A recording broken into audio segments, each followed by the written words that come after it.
In the world of radio shock jocks, the biggest are Opie and Anthony. These people say shocking things that border on offensive in order to entertain their audience. I refuse to sit here and think that radio has to be nice. Why? Why does radio, out of any other medium, have to be nice? We are being now held to a standard where we have to be nice and make people feel good. Go screw! Radio bad boys, Opie and Anthony. Controversial radio personalities, Opie and Anthony. Infamous DJs, Opie and Anthony. Talk show radio hosts, Opie and Anthony. Opie and Anthony. Opie and Anthony. Radio shock jocks, Opie and Anthony. Opie and Anthony. Shock jocks, Opie and Anthony. Shock jocks, Opie and Anthony. Opie and Anthony. Shock jocks, Opie and Anthony. Opie and Anthony. Opie and Anthony striking again. I sat with some of the greatest gangsters in the world. John Gotti, Zim Gravano. And I went in and said, John, you ever with me again, this is over. You hear? Now sit down. Opie and Anthony. I was amazed Guns N' Roses starting to blow up, and you didn't have guitars to play because you were pawning them off to get some dough back. Yeah, I was a big fan of the age. Big fan. Opie and Anthony. This country went off the cliff, and it's just in free fall now. It's just a sick, it's disgusting, my voice you're hearing. It's time for people to understand these are words. If you don't like them, turn the dial. But enough of this palaver. Let's get the show on the road.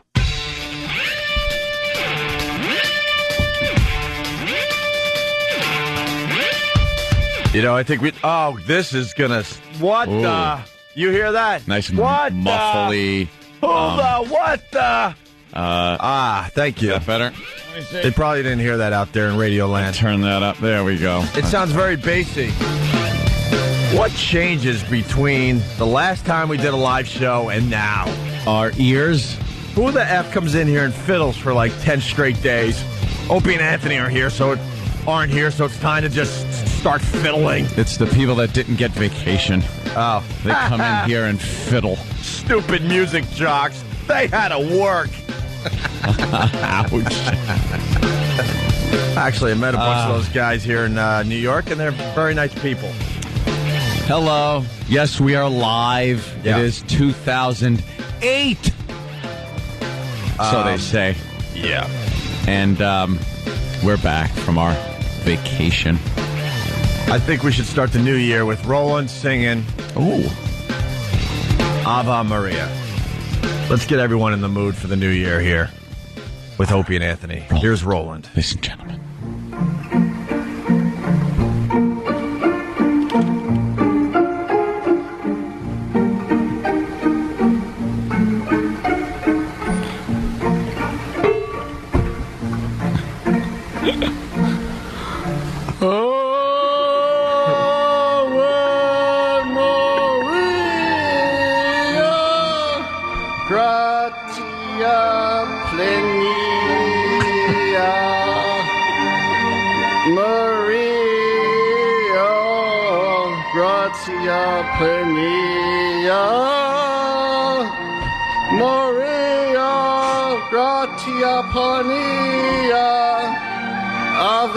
Ave Dominus?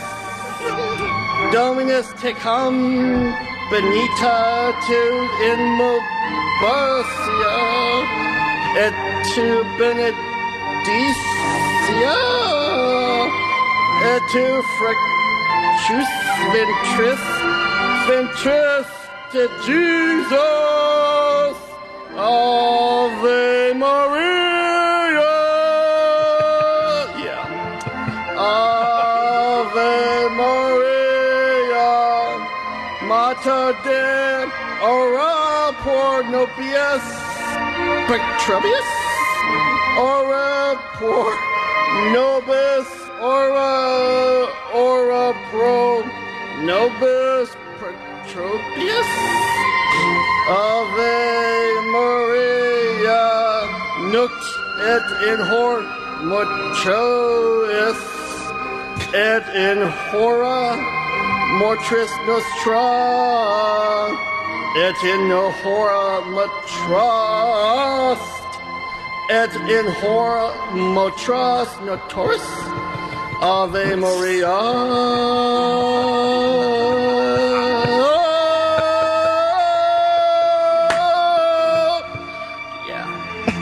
Yeah. my God. Oh, wow. You think he'll get an 11-minute standing ovation? Bravo! Bravo! Bravo! El Fatso! El Fatso. And that's how we start. All right. Good morning. It's the Opie and Anthony show. Yes, like Anthony said a few minutes ago, we are live. Finally. Yeah. First time in, I don't know, like 10 days or something like that. Is that how long it was? I believe so. Jesus. Wow. I believe so. So how was your holiday? I guess that's the way we start. Well, wonderful. Yeah. Yeah. Well, you know, I went out to Colorado. Grand Junction. Out there in Grand Junction, where you have to take two planes. Because two planes are always better than one when you're going somewhere. I had to stop in Denver and take a little propeller plane. Yeah, it's 2008 now, and propeller planes. Got there and then was informed, hey, by the way, it's, you know, the coldest and most precipitation that Grand Junction's seen, like, ever. Really? Hey, thanks. Well, if you're going to go out there, you might as well, you know. Yeah, see it when history is being made. Right. And you know me. You don't want to be out there when it's balmy. I hate the cold. And I'm not a big fan of snow or anything like that. It is ridiculous. But then everybody's trying to tell me, but it's a dry cold. It's a different kind of cold than New York cold. I went, okay. Pulled out the old iPhone. I hit my weather little icon. And I have in there Grand Junction. And I have New York. And I go, okay, let me check out Grand Junction cold. It's 9. It's 9 degrees. A comfortable 9. 9 because it's dry. A dry 9. Let me look at New York. Oh, it's 52 degrees. I don't care how wet it is. When it's 52 wet degrees and 9 very dry degrees, I'd rather be in the wet 52 degrees. You're going to pick wet over dry? Wet. Who wouldn't? Give me wet. Who wouldn't pick wet over dry? You know what I mean? Of course. Huddle. So that was just a treat. Yeah. And then I got into some shenanigans that I'm sure I'll be, chastised for because I was being a little irresponsible a couple of times out there. What? Really? A little. You? Well, we went through this whole thing before. I got a hotel room out there so I could get away and enjoy like some of my vacation where it's not that I'm being woken up very early in the morning by the kids, by Melinda's sister's children, and my buddy, his kids. Of course, they're kids. Going to be loud. So I got a hotel room, which I spent a few days in. Not a hotel for both of you, a hotel for you. Yeah, because, my girlfriend wanted to stay with the kids and everything, because she likes that. No, because that's a normal thing to do, especially around Christmas. Well, for a week, it's not. See, I stayed there on Christmas Eve and Christmas Day. Oh, you threw the little fellas a bone, did you? Oh, wow. Look, everybody. Look. No. Uncle Anthony is going to throw us a bone. Boy, what a lucky day for those fellas. But it's vacation for me, too, so I need to relax a little bit. Was there an excitement in the house when they had made the announcement? Kids, Uncle Anthony's going to stay the night. Yay! Yay! Oh, when I come in the door after being in the hotel. Drunk, reeking of booze and hungover. They didn't cheer. They all covered up their bottoms and cried. Not Uncle Anthony. Why does he smell like booze? And I had a rental car. Now, I wanted to get a Porsche or something nice. I do believe I saw a couple of your YouTube videos. Yeah. There's a couple of YouTube videos up there. Just some quick clips I popped up. Yeah. But I wanted to get something nice, and I wound up getting stuck with a Chrysler 300. A lot of people go, "Ooh, that sounds okay. That's not that bad. It's got some juice to it." No, it didn't. Well, the problem was when we left for vacation, you were going to rent I wanted some kind of a Porsche or something. You were going to go all out. Yeah. I was going to get a sports car, something I could really have some fun in. I guess they were all sold out. They were all rented. In Grand Junction, you ain't getting nothing. Oh. You're getting that or a minivan. Right. So I took the Chrysler and, I broke it. I kind of broke it. Yeah? Yeah, this is after I tried to see how fast it would go on video. Well, that's the video I saw on YouTube. And you were really pissed off when, the car tapped out at 120? It was like 118. 118. Or something like that. And it was just like the speedo goes up to 140, and I was really annoyed that the car I had, and it took forever to get there. I was just like, okay, look hey, look to here your it right, is Jimmy. at 90. He's even filming himself. And so not only is he going 118 in a rental, and he would have went faster if it didn't tap out at 118, he's actually holding the camera with one hand. It's a very little camera. And looking into the camera as he's going over 100 miles an hour in Grand Junction, what are you doing? Colorado. I wanted to see how fast it would go. I understand that. See, look, it takes forever to get from like 80 to 90 to 100, 110, and then it doesn't go any further than like 116, 17, 18. What are you doing? I was driving the rental car. You got to see what it can do before you then drive it for the rest of the week. You got to know its capabilities. See, look, the speedo goes up to 140, and it just stopped right there. It stopped at 118. It annoyed me. You're going to die. No. Everyone's going to die. Everyone's going to die sometime, At some point. So, then I took it out, and this could have been a little irresponsible. Mm-hmm. There was, I think, a lot of drinking involved one evening. What? Really? Yeah. Is it my job to act surprised? Huh? Huh? You had a few? And the house to the hotel was very close, so I knew I could make it. Yeah. So, you told me, I think, over the weekend, 3/4 of a mile? Yeah, it's nothing. I think that's important to the story. Yeah. Because most people would think, well, of course something could happen between the house and the hotel. It's a 10, 20-minute ride. No, it was very close. It was less than 2 minutes. Yeah, it's less than 2 minutes, but it was snowing real bad. But I was driving very slow. I wasn't going to speed in that condition. 80? No, really, like 15 miles an hour. It was like a blizzard. It was really bad snow. Okay. So I was driving very slow. Because I was seeing maybe 2 of everything also. So, you don't want to... Maybe it wasn't snowing that hard. I just saw twice the snowflakes. And when I got into the hotel parking lot, mm-hmm. I assumed I had parked, went into the hotel, gone to sleep, woke up.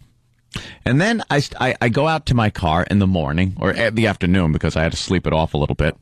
And I see a Chrysler 300. I open the door. It's not mine. But it's parked where I was parking.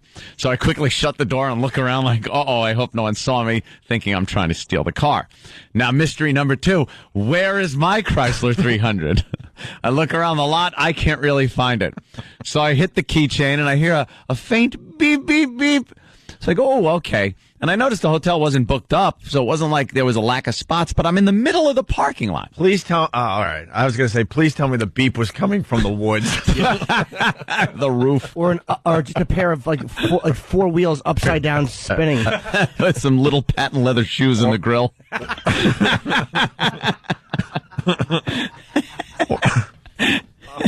Or from like a frozen pond.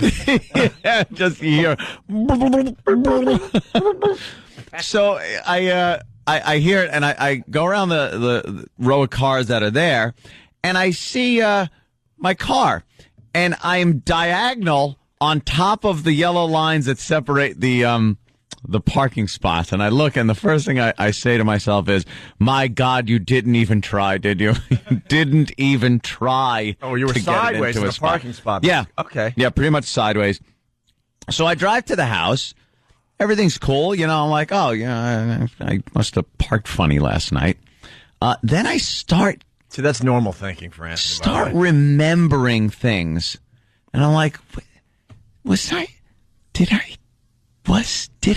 So I took out my little camcorder that I carry with me now and, just tape stuff. And with a little bit of dread, I hit play. And it starts playing me. And now it's cool because it's like a movie. I don't know how it's going to end. It's me in the car doing donuts in the parking lot of the hotel. Okay. Huge parking lot. just doing ridiculous donuts. By yourself? Yeah. Yeah, and just laughing like an idiot. I have to get this online. I got to ask. I'm laughing like an idiot. I do have to ask you, do you realize that you're going insane? I don't know. I might be, but I always wondered if the fun with person it. that is going insane actually knows they're going insane. Yeah. Yeah. You live your life like Memento. Yeah. You're like watching it on video instead of reading off tattoos on your It was very odd. Yeah. Yeah, it was kind of odd to watch the video and go, oh, this gentleman seems like he's having some fun. And then, oh, that's me.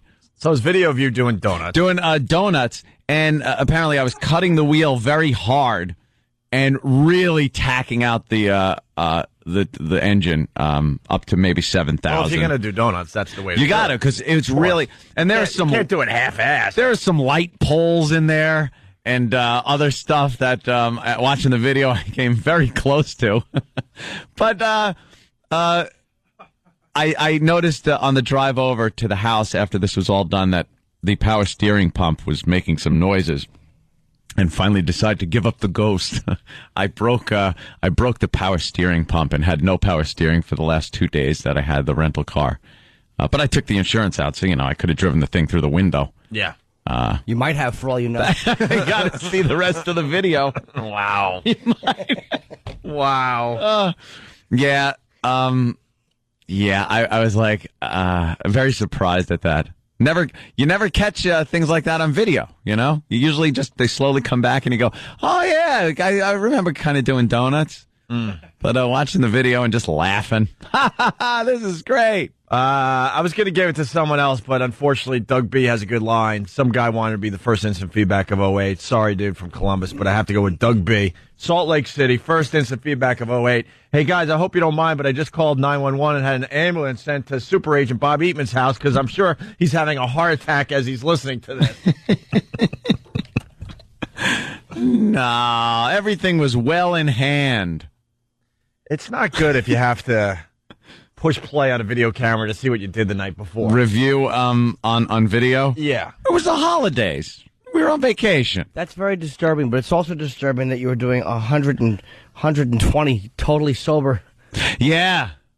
Yeah. You would think that would be something I would do drunk. Yeah, but he only did 120 because that's how he would have went all the way to the end. I'd have went to 140. He would have went I'm not calling him a pussy. Oh, okay. Thank you. All right. Because that's what I called the car. I was yelling at the car.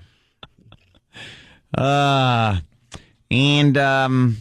that was, those are just a couple of little highlights. Most of the other stuff was family oriented. Yeah. Things like that. I don't have any great stories from the break, really. Just a nice Christmas in Philly with the Philly crew. And Christmas in Philly. How was that? It's good. Yeah? Yeah, we had a good time, man. Depends on what part you're in. I don't have any stories. No. Not really, no. Did you cut any gassers at bad times? No, I kept that under control. Why? That would have been great. I figured out the cause of the gassers, by the way, over break. Oh, yeah? It's a kashi cereal. It's like a cinnamon. It's a cinnamon. Like what's that one with the duty? What's the square cereal? Like shredded wheat. Yeah. Kashi makes one with it's flavored with cinnamon. Sounds lovely. Oh boy, is that's what's causing the awful problems. Yeah, yeah. So I don't have any stories. It was a very relaxing, got a lot of sleep type of break. Well, I had a very nice break, starting with the after we left, I went and got LASIK surgery, which is I will eventually go over the entire process. It's going very well. Good. I'm going to say that the day after LASIK, I was ready to go see Ozzy at the Garden. I got your voicemail. Oh, did you actually have that? I think so. See if you have it, because go ahead, talk. I'll try to find it. I wanted to go and see. I'm like, well, can we get backstage? Is that possible? So I called my agent, and he actually contacted Sharon Osbourne's production and got us badges to go backstage. There was a Christmas party, a VIP Christmas party that Ozzy and Sharon were hosting guests. You? Yeah. What a best Christmas ever for a young boy. But I left open message because I was so embarrassed. I mean, I'll just tell you what happened. We got there at the Garden. We got there so early. I got it. You got it? I don't know if it'll listen to this. Oh, it should play.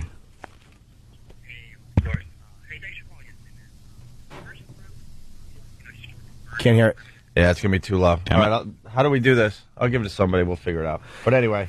That's okay. We got to the garden really early, and we were walking around. It was really embarrassing because there was nobody there yet, and they hadn't even opened the doors. We had these laminates which allowed us to go everywhere, and there was this VIP Christmas party before the show, and my girlfriend and I got there. We got there while they were setting up the Christmas party. Some guy, there was a bunch of people just kind of putting things together, and there's a guy with a Santa pants on and the Santa jacket not even on. He's like, what are you doing? I'm like, we're here for the party. He's like, who are you here to see? I'm like, Ozzy and Sharon.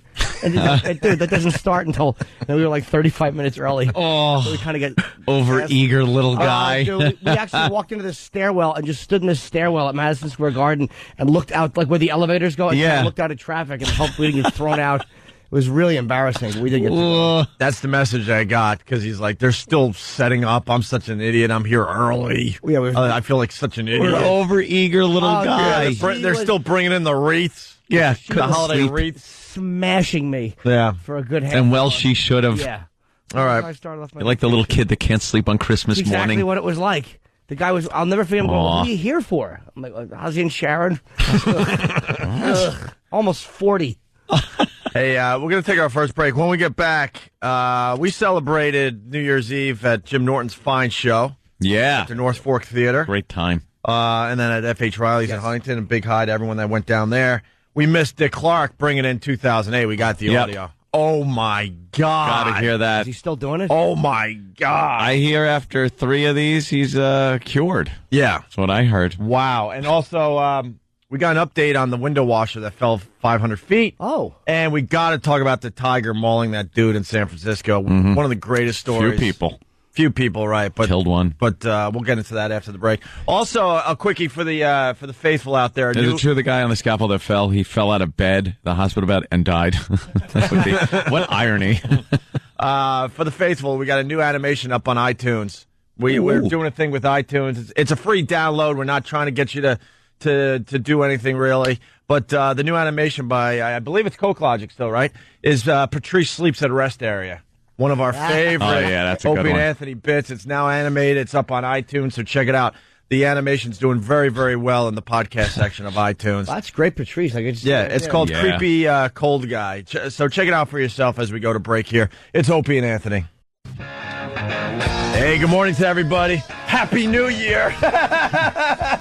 Make sure you don't write 07 on your checks today. How many times does that happen? Did you make a New Year's resolution? Did you? I don't think I did. Anyone else see a lot of hungover people trying to jog yesterday? No. While you were driving around? Ugh. Oh, you had to be on the lookout for that. These people starting their New Year's resolution. Oh. Even though they only had a couple hours sleep and they were still hungover, but they're like, made that resolution. Got to start off strong. Got to start today. Oh, just bleh. Oh, yeah. Poofing on the side of the road. What's up, Than? I also saw a lot of people a lot of women walking around in gowns at 1 in the afternoon. Shame. That's very nice. Shame. It's Opie. It's Anthony. Phone number 877-212-OND. A lot of people are trying to figure out where to find the video of Anthony going only 118 miles in the rental. He would have, if you're just tuning in, he would have done 140, but it only went to 118. Yeah. Before the car pretty much shut down a little bit. So that video and all the videos we talk about on this radio show will be up on ONDARadio.com. It's an easy place to go to get all the video links that we talk about on the show. And you get Stephen S. from Bayshore's Fine Rundown. Yes. Although he's a lurking creep. At F.H. Riley's? He's a lurking creep. He's too scared to come up and say hi. He was like Zelig. He basically works for the show at this point, and he's too scared to say hi to anybody. He's been around for 6 years. Come up and say hi, will ya? He just doesn't want to make any trouble. No kidding. That's what it is. Everywhere you look, though, you see a hot girl, and then you see this awful big head with mutton chops pop up behind you. What is that? Jimmy had me laughing so hard at F.H. Riley's, and I think I had Jimmy laughing as well. I think we were kind of secretly competing with each other for big laughs, which is tough because Jimmy's Jimmy. Of course. Jimmy's the king. We were sitting there at the table. My girlfriend actually reminded me of this last night, and Her and Marina were across from me and Ope. Marina, who the comedian who opened up at Marina Franklin. Very funny, yeah. She's very, very funny. I liked a lot of her new stuff at your gig on Saturday. She's great. Or Sunday, or whatever New Year's was. I don't know. Monday, whatever, yeah. So the four of us sit at the table, and it's kind of loud, and people keep coming up and just yapping, which was fine. I mean, we didn't mind them. Everybody's really nice. Look, Mr. Nice Guy, no, it wasn't. Can I? Well, I didn't, It wasn't nice. Well, hold on. Before you say what I did, I'll tell you why I did it. Because this girl comes up to Jimmy, and you got to help me out with this, Jimmy, but I think she basically said, you were hilarious tonight. Can I have this sign? Blah, blah, blah. And said something like, Jimmy, how you feeling? Or whatever. You lost a lot of weight. Oh, you lost a lot of weight. So Jimmy proceeds to say... Well, she's like, you lost a lot of weight. I'm like, yeah, thanks. I have stomach cancer. And she's like, you do? I'm like, yeah. And she's like, are you going to be okay? I'm like, we don't know yet. Yeah, he goes, I really don't know yet. I should find out within the next week or two. And I'm dying. I'm like, oh, is that funny? What made it even funnier? We keep speaking, and she's not like. She asked me to sign her ticket. Like she's like, I'm like, I have stomach cancer. She's like, you gonna be okay? I'm like, well, we don't know yet. And she goes, oh, could you sign my ticket? Sorry, sign because I'm dying of stomach cancer at the table. Sign your ticket. And then she showed concern for maybe a half a second. A millisecond. A millisecond. And then she started hoping I would die right there so she could get the last autograph like Mark Chapman. And then, so as she starts talking, Ope picks up his noisemaker, and it was really obnoxious because she's yapping, and he's like, "Wah! Wah!" And it sounded like, and my chick described it to me yesterday. She's like, it sounded like somebody being killed. That's what that noisemaker awful sounded noisemaker. like. And this girl's mouth would open. It was like I wouldn't do it when Jimmy was talking. Only when she tried to talk. It was, and it literally lasted for 3 minutes. Like every time she talked, she didn't acknowledge that I couldn't hear a word she was saying because the equivalent of an air horn was being blown into her fat face. And then I proceeded to do it with everybody that came up to try to talk to Jimmy. And I was making believe I was just celebrating the new year, Yeah. I wouldn't blow it right at him. I'd be a little off to the side, but... With her, you blew it right at her. Oh, yeah, because I could see it was in my peripheral vision. I see that the end of the noisemaker coming, like, in front of my left eye, and I just hear... Basically, I decided when she didn't, acknowledge your quote, stomach cancer, that she doesn't deserve to live. That was... Yeah. I mean, come on. Doesn't deserve to talk to you at the very least. I literally couldn't hear a word she said for 3 minutes. It was so funny because she didn't notice. It's like, how do you not know that? The four of us were rolling, and it's like, how do you not notice that not a word you're saying is being heard? Yeah, there was somebody at our end of the table, a couple, that just wouldn't shut up. Just wouldn't shut up. We were trying to just carry on a conversation, and it was Danny was there, and it was really just them trying to shoehorn their way into the conversation. Did the guy have a beard? I don't remember. I'm just like, you know something. And then Danny got all mad because he's trying to talk to Danny, and Danny's trying to talk to him, like just to kind of make him feel better, I guess. I was trying to be nice. Trying to be nice, indulge him in his conversations, and everything that the guy's saying, and just being really. I don't even know how you would describe what you were doing. Condescending. You'd ask me a question and be like, "Oh, is that what you think about that?" Or, but then the guy who's asking the question doesn't even realize that he's doing it. So I'm just trying to sit there without laughing at his face. He's ready to laugh at his face. I was just like, "Yeah, really? Yeah. Oh, that's amazing, fantastic." And then I turn my head and just start talking to the people we're with. I thought you were with that guy. What? I thought the guy at the end of the table. I saw him next to you. I thought you guys were all together. No! I don't know who the hell that was. His wife just decided to pull They up a chair. sat down. He's smart. He got a free meal because we assumed that he was with the crew. Oh, Jeez. God, no. Oh, is that what the guy you were talking about? There were a few. My God, never. Whatever. Yeah, the guy had no problem. The table was basically all the way down. It would be Ope, Jim, their lady friends, Danny and me, Anthony, this guy. And believe me, there are plenty of circumstances and situations where I will yap with listeners for hours. Done it before. Don't worry about it. And the signing after your gig, that was nice, a lot of fun, a lot of talking. We had a great time. But then there are situations where the crew itself, we hadn't seen each other in 10 days. So we kind of got a lot to talk about. So could you kindly shut the F up and let us talk, maybe? Wait, so I was the only one that was dreading seeing you guys for the first time in 10 days? I thought we all feel like I was feeling like, oh, God, that was too short. It was kind of a reminder that the alarm was going to go off early. That was pretty much it. Well, I was very happy. I thought it was nice to see It was Danny very and nice Stan to see everybody, You guys? It was. All right. Hey, want to acknowledge the Pats going 16-0. Go, Pats, go. Were they just humoring the Giants at the beginning? Was that what it was? Just humoring the Giants? I'm not a big Giants fan. I've never liked the Giants. I hate the Giants. Most people know I'm more of a Jets fan. I'm a Jets fan. I've never followed the Giants or jumped on their stupid bandwagon. I'd rather jump on the Pats bandwagon any day. But the Giants have a pretty good team. Yeah. They're going to do all right in the playoffs. But, Brady was bored. He finally decided in the fourth quarter, all right, let's get this 16-0 let's done. just fix this. I was rooting against them because dummy me, we just didn't know, but I booked a gig in Massachusetts. I was up in Kowloon Cafe the Saturday night. I had a show. So I'm competing with the idiot Patriots going for their 16th straight win. History making.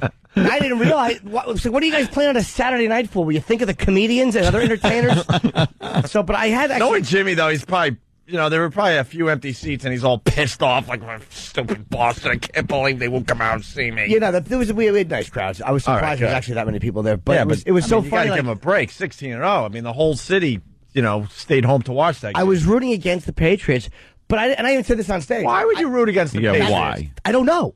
It was You're not like a Giants fan. I don't know. I hate the Giants. I don't hate the Patriots. They've never hurt the Cowboys, really. I don't dislike even the Patriots. I just realized I don't want them feeling that good.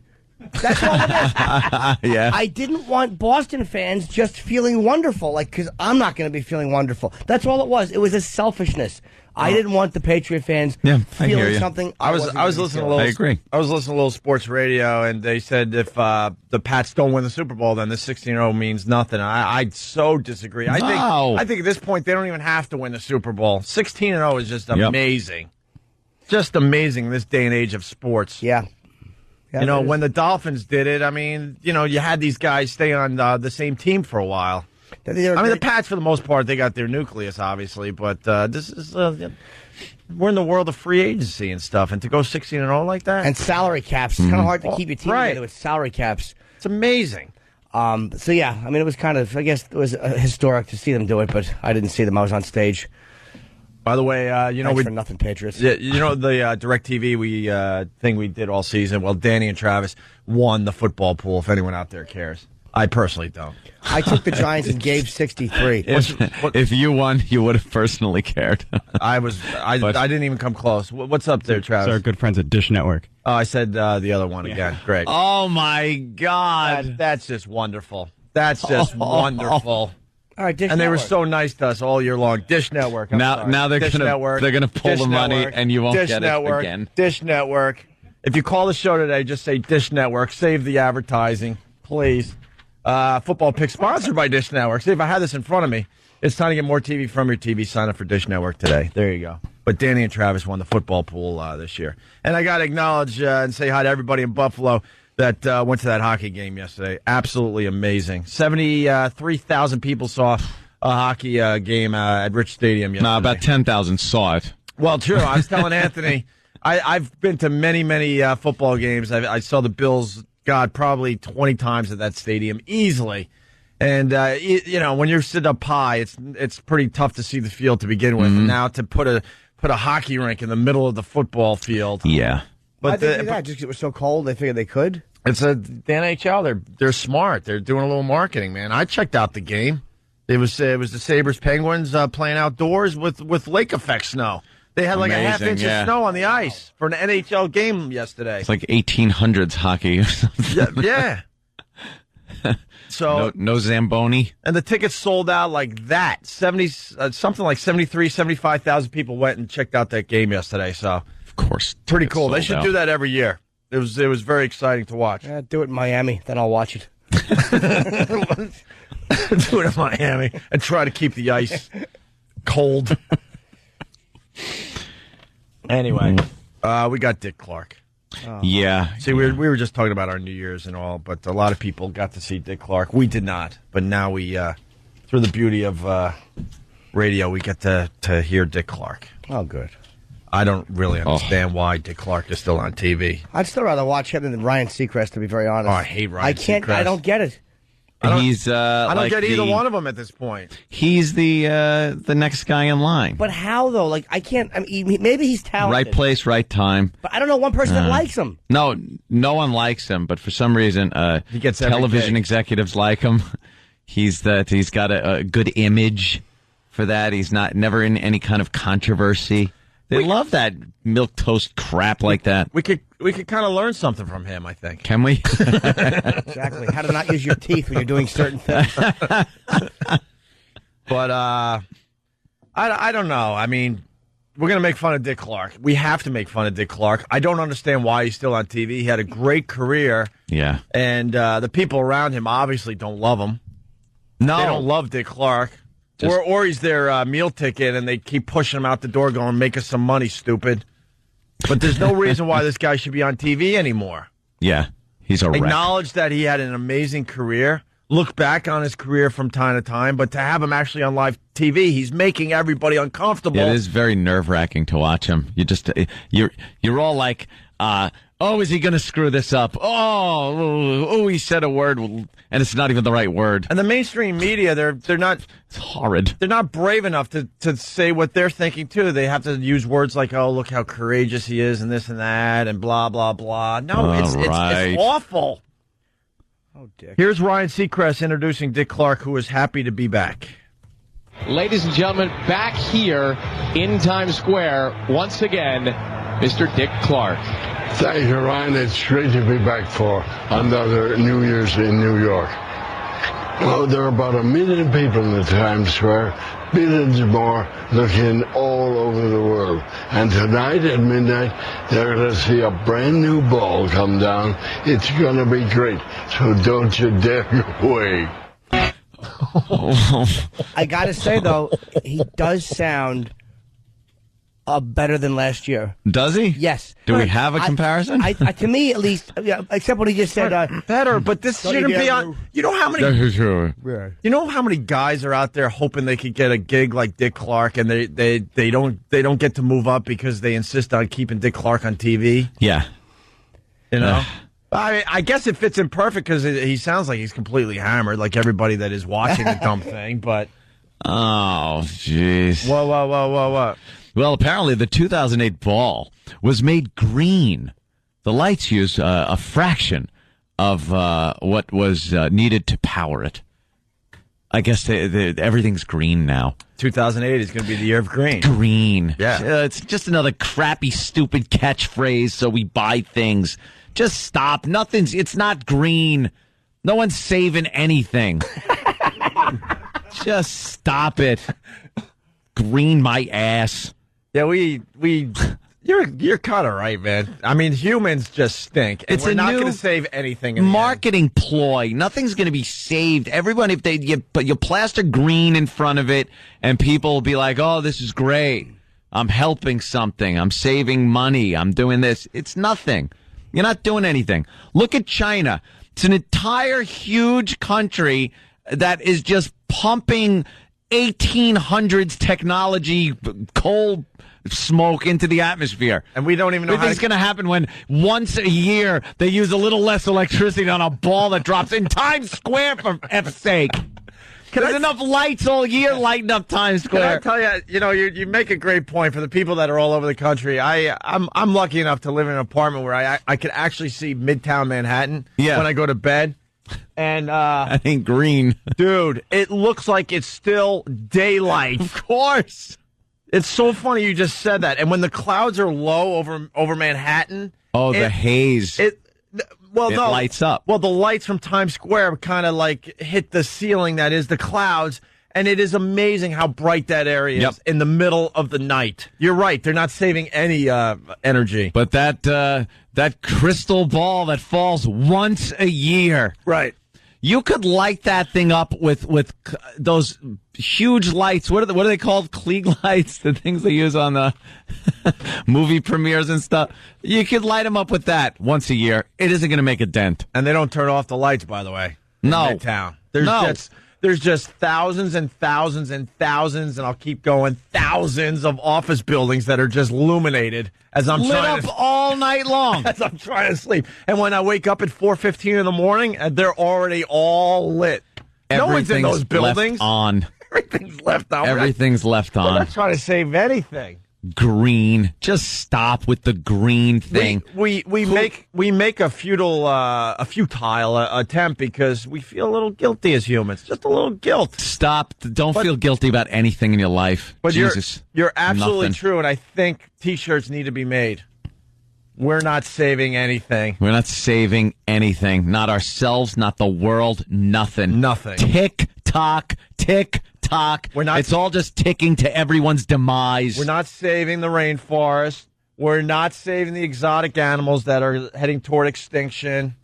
Because the problem is China. You got to get China on board, and then maybe we could save a few things here and there. Is this true? What? The ball this year used the power of only 10 toasters. Are they using that as some kind of a selling point? I thought it looked a little cheap and cheesy this year. There was one little green band around it that kind of moved, and then the ball went dropped. Yeah, it's like if you're gonna do the Times Square ball, use a bunch of toasters. Right. It's once. What the hell? It's not. You know what green is? You know what a green New York City would be? Watch I Am Legend. There's a green New York. Buildings overgrown with vines and trees. Did you see the movie over the holiday? Finally. Is it good? Yeah, I like it. Yeah. I saw Juno. Oof. It was really. Was it good? It's a good flick. It's not for that everybody one. though, but whatever. Just enough. But getting back to the green thing, yes. Has green been trademarked yet by somebody? For the most part. Have they registered it? Everyone's going green. Just that's the catchphrase. It's a catchphrase. It'll go away though. Like everything. I'm trying to think of another one of these types of catchphrases that were big for a while and then just kind of went away. Right. Did you read the paper yesterday? A lot of the tourists that went to Times Square for the 10 days for the the ball dropping. It was a nationality that we're not allowed to really mention on the radio anymore. But they decided they needed to wear diapers in the middle of Times Square so they wouldn't lose their spot for the big ball dropping. Oof. Who wore diapers? Who wore diapers? Let me think. Let me see. They just had a picture of 4 or 5, I believe, Asian people. Oh, okay. Wearing diaper? Why? So that they could stand there? So they could stand there and not have to go to the bathroom. Because once you're in the pens, can't get out. Yeah. See, in the olden days, you used to be able to just walk into Times Square, drink, and do whatever the hell you wanted. The ball dropped, everyone rioted, had a great time, and went home. Now they pen you up in these police barricades, and then you can't leave once you're in the pens. No drinking. Nothing. You got to go to the bathroom, so they decided this would be a great way to just make sure that they don't lose their spot. Well, were they babies? No, were they baby? It was the baby New Year.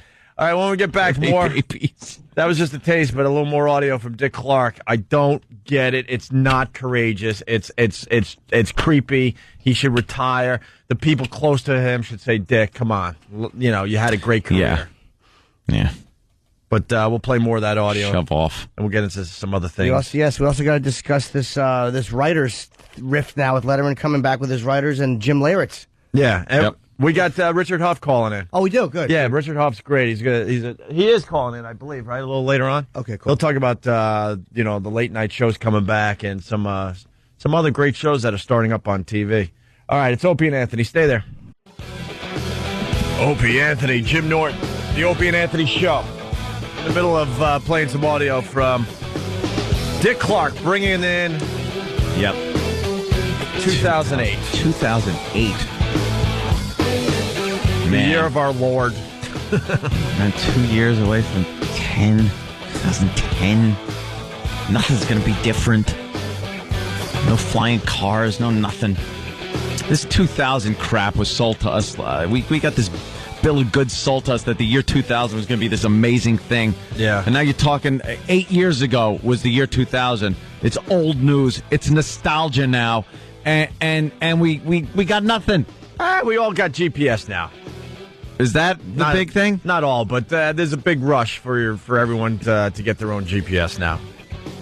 That's the big thing. Humorous GPS story I saw on the news out of Amityville, Long Island. Oh, yes. A young gentleman that was on his bicycle carrying some goods, and a police officer pulled him over to ask him questions.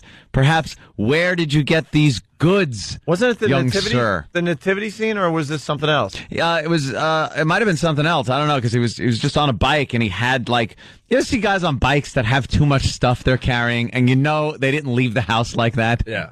And it's in Amityville, Long Island, so it's a kind of a high crime area. So one of the cops goes up to this guy on the bike and starts questioning him on some of the stuff he's carrying. And one thing is a GPS device, and he asked him where he got it, and the guy, of course, can never come up with a good, straight story. I got it at Best Buy. Yeah, I just found it, or a friend gave it to me or something. So the cop, being very wise, took the GPS, hits home, and when the icon came up and the address came up, he went there. It was a short way away, where the owner had informed him, yes, it was mine, and it, I guess, had just been stolen out of his car. So perhaps if you're stealing GPS, the first thing you want to do is erase the home thing in there. They're putting GPS in everything. Yeah. Because there was another story, like some dopey kid stealing a nativity, scene. Uh-huh. Why you would do that, I don't know. It seems to be the thing to do every Christmas. How bored are you? Because what are you going to do with this thing after you steal it? I'm going to steal the baby Jesus. But he's stealing the baby Jesus. But one town put a GPS in baby Jesus. Nice. So they were able to, get baby Jesus back. Track down Jesus. They're going to put GPS in everything in this year. This year, next year is going to be the year of the GPS. Of GPS? It's going to just take over. So anyway, wait, there was something else because you said that, but the thing. Yeah. That's all right. All right. Dick Clark brings in 2008. Oh, talking about technology and how we're barely moving forward at this point. The year 2000 was supposed to be big. The touch phones are coming in now. Yeah. Everyone's going to have an actual touch phone in the next year or two. But you're right. In general, nothing does change. I got the New York documentary that Burns did. Yeah. For Christmas, and I've been watching that, and it's just amazing to watch how fast, this city, Manhattan, came about.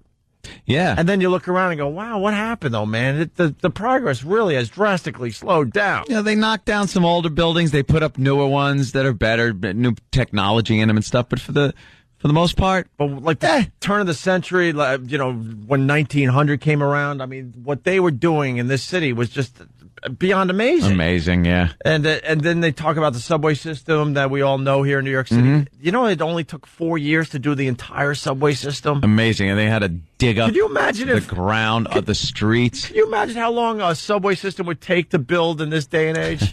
It would be decades. Yeah, and cost a lot more. But we get now it's going to be 2010, then 2015. What?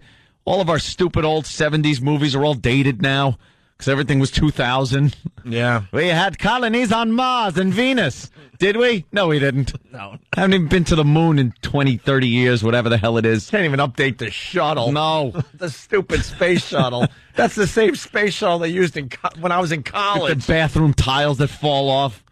The hell? That thing looked very modern when I was in Geneseo. We were rooked.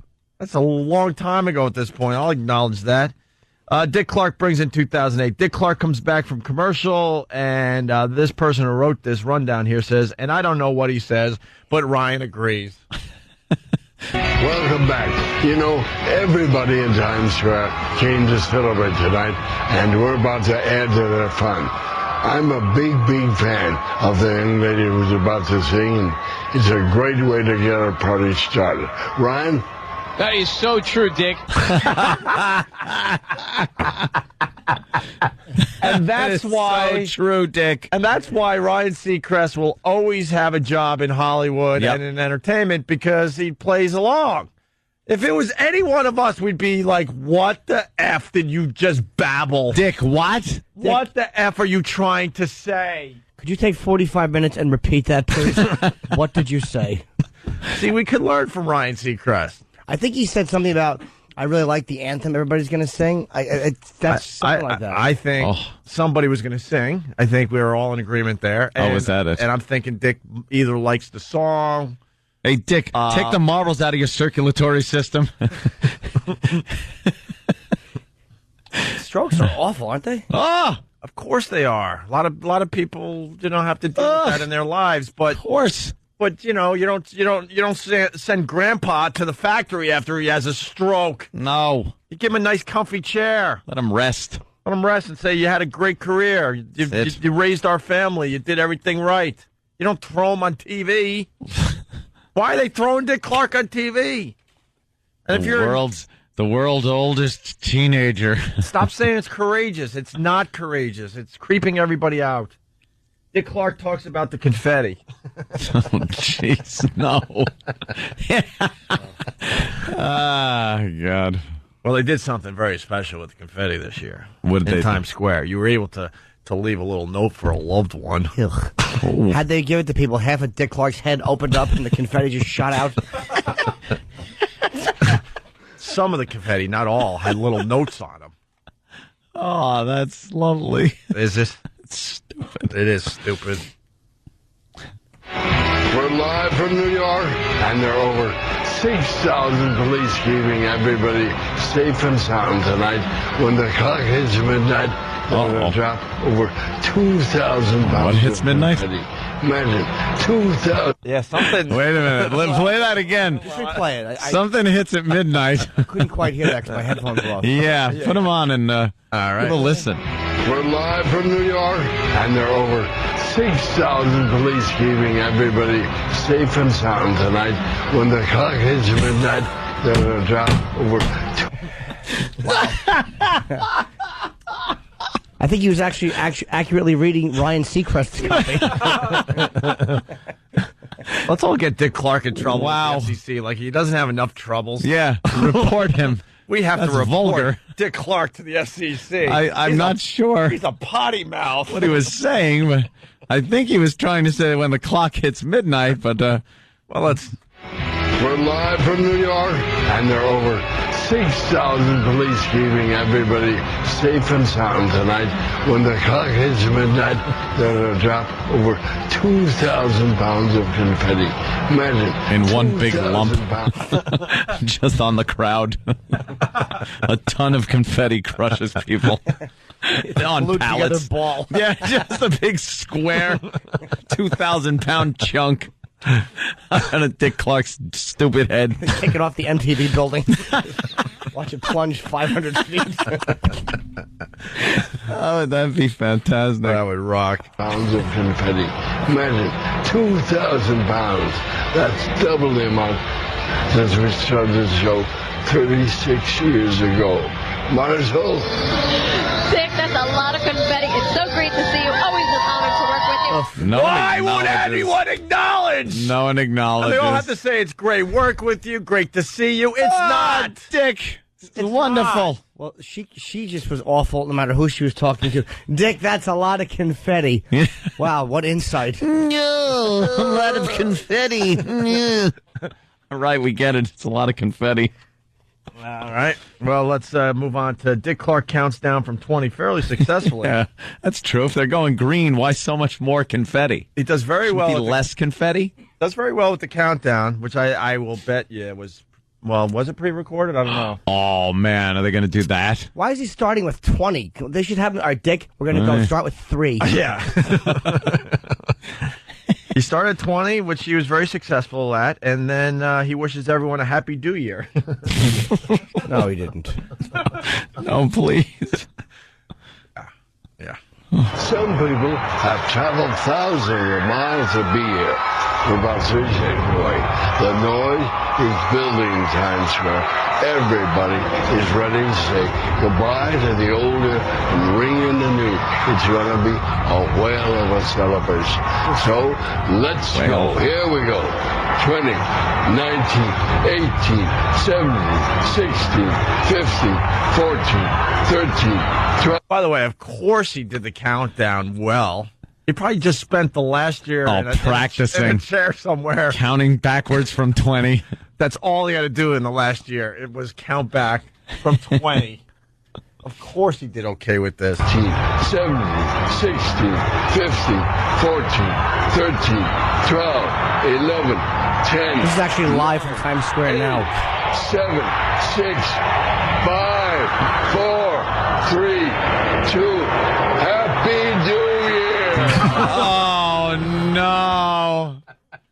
2, there's no 1, and then Happy New Year. Well, of course, Happy New Year to you and yours. Oh, Happy New Year, Opie. Happy New Year, Jimmy. Oh. This is dot dice.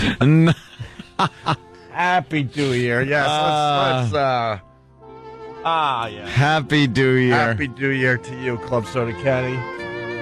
Wow, Happy New Year. He gets the count just Perfect. about right. Almost perfect. And then blurts out Happy New Year. I guess you can't make that sound like Happy New Year. That's just rough, yeah. Shut down, man. Horrible. This just in, Dick Clark's brain uses less energy than a toaster. Oh, Dick Clark's brain just went green. They shut down half of it. Oh. Wait, can I hear that again? Turn off the old Lang. Yeah. Land. Old Lang. dang dine. Old Lang sign. 12, 11, 10, 9, 8, 7, 6, 5, 4, 3, 2. Happy New Year! Oh. Happy New Year. Happy New Year.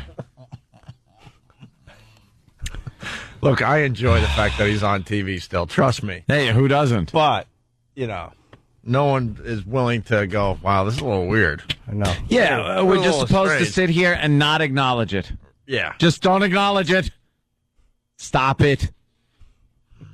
Right. It'd be funny, though, if they were pre-recording it and you just, the camera was on and you saw a producer come out and shake his jacket. It's new, not do. Do it again. Do it again. Stupid. I say this every year and I mean it every time. From the bottom of my heart, I hope you have a healthy and a happy New Year. Ow. Let us bring in... Ow. Was that ow or now? Ow, they poke him with something to shut him up. They poke him with sticks. They have a little electrical thing. And when he's talked too much, they just zap him with it. Oh. We told you only 5 seconds at a time. Yeah, they have a little electrode attached to his calf where you can't see it. Give him a good lower leg shocking. Bottom of my heart, I hope you have a healthy and a happy New Year. Ow. Wait, all right. I know where you're going. Hold on a minute. I'm with you. I gotta find mine. A healthy New Year. New Year. Oh. All right. Don't daze me, bro. I say this every year and I mean it every time. From the bottom of my heart, I hope you have a healthy and a happy New Year. Ow. Let's bring in the boy one.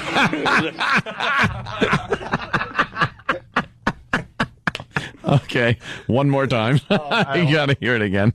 Well, we have to do it one more time. It's a due year. It's New Year. Happy New Year.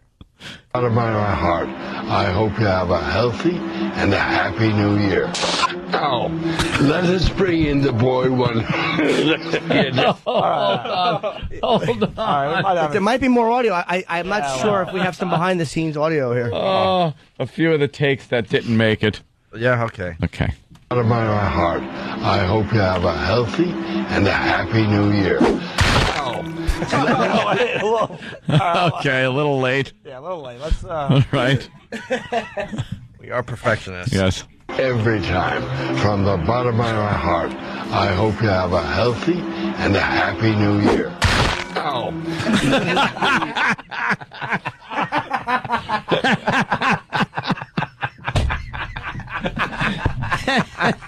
That's right. We're laughing at you, stupid. It's horrible. Okay, try this one.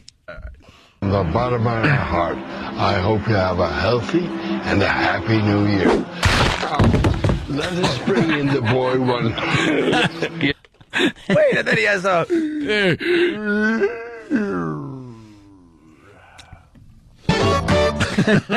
Yes. So nasty. My heart, I hope you have a healthy and a Happy New Year. Oh, let us bring in the boy one. Oh my God! Whoa! No way! He just did that. What was that? What was that? I'll tell you what it was. He should be grabbing his chest in a garden while his little grandson squirts water on him. Stop! You're spilling it. Ow! You're dilling it. Oh my God! No, this is the part of the Dick Clark Cinnamon Challenge. Wait till he tells Ryan to shut up. Whoa, hey. Heart, I hope you have a healthy and a Happy New Year. Oh, let us bring in the boy one. I can't read this. Oh my God.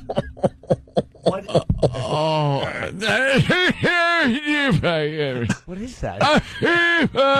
Just decided to do a Foster Brooks impression. Oh my God! That was Pop goes the vessel. That is Roanoke Rich. Oh, that's horrible. Pop goes the vessel. Redding writes, Mountain Dew, the official sponsor of 2008. Oh, that was uncalled for. I can't read this. And Mark M. from West Hempstead, New York, he writes, from the bottom of his heart, isn't that where the stroke came from? Oh, God. Oh, no. Yeah, well. Can we hear that noise? That was a very bizarre. It was kind of like a cough / meltdown. Yeah, something happened there. I hope you have a healthy and a Happy New Year. Oh, let us bring in the boy one. I can't read this. The boy wonder. You're out of breath. I know. I'm getting old. He's out of breath. You're right. He tells him you're out of breath. Are you kidding? No, pretty much full of breath here, Dick. What happened? Sir, just want to make you feel comfortable. What the? Oh. We're just a bunch of phonies. Every single one of us. Good to work with you. Good to see you. You sound great, Dick. Blah, Dick, blah, it's blah, wonderful. blah. There's so much confetti. 2,000 pounds of it. We're all just a bunch of phonies. They probably talk before the show. All right, look, I'll pretend you sound normal. You pretend I like girls. They both take deal. They shake hands. And this is why we'll never make it, because we can't play this game. Yeah, I know. This game. We're awful. Let us bring in the boy one. I can't read this. The boy wonder. You're out of breath. I know. I'm getting old. That's just because I kissed your wife. Happy New Year. 40 degrees out there. Everything but the sun is shining. You're praying for sleet and snow and my toes to be frozen. Awful. You're going to make me earn this job. I want you to suffer. Wow. Addictive bastard. He is. Mother effer, man. That means game on. He wants the gig still. Dude, I want you to suffer. As I have suffered. Like I have, Esmeralda. As I make the listeners suffer. Toes to be frozen. You're going to make me earn this job. I want you to suffer. And I believe you. Carry on. Thank you very much for having me back again. Wow. It's great to see you. Happy New Year. Thank you, sir. Love you, man. Thank you.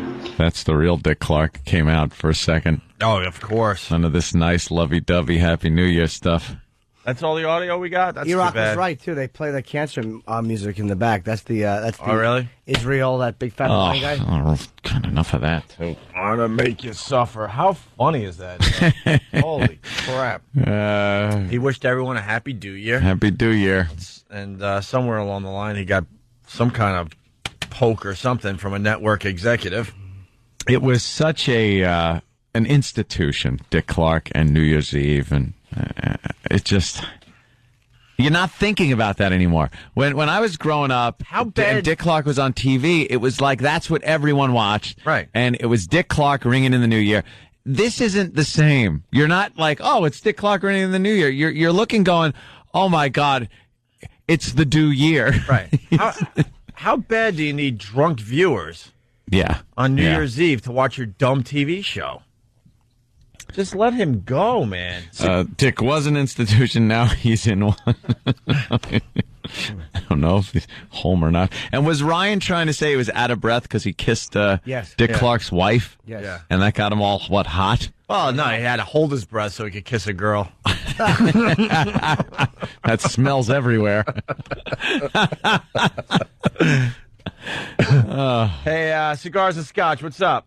Yeah, happy New Year. Scooby-Doo Dick Clark. Happy New Year. I hear a little, Scooby-Doo. I hear a little Cousin Brucey and Clark. Mr. Magoo. Little Buddy Epstein. Happy New Year. He had a little W.C. Fields in him, too. Looked like her. Can we do the Happy New Year again? A little Lou Costello. And his... I can't read... Let's do the count. I gotta hear Do Year one more time before break. Do Year. Look, the great Dick Clark, but come on. This is just awful for everybody. Some people have traveled thousands of miles to be here for about 3 seconds away. The noise is building in Times Square. Everybody is ready to say goodbye to the older and ringing the new. It's going to be a whale of a celebration. So let's go. Here we go.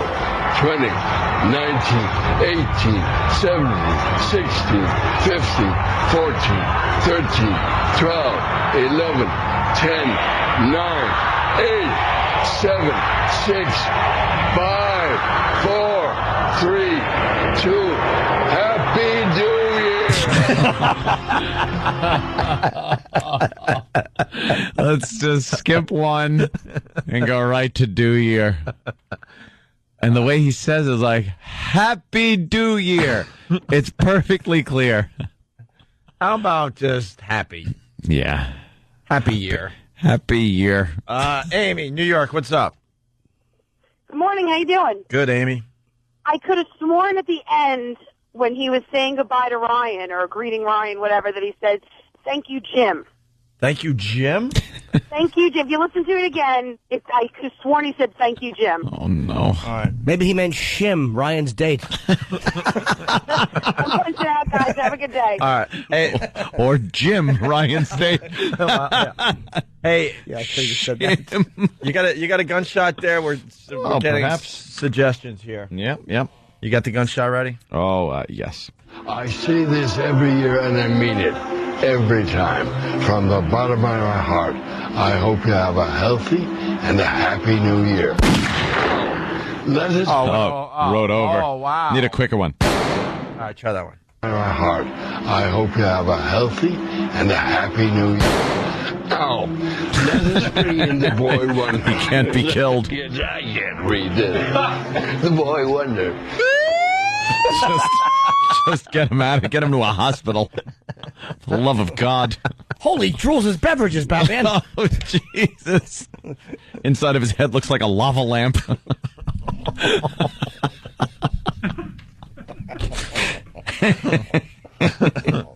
It's terrible, isn't it? It is terrible. I'll feel bad when I leave the show today. Like we always do. When we go back to human life. Read it. The boy wonder. You're out of breath. I know. I'm getting old. That's just because I kissed your wife. Happy New Year. 40 degrees out there.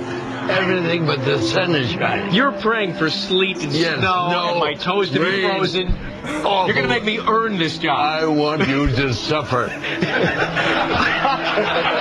I believe you. Carry on. Thank you very much for having me back again. It's great to see you. Happy New Year. Thank you, sir. Love you, man. Thank you. Thank you, Tim. Thank you, Tim. Thank you, Tim. That's not even... I think he said thanks you too. Oh, really? God, way to blow up our fun. So he was thanking the band? All right. All right. Enough of Dick Clark, I guess, huh? Happy New Year. Happy New Year to you, too. Happy New Year. Happy New Year. Happy a year. Hopefully, he'll be around for many years to come. Just not so on we TV. can keep playing this over and over again. Yes. All right. His brain scan looks like a tie-dye shirt. All right. They're all coming in now. But he does sound better than last year. Am I right or wrong? I mean, I thought it sounded a little bit better. Wow. Relatively speaking, I guess. Sure. They can't fix that? No, it's the thing about the brain. Why is it like, you cut your finger and that'll heal? You cut your nails off and they grow back. And then the important stuff, like, your brain, that can't regenerate. Well, how about this? They say we only use, 10% of our brains? So why can't you find another part we're not using it's always make that work? It's always the part that you're using to talk with that gets all drenched. Great. That gets the leaky shower on the second floor above it. Oh, God, it's horrid. All right, we're running late. We got to do a quick break. Opie and Anthony, stay there. You're checking out the Opie and Anthony Show. Phone number 877-212-ONA. We are live. January 2nd. 2008. Jimmy, did you make a New Year's resolution? Yeah, it's not a really good one, though. No? Yeah. What is it? Just let her finish sentences, no more punching. No, I'm going to just get back into the gym. That's just this fruity, stupid one. There's a website. It's called romancestuck.com. And they have the 10 romantic New Year's resolutions to improve your relationship. Yeah. To improve your relationship. They give this top 10 list, they have such doozies as get to know your partner better. Doozies. Ooh. Get to know your partner better. I think if you have to try that hard at a relationship, you know what? Throw her back and get a new one. Maybe it's done. You got to throw her back and get a new one. I don't think relationships are that hard. I really don't. Yeah. You hear people talk about, God, it's a lot of work, and maybe when you get the kids and that. But when you're just dating and, like in my case, getting ready to get married, it's easy. This is easy. Yeah. We don't have to work out a relationship. We don't have to sit there and try to get to know each other better. We just get to know each other better. Get to know each other better. That's number 10. Get to know your partner better. Whether you're dating, just married, or celebrating your 25th anniversary, there's always more to learn about your partner. Is there? And you can have fun doing it. Pick up a copy of the book All About Us and spend some time each week documenting your own love story. Ugh! What? Sounds awful. Or check out the many other books and resources which feature questions for couples. Questions designed to spark discussions and really help you learn more about one another. Man. Wish we had those books. Yeah, let's get those books. Crapple is we're doing this off the cuff. We'll get the guys to get these books. Yeah, we need the book Questions for Couples. What question would you ask your couple? Wait, number 9. Man, what? Number 9 is great. Mm-hmm. Don't forget the little things. Make him lunch. Paint her toenails. Wash and wax his car. Do her weekly chores.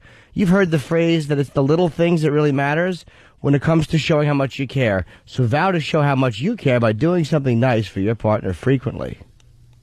Paint her toenails. How creepy. That is kind of a creepy thing to do. Yes. Chicks kind of like that, though. Like that scene in Clerks where Dante's painting his chick's toenails behind the Yeah, they could counter or something. But or you just fingernails, whatever the hell he was painting. But you know what? If you're in a good relationship, you just like go and do something like that. Yeah. You know what I mean? When you have to start forcing stuff like this, it's not doing anyone any good. Yeah. Yeah, it's not one of those things that you should have to think about. I forced my girl to call me Gregorio for 2 straight days. No, you didn't. Yes, I did. But she had to do it. Not only did she have to accent the Gregorio, she had to do this. It's With not the like fist? It's not. But I had to teach her. It's not like a fist pump. It's like you take your fist to the side like this. Yeah. And then you just bring it forward, bring it to the middle. Gregorio. Oh. For emphasis. For emphasis. Yeah. Gregorio. It's almost like you're doing like the hand under the arm fart without the hand under the arm. Picture the right arm, like your left arm's under your armpit and you're going to make the fart sound. Take that away. What you do with your right arm, you close it like that. Are you just trying to see if she'll stay with you before you get married? Is that what you're doing with the... I walked into the living room. It was like, I guess I was just bored halfway through, like, having time off on the radio show. And I go, I got to tell you something. She's like, yeah, what? I'm like, I want you to call me Gregorio for the next 2 days. And my sanity's being questioned sometimes. It's just... And then last night, we were watching Biggest Loser Couples, which is just hilarious. We'll start talking about that as the show develops, but I highly recommend you take a peek at Biggest Loser Couples. Like a husband and wife team losing weight together, blah, blah, blah.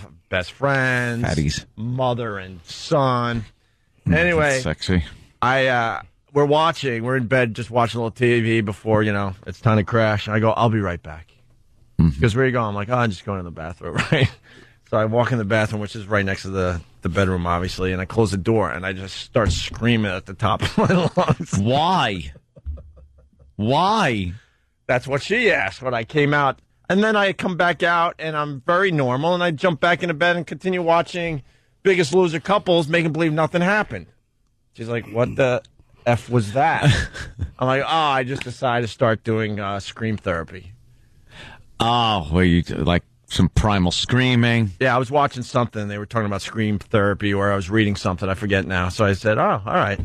Wasn't that a fad a while ago? I don't know. So I decided to just out of nowhere start scream therapy last night. Sure, she appreciated that. Oh, yeah.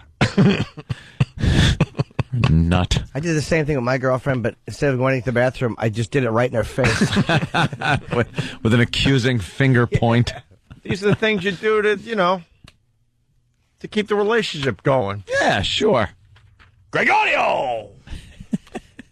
Anyway, number 8 is, when I read number 8, I thought of Jimmy. We're taking a quick peek at 10 romantic New Year's resolutions to improve your relationship. Mm-hmm. Number 8, I started laughing because I just had Jimmy in my mind. Have fun together. Take up a new hobby together this year. Join a softball team together, or take cooking lessons, golf lessons, or dancing lessons. You'll not only learn something new, but you'll have fun with your partner at the same time. That's preposterous. There are like things that... Would you start a hobby with your girl? Yeah, we'd join a softball team like 2 lesbians. No.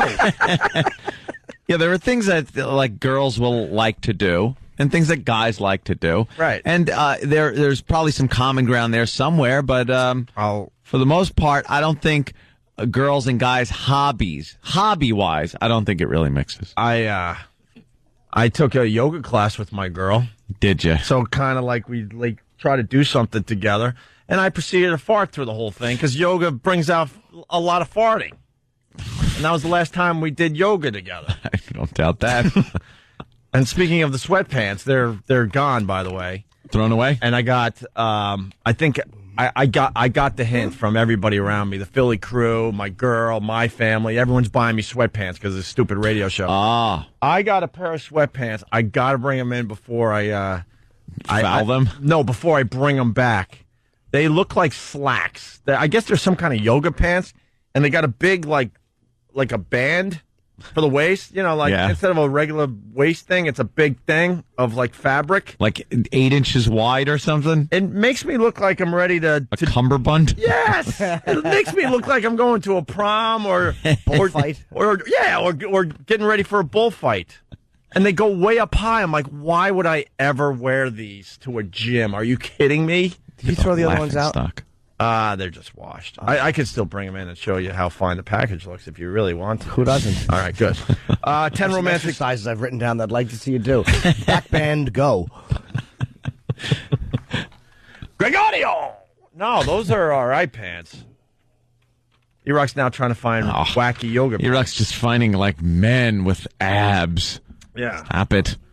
Anyway, 10 romantic New Year's resolutions to improve your relationship. How about this one? So you wouldn't do a hobby there, Jimmy? No, not really. I don't think there's anything that we're interested in on the same. We have fun together. It's one thing me and my girl do when we're not fighting, which we've been better with. We have a lot of fun together. Yeah, fun. That's what we do. We have a good time together. You guys don't fight though. We just laugh. Very rarely. Yeah, we don't really. Do you ever argue? No. I've never seen you guys argue. Not really. I mean, or terse. Sure, we have, but it's not like. I think it's healthy to argue with like your partner, but no, in general, we're good. We were arguing the other night in the hotel because she came away with me to Boston, and I'm a crazy person when I argue. She's like, when we argue, I look at you and I think there's no. Like, you don't connect any love to me at all. Like, I disconnect when I'm arguing, and I feel nothing. Wow. Like, I'm amazingly caught up in the anger of it, and I can't, like, connect. So it might as well be some idiot out on the street that did something that pissed you off, and you start arguing with them. You have the same feeling towards your girlfriend. You cut off...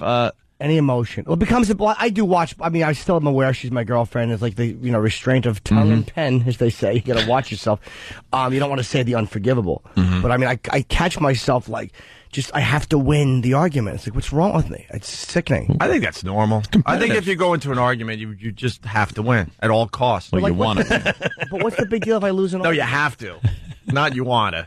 You want to, sure, but you have to as well. But then the other person will start giving in just to, like, all right, I'm sick of fighting, so they'll start to concede the arguments, and then they build up a huge resentment against you. It's like, that's a doomer for relationships if you never give in. We get in weird arguments, like when I was down in Philly, like I said, hanging with the Philly crew, and then we'd, like, spend a day in the city at a hotel and stuff. And we have arguments like my girl going to me, please don't punch that lady, and why are you kicking that Beamer? Stuff like that. And why are you biting your hand? And then I get mad that she's asking me that stuff. And then we argue a little bit. You bite your hand? I bit my hand. Anger thing? No, I bite my hand and I bite my bicep, like in between my bicep and my shoulder really hard. And that prevents me from doing something stupid. Yeah. I was coming out of a hotel, and I don't think I've ever brought this up. I think Jimmy and I are in agreement with this, but I don't think I've ever really talked about this. I have a pet peeve that I forgot about until over the holiday. So we're coming out of this hotel with a lady with her friend. They're two older ladies, probably like 50-something, coats from head to toe. And I don't know if I've ever admitted this, but I despise people that wear fur. I have never been on a PETA website. I've never done a demonstration. I don't look at the horrible videos of baby seals being, like, clubbed. But when I see someone in a fur coat, especially the one I saw where you get to still see the red fox's head. Yeah, why did they put Red Fox's head was on there? Why would they do that? The fox of the head of a red fox. Right. Just, I didn't pay my taxes, dummy. Get your jacket out of me. Lamont, why am I on the jacket? Draped around her neck. I go into such a rage that I would be one of these people that would throw paint. No problem. Really? I'm just too busy to do that. You know, but I'm not going to go try to save the whales and what all is that it? crap. If it's not about the animal and you really don't care about, like... Is it the wealth that it implies? I think it's like the absurd wealth and, like, yeah, it's a wealth thing. It's humans being just ugly. Yeah, I think humans in general, we're just ugly creatures. That doesn't bother me though. It's normally the sign, not always, it's not 100%, but a lot of times, especially with people who have been rich for a long time, it's kind of the sign of a disinterested pig. Like, they don't care what they're affecting or what had to be slaughtered for them to look a certain. That has become a symbol of that, right? And then my girl's talking about the whole chickens and beef and stuff. I go, I get it. I'm not like hardcore, but that's my line when I see head to toe furs, it drives me nuts because it's not one animal either. It's a lot of fucking. Furry. I think you were going to say a lot of furry animals. Furry friends. And it came out like Dick Clark would have said it. Oopsie, first of the year. So I'm sitting there waiting for the car, and they're just standing there, and they're smoking their cigarettes, and they got their Botox in their face, and I just despise these two, and I don't even know them. And then I couldn't help myself, and they got in the car, and I kind of kicked the car. Oh, gee. Why would you? Because I had to do something. I was so frustrated that I was watching this display of wealth in front of me. And you can't... This disgusting display of wealth. And it's amazing you say something like, I hate fur, and then someone will go, well, do you wear leather shoes? Yes. I'm not saying it's 100% consistent. It's just, that bugs me. Yes. Yeah. I mean, I'm not saying, yeah. I kind of like that's the my animal line, rights though. psychos. Everyone has their line, or in Ant's case, no line. You know why it doesn't bother me? And I'm serious. I'm serious about this. Our time will come. Humans' time will come where we're not so friggin' pompous and top of the food chain and all-knowing, all-seeing. We all think everything that we do is fantastic. And one of these days, hopefully it'll be a giant meteor will hit or something. God, please let it be an alien race that could just wipe us out. That would be hysterical to watch. People thinking we'd be able to do something. Meanwhile, the aliens, to them, we're like ants. Oh, yeah. Like an ant looking at us going, oh, I think we can beat them. You know, oh, can you? Jimmy has... Little raid. Jimmy has some new material on that. Yeah? Yeah, that we heard on the other night. Yeah. I don't remember it. Go see Jimmy soon. I just improv every night. It's a new hour.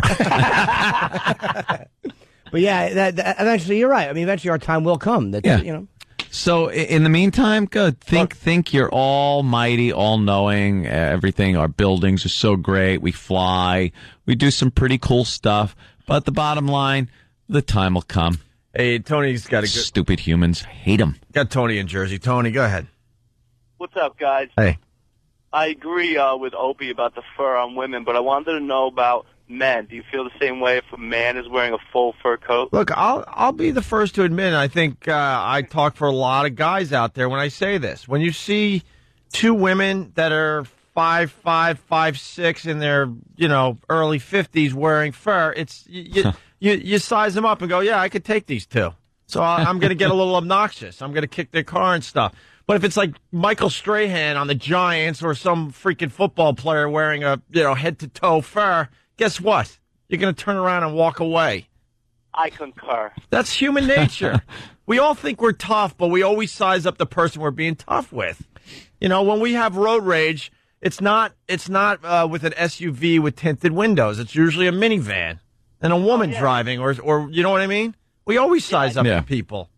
That's why I never mess with Asians, because they all know karate. Oh, you better not say Asians on the radio. You do know you're not allowed to do that. That's true, though. As a kid, I would never even try to get in a fight with a black kid or an Asian kid in school. Because I assume that the black kid's going to be able to just kick my ass, and that assumption has always been true.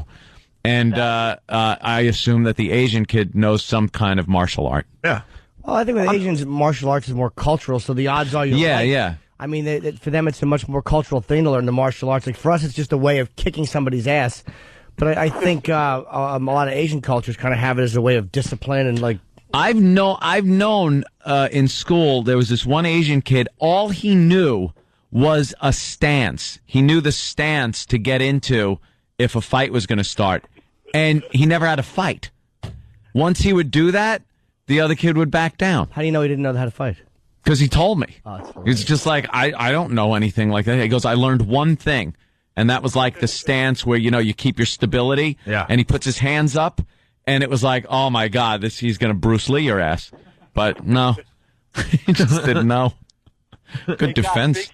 Big fan. First time caller. Thanks. Thanks, Tony. Thank you, my friend. But, I'm not telling my story to act like a tough guy. I'll completely admit it. If it's like someone playing...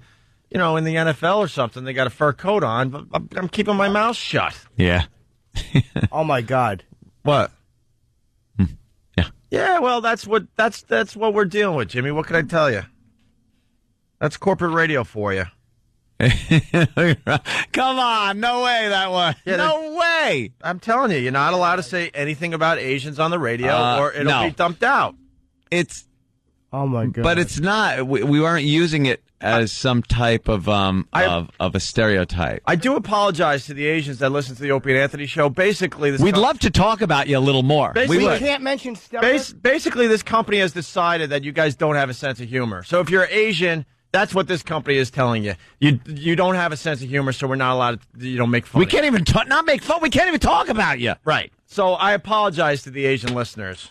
You can't be part of the fun because this show is absolutely discriminatory to Asians, and it's beyond our control. We'd love to talk about you, your culture, whatever. But for some reason, everything we mention about the Asian people and culture gets dumped out of fear. And I'm not even talking bad things or anything or a stereotype or something.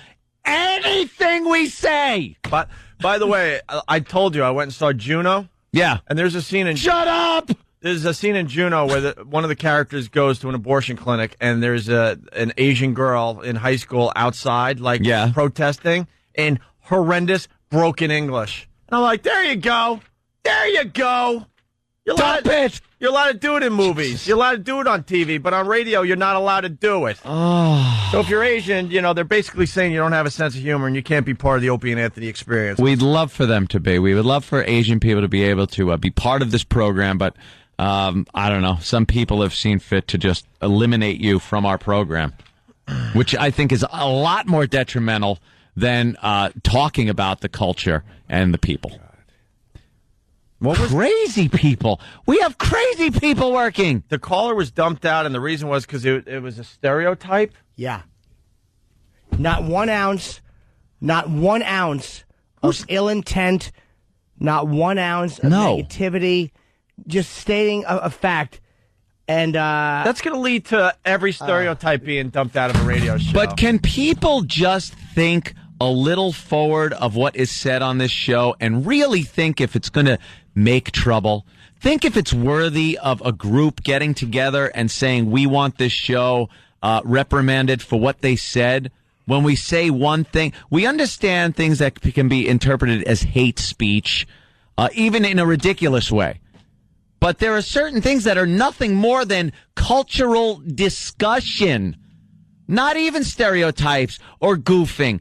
It's a cultural discussion that is now being just trotted upon on our show.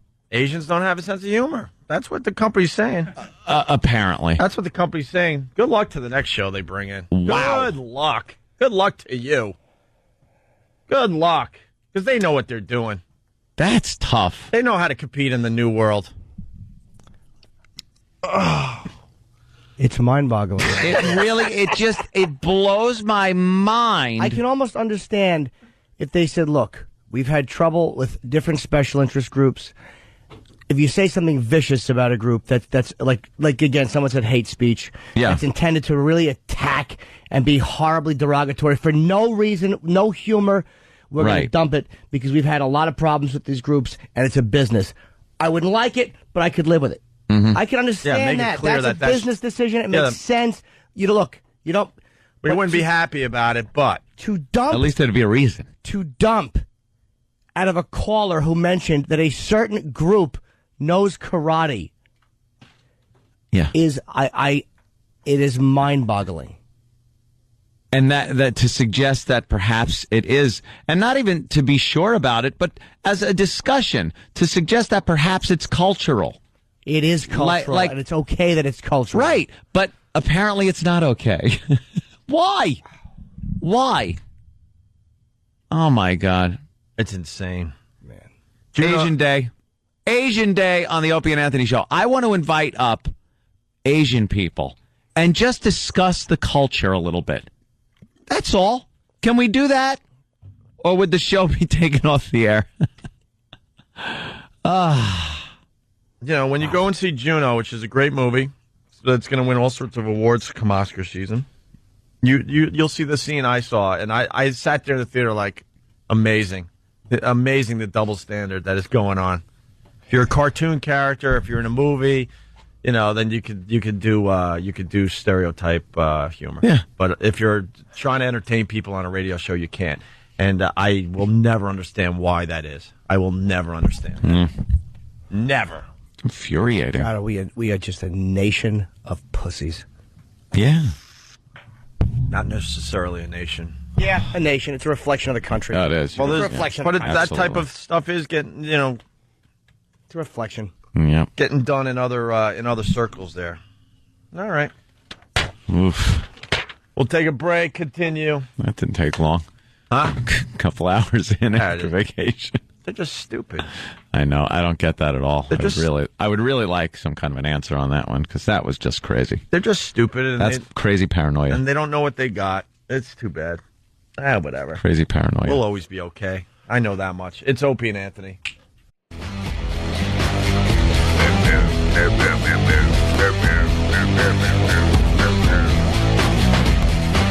You're checking out the Opie and Anthony show. Hi. You're right, Jimmy. It shouldn't have been dumped.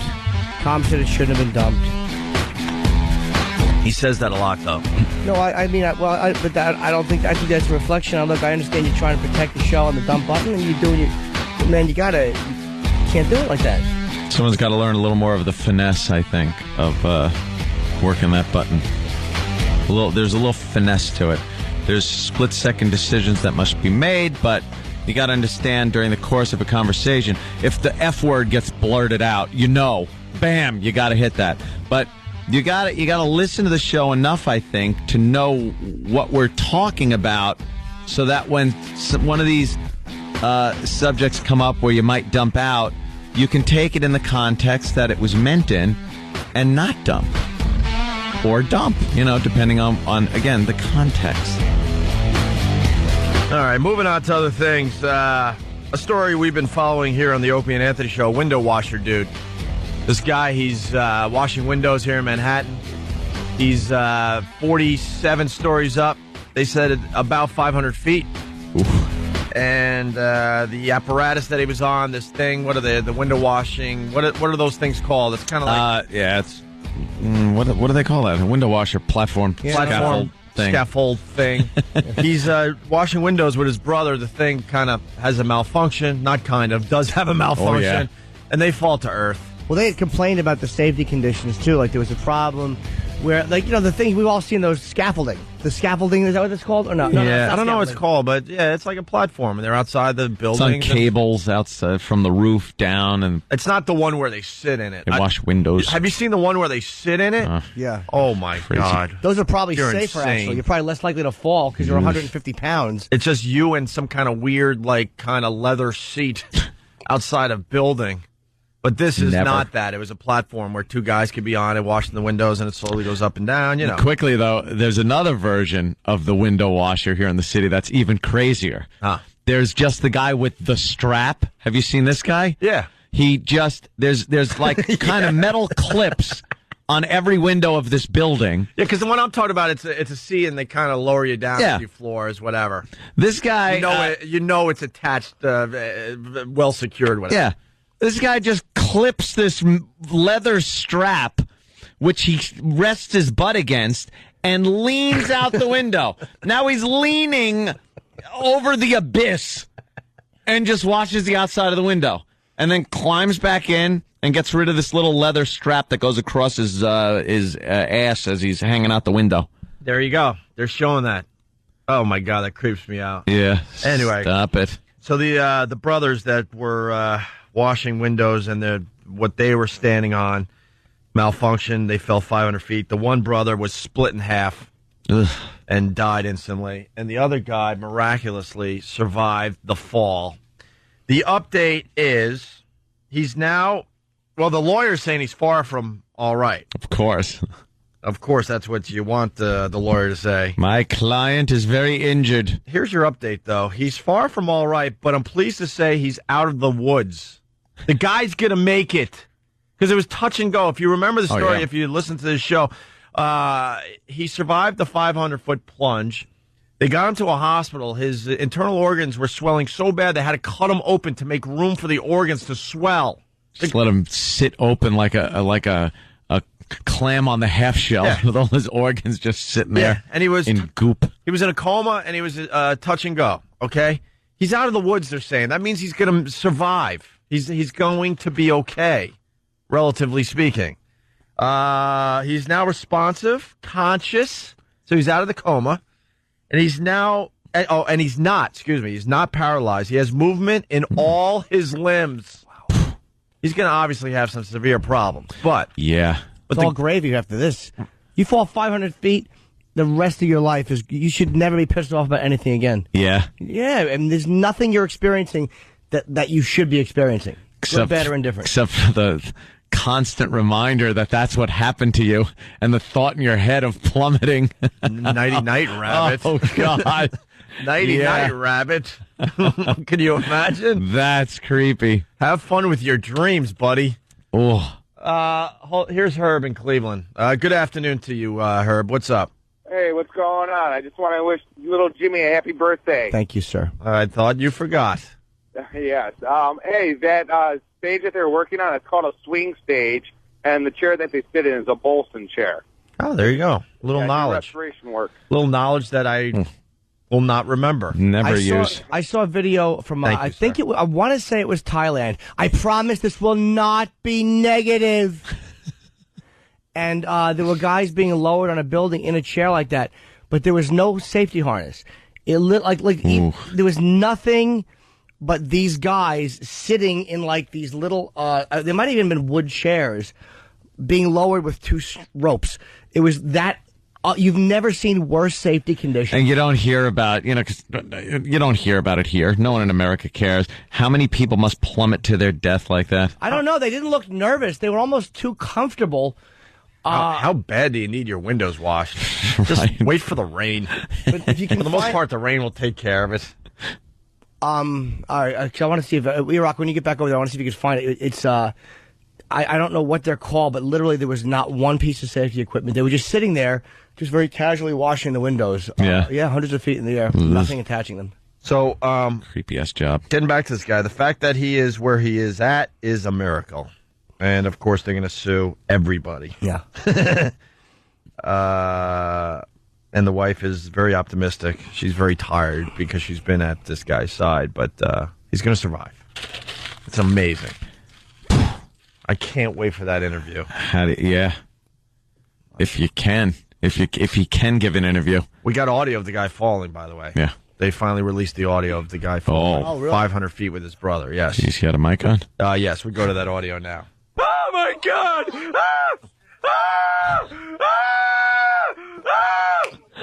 Yeah. That's better. Still falling. Still falling. He's still falling. He's still falling. Falling. Falling. Falling. Falling. Falling. He's still falling. He's halfway down. 250 feet to go. That's better. Exclusive audio of the guy falling. He's still falling.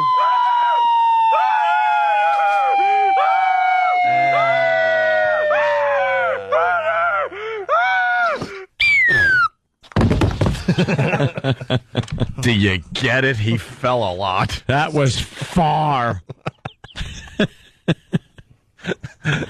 Do you get the gag? And then Jim Liritz, he was on our show, admitting to taking a few pills while he was playing, and he gave us a lot of press. Gave us an exclusive interview back in the day. Well, boy, is he in trouble. Holy crap.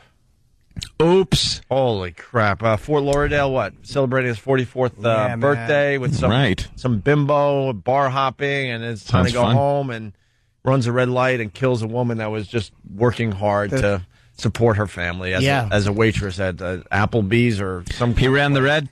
They say he did, yeah. He had like a truck too. It was like a I don't know, an Explorer or something like that. And so it was like one of those ones that hits you. You stay hit. I mean, it was a big truck. And she died with her husband because she was close to home, and the husband was able to get to the scene and pretty much watch his wife die. And then go home and tell the little kiddies that mommy's not coming home. So Liritz is in some deep, deep trouble. Deep trouble. Wow. Yeah, he's going to jail, man. That's a mandatory jail sentence. A vehicular homicide is a mandatory jail sentence. Is it mandatory, really? Oh, yeah. If you kill someone drunk driving... You can't get a lawyer to figure something out for you? No way. He's not getting community service. Death? No way.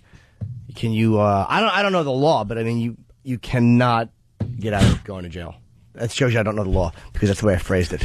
You cannot get out of going to jail. Get out of going to jail. It wasn't legal speak. And there was, and he was obviously drunk and stuff. And, right before New Year's, I was listening to the radio, and they were talking about, they were doing all their warnings about not drinking and driving, and there were going to be, roadside checks and all that. And then they had a stat, and I wish I remembered exactly, but how many people die right around New Year's from drunk driving? Yeah. And it infuriated me because you never hear the politicians like Hillary and the rest of them like kind of jumping on that cause. Because they know, because in the end they know they can't win that cause without getting into details. But that's one you don't want to take on if you want to be a politician, if you know what I mean. But they'll talk about like video game violence and how this kid went to a school or went to a mall because of stupid video games. And I'm like, man, if you compare the amount of deaths that could possibly, you can't even prove it, possibly happen because of violent video games, and actually people killed around the holiday because people are drinking and driving. You can't even compare the two. Yeah. But as soon as some dope decides to take a gun to a mall or a school, it's all about the violent video games, and the politicians jump on board. Gotta ban violent video games. Don't do that. Then I'll have nothing to do but go out and drink and drive. Right. It's the only thing that keeps me home. I know. Ant's involved in both of those activities. But I forgot what the stat was, but it was just unbelievable how many people die. I had a designated driver for New Year's Eve, yes, by the way. Yes. I was very happy. I wasn't going to drink and drive because I knew I was going to be doing some drinking, and it's amateur day, It's amateur night. It's one of those, no one knows how to drink and drive on New Year's Eve. Please tell me your designated driver was autopilot. No. You decided it was to try autopilot. It was my buddy Joe, who also took care of Jack during the vacation. Yeah. Took care of the cat and decided to play little gags on me. Yeah. During that. Him and Keith, the cop, just a couple of comedians. I come home from vacation, and my girlfriend notices, she goes, "What's in the window?" And as we pull into the driveway, I notice there's a giant lit up menorah in my window. I'm not Jewish. I have Christmas decorations all over the outside of my house. But Joe thought it would be funny to put that in my window, I guess, to, make me more neighborly with the neighbors. And Keith the cop decided he didn't like my desktop pictures on my computer. He didn't like them. One, I think, was of the universe. I kind of like that. It's very trippy. Another one was fish or something like that. Sure. Kind of cool. No, he needed his bag on there. His bag? Yeah. The bag he carries around with him no matter all what? the time, no matter what. Time. Wow. Yeah, that one. His head is big, Jimmy. He took he took a picture. Sorry. And put it up on my computer as my desktop. So Really? when I came in and turned my computers on, whammo, in giant 30-inch monitor, size monitor picture, there it was. Keith's satchel. It's actual size, too. He's all bagged. Oh, Jesus. Were you turned on? It's still up there. Why wouldn't take it down? Hey, let's say hi to Charlie. Jokesters. Charlie in Jersey. Charlie. Hey, what's up, guys? Hey. How you doing? Good. Getting back to that stat, it's 180 people nationwide get killed every year in drunk driving-related accidents That's it? on New Year's. Wait, hold on. What'd you say, sir? 180 people, on average, die in drunk driving-related accidents. Around New Year's alone? New Year's. No, just New Year's. Just yeah. New Year's. Just New Year's Eve? I think that's about what I remember hearing on the radio. Not that many. I mean, I'm sorry for whoever it was that, Wait, but all I'm saying... sound like that much. That 180 people a year are guaranteed to die on the highways from drunk drivers. Yeah.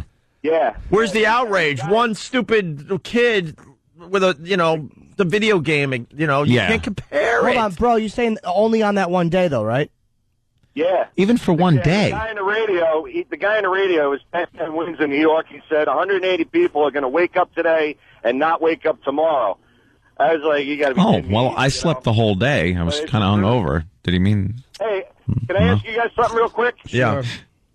Yeah, I just wanted to know if there's any truth that Kirk Douglas and Dick Clark are going to co-host the Oscars this year. It would be the highest rated Oscars ever. No, Happy New Year to you, too. There, Happy Charlie. New Year, my friend. And let's say hi to Pete in Boston, listening on BCN. Pete, Happy New Year. What's up, guys? Hey. Good morning. Happy New Year. All right. The He wasn't lady, listening earlier. You guys hear about the lady that got killed at the Big Dig? The roof fell down on top of her. Oh, yeah, that big metal plate. Yeah, we've been following that story, too, and you got the update. We were going to get to this, but go ahead there, Pete. Yeah, I guess family got like $70 million from the company, the fastener company in Jersey. Yeah. And it's still looking to sue many more people. How does it work out mathematically that some woman, and nothing against her family, it's tragic. But who isn't? Tragic. But who the hell is worth $70 million? You know what? But you hear stories like this. Tell me you're not looking around at the family Christmas party thinking who you could sacrifice for $70 million. 70 mil. How do they come up with the number? Is it for more is ridiculous. I mean, it is tragic what happened to her, but to ask for even more money from more people is just asinine. They just dole out millions for people that probably wouldn't make $1 million in their life. Well, I guess then you got to go through pain and suffering, but really. But you can't put a price on a family member when they Exactly, you can't. So like what are you going to do? Anthony. So what are you going to do? All right. Boys, punching out. 70 million. I can understand a lot of money. Thank you, sir. But what makes a person worth 70 million and some other person worth 10 million? The next time 150 million. The next time they do a story, I'm obsessed with this, and I'm sorry I am, but this stuff does drive me nuts. When they start jumping on we gotta ban violent video games, right? Give me that stat again, you dope.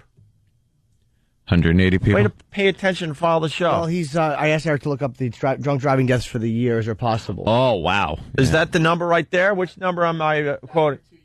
From 2005, they might. All right, 2005. So even if this went down a little, it didn't go down a lot. 2005. Which number there, E-Rock? The second. Wait. That's the total amount of people that die. What's the second number? Wait, Eric. I think you're wrong. Go up. I think drunk driving deaths, total fatalities, and alcohol related ones. Oh, okay. All right, so it is the second one. Yeah. All right. In 2005, remember this when they do their violent video game story on the news and the politicians start babbling about nothing. 16,885 people died from drunk driving accidents in 2005. That's 39% of the fatalities on the road that year. That's not too far from being half of all the highway deaths or road deaths from drunk driving. But you'll never hear a politician truly take that stat on. Never. But a violent video game, that's easy crap. That's easy crap to take on. There you go. Let's go to Dennis in Detroit. Dennis, what's up? Hey, I just wanted to say that, Mr. Norton, you are one of the funniest, wittiest comics I've ever heard in my life. Oh, thank you, man. Transferred over, and you are really funny. Thank you very much. The other thing I wanted to say is that in regard to the politician issue, there's no sensationalism in regard to, like, traffic deaths regarding alcoholism, or alcohol, but if you see a Piper go down with two people in it, CNN and MSNBC, they're all over it. Yeah. I mean, two people go down in an airplane, 8 people go down in a car, but there's no sensationalism, and that's kind of what's happened to society right now. It's just a pure sensational news issue. Yeah, they like the stories that people can kind of get all like, ooh, look at this. Ooh, did you hear? Yeah, but you guys are great. All right, thank you, sir. Speaking of the news, I mean, you get fun stuff like this.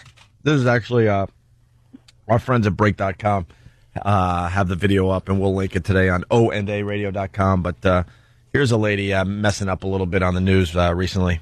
I'm sure you needed it, Annie. Did you get many spankings as a kid? As a kid, no. No, wait. Wait a minute. Wait a Stupid news people. What? Wait a minute. Whoa. Listen again. I'm sure you needed it, Annie. Did you get many spankings as a kid? As a kid, no. No, wait. Wait a minute. Wait a minute. Wait a minute. That's not what I meant. I meant I was a little... I'm not... never mind. I'm sorry. That's not what I meant. I'm really embarrassed. But I was a pretty good kid. I'm sure you were. She likes her spankings. She is a whore. There's no way around that one. She likes a good spanking. Just the newsman annoyed me, though, with his we've stepped into a bit of naughtiness. Yes, some naughtiness. Woohoo. Woohoo, a spanking. Ho-ho. Naughtiness. Ugh. By the way, I'm not sure if this is the exact stat, but Todd, thank you, from Medway, Massachusetts. Cigarettes kill 500,000 people per year. Is it that high at this point? Oh, yeah. Cigarettes are just ridiculous. And, of course, they're legal, and the kids are smoking more now than ever, by the way. Let's hope so. All you have to do is keep your eyes open while you're out and about, and you see freaking kids smoking like crazy. But the politicians will never take that on, if you know what I mean. And you know why. Speaking of violent video games, by the way. Yeah. Ah, what a blast. Yes. What a blast. Call of Duty 4, by the way. Everybody here, the staff, is playing it. I beat it. What? I beat it over vacation. No, you didn't. What? You did not. Yeah. Okay. I did. What, on your Xbox? Gregorio beat Call of Duty 4 in between Scream I don't think so. No? We're playing online, and I'm very upset because Than apparently is a big friggin' officer. Yeah? What are you? I'm a general. How many stars? 4. You know who's a 5-star general? Dane Cook. Dane is a 5-star general in that stupid-ass game. And how does he find time to play it? I'm a stupid lieutenant. I just got rid of my sergeant stripes. He has a lot of time on his hand. He doesn't have to He doesn't have to wake up to do a radio show every day. He said he pays other people to play for him. He does a movie once a month and then has a month off. He's got plenty of time to get his power up. And I was playing with Bobby Kelly. Uh-oh. What? You were playing with the gays. And the gays, yes. I was playing with the gays. Do you like playing with the gays? They're a fun group. Yeah. It's Bobby Kelly he's one of the gays. Mm-hmm. And then a bunch of other people. Are you an honorary member of the gays or a full-fledged I haven't. gay? I've been asked to be one of the gays, but it's a big decision for me. Now we're doing double entendre humor. See, their clan on the game is GAAY. Yeah. And that's in front of their names, and they're the gay clan. Mm-hmm. And I'm kind of leery to jump in and be one of the gays here because I don't know. I kind of like. First of all, I don't want to embarrass any team I'm on by how crappy I play. You know, I gotta get better. I gotta play more. Well, you're trying to get used to the Xbox control too, because you're used to just yeah. using your mousey. But now I got something. You like the that mouse. I pretty much can use my mouse and keyboard on the game, but ixnay.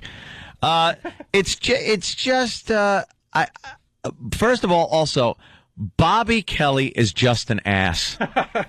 He's just an ass. He goes into this thinking it's real war. He tries to lead his men like a commander. Bob wants to be respected. Yes. Just somewhere on the planet he wants respect. And he deservedly gets none anywhere. None. Does he say dude a lot? Yes, it's constantly do. Because now we're all sitting around, of course, in our respective homes, but I assume everybody's sitting like this with their headset on. There's your little, you could hear, and then a microphone slung in front of you, and you can talk to each other. When are you guys going to tape? I told you to start taping this. Start taping. Well, here's what we heard. Bobby trying to breathe. Breathing heavy. And we all were ragging him about it. I was like, where's the option to shut off the sucking chest wound of the dying guy? And then after an hour of that, he told us that the first complaint he got, he shoved it right under his nose and just left it there the whole time to annoy us. And a lot of people were very mad. And I'm to say, damn it, fix your servers. We couldn't play yesterday. We were very upset, everybody. And they were saying, you got to get on the air and bitch about this because they wanted to play, and we couldn't get on the servers. And you were playing with the gays. Yeah, playing with the gays. And you said, all right, you want to play with the gays, but you don't want to suck. Well, no, I don't want to suck because I'm not that good. I'm not that good. So I don't want to suck and be on the gays. So I got to wait until I get better. How did Dummy try to motivate everyone? Oh, he's just like, all right, follow me. Yeah. Follow me, guys. All right, let's do this. He can finally be a leader or something. And he just runs off somewhere. But then I noticed he's kind of at the bottom of the pile as far as the score goes. I'm at the bottom, so I don't want him calling or giving me crap about it or anything. Because you're still sucking. Because I suck. Right. But he's been in the gays for a while. Right. You know? And he's a general. I think 5-star now. And I don't see him as being that good. I think he's on there because he's Bobby Kelly. Online, he's a 5-star general. In life, he's a private. He really is. He's a private pile. He's wanted to say, follow me, guys, his whole worthless life. No one's ever followed him anywhere. There should be an option to hit him with bars of soap and pillowcases. All right, we have to take a quick break. I'm sorry. We got to talk about the tiger out there in San Francisco. Yes. One of my favorite stories. Hilarious. Over the holiday that we didn't get to talk about. And I think we're going to try to get Richard Huff on to talk about the late night guys coming back and the new TV season. Yes. Even though, yes, it's January, but that's what they do now. They have a second TV season. It's starting up. He wrote a good article in the Post, the Daily News. All right, we'll try to get him on after the break. It's Opie and Anthony.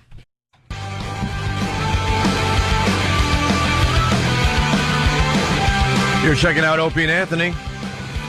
A little tease for tomorrow's show. Somebody associated with this fine radio show got engaged. Another person got engaged over the holidays. There it is. And we will tell you tomorrow. If the engagement is still on. That's a tease. If it's not, then we won't. That is a tease. Let I've ever heard speculating begin. Unless you already know already because you're an insider and you'll wreck it for everybody else. Let's just say that women put a certain pressure on you to marry them. And eventually you have to do it. So someone associated with this very program is engaged. Yeah. Yeah.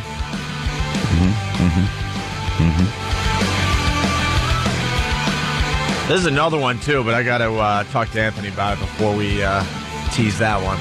Ooh. And I think... You know what I'm talking about? I might. I'll have to... Yeah, maybe next break. Well, I don't know.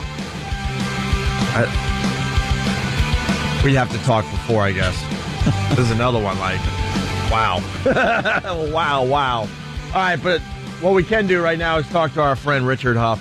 He writes for TV for the Post? Daily News. Oh, my God, one. Richard, I'm so sorry. Good one. I'm so sorry. First, you have the announcement of a funeral being held tomorrow for one of the staffers, and now you stay up from that other paper. And that hurts, guys. Congratulations, by the way. Page 4 of the Daily News, they put your great article. It's not buried like most of your articles. So, thanks a lot. But, it's New Year's Day. They're always scrambling for stuff. I want to bring everyone on board. Richard Huff, we kind of really hated. And then when we decided to confront him and we became pals.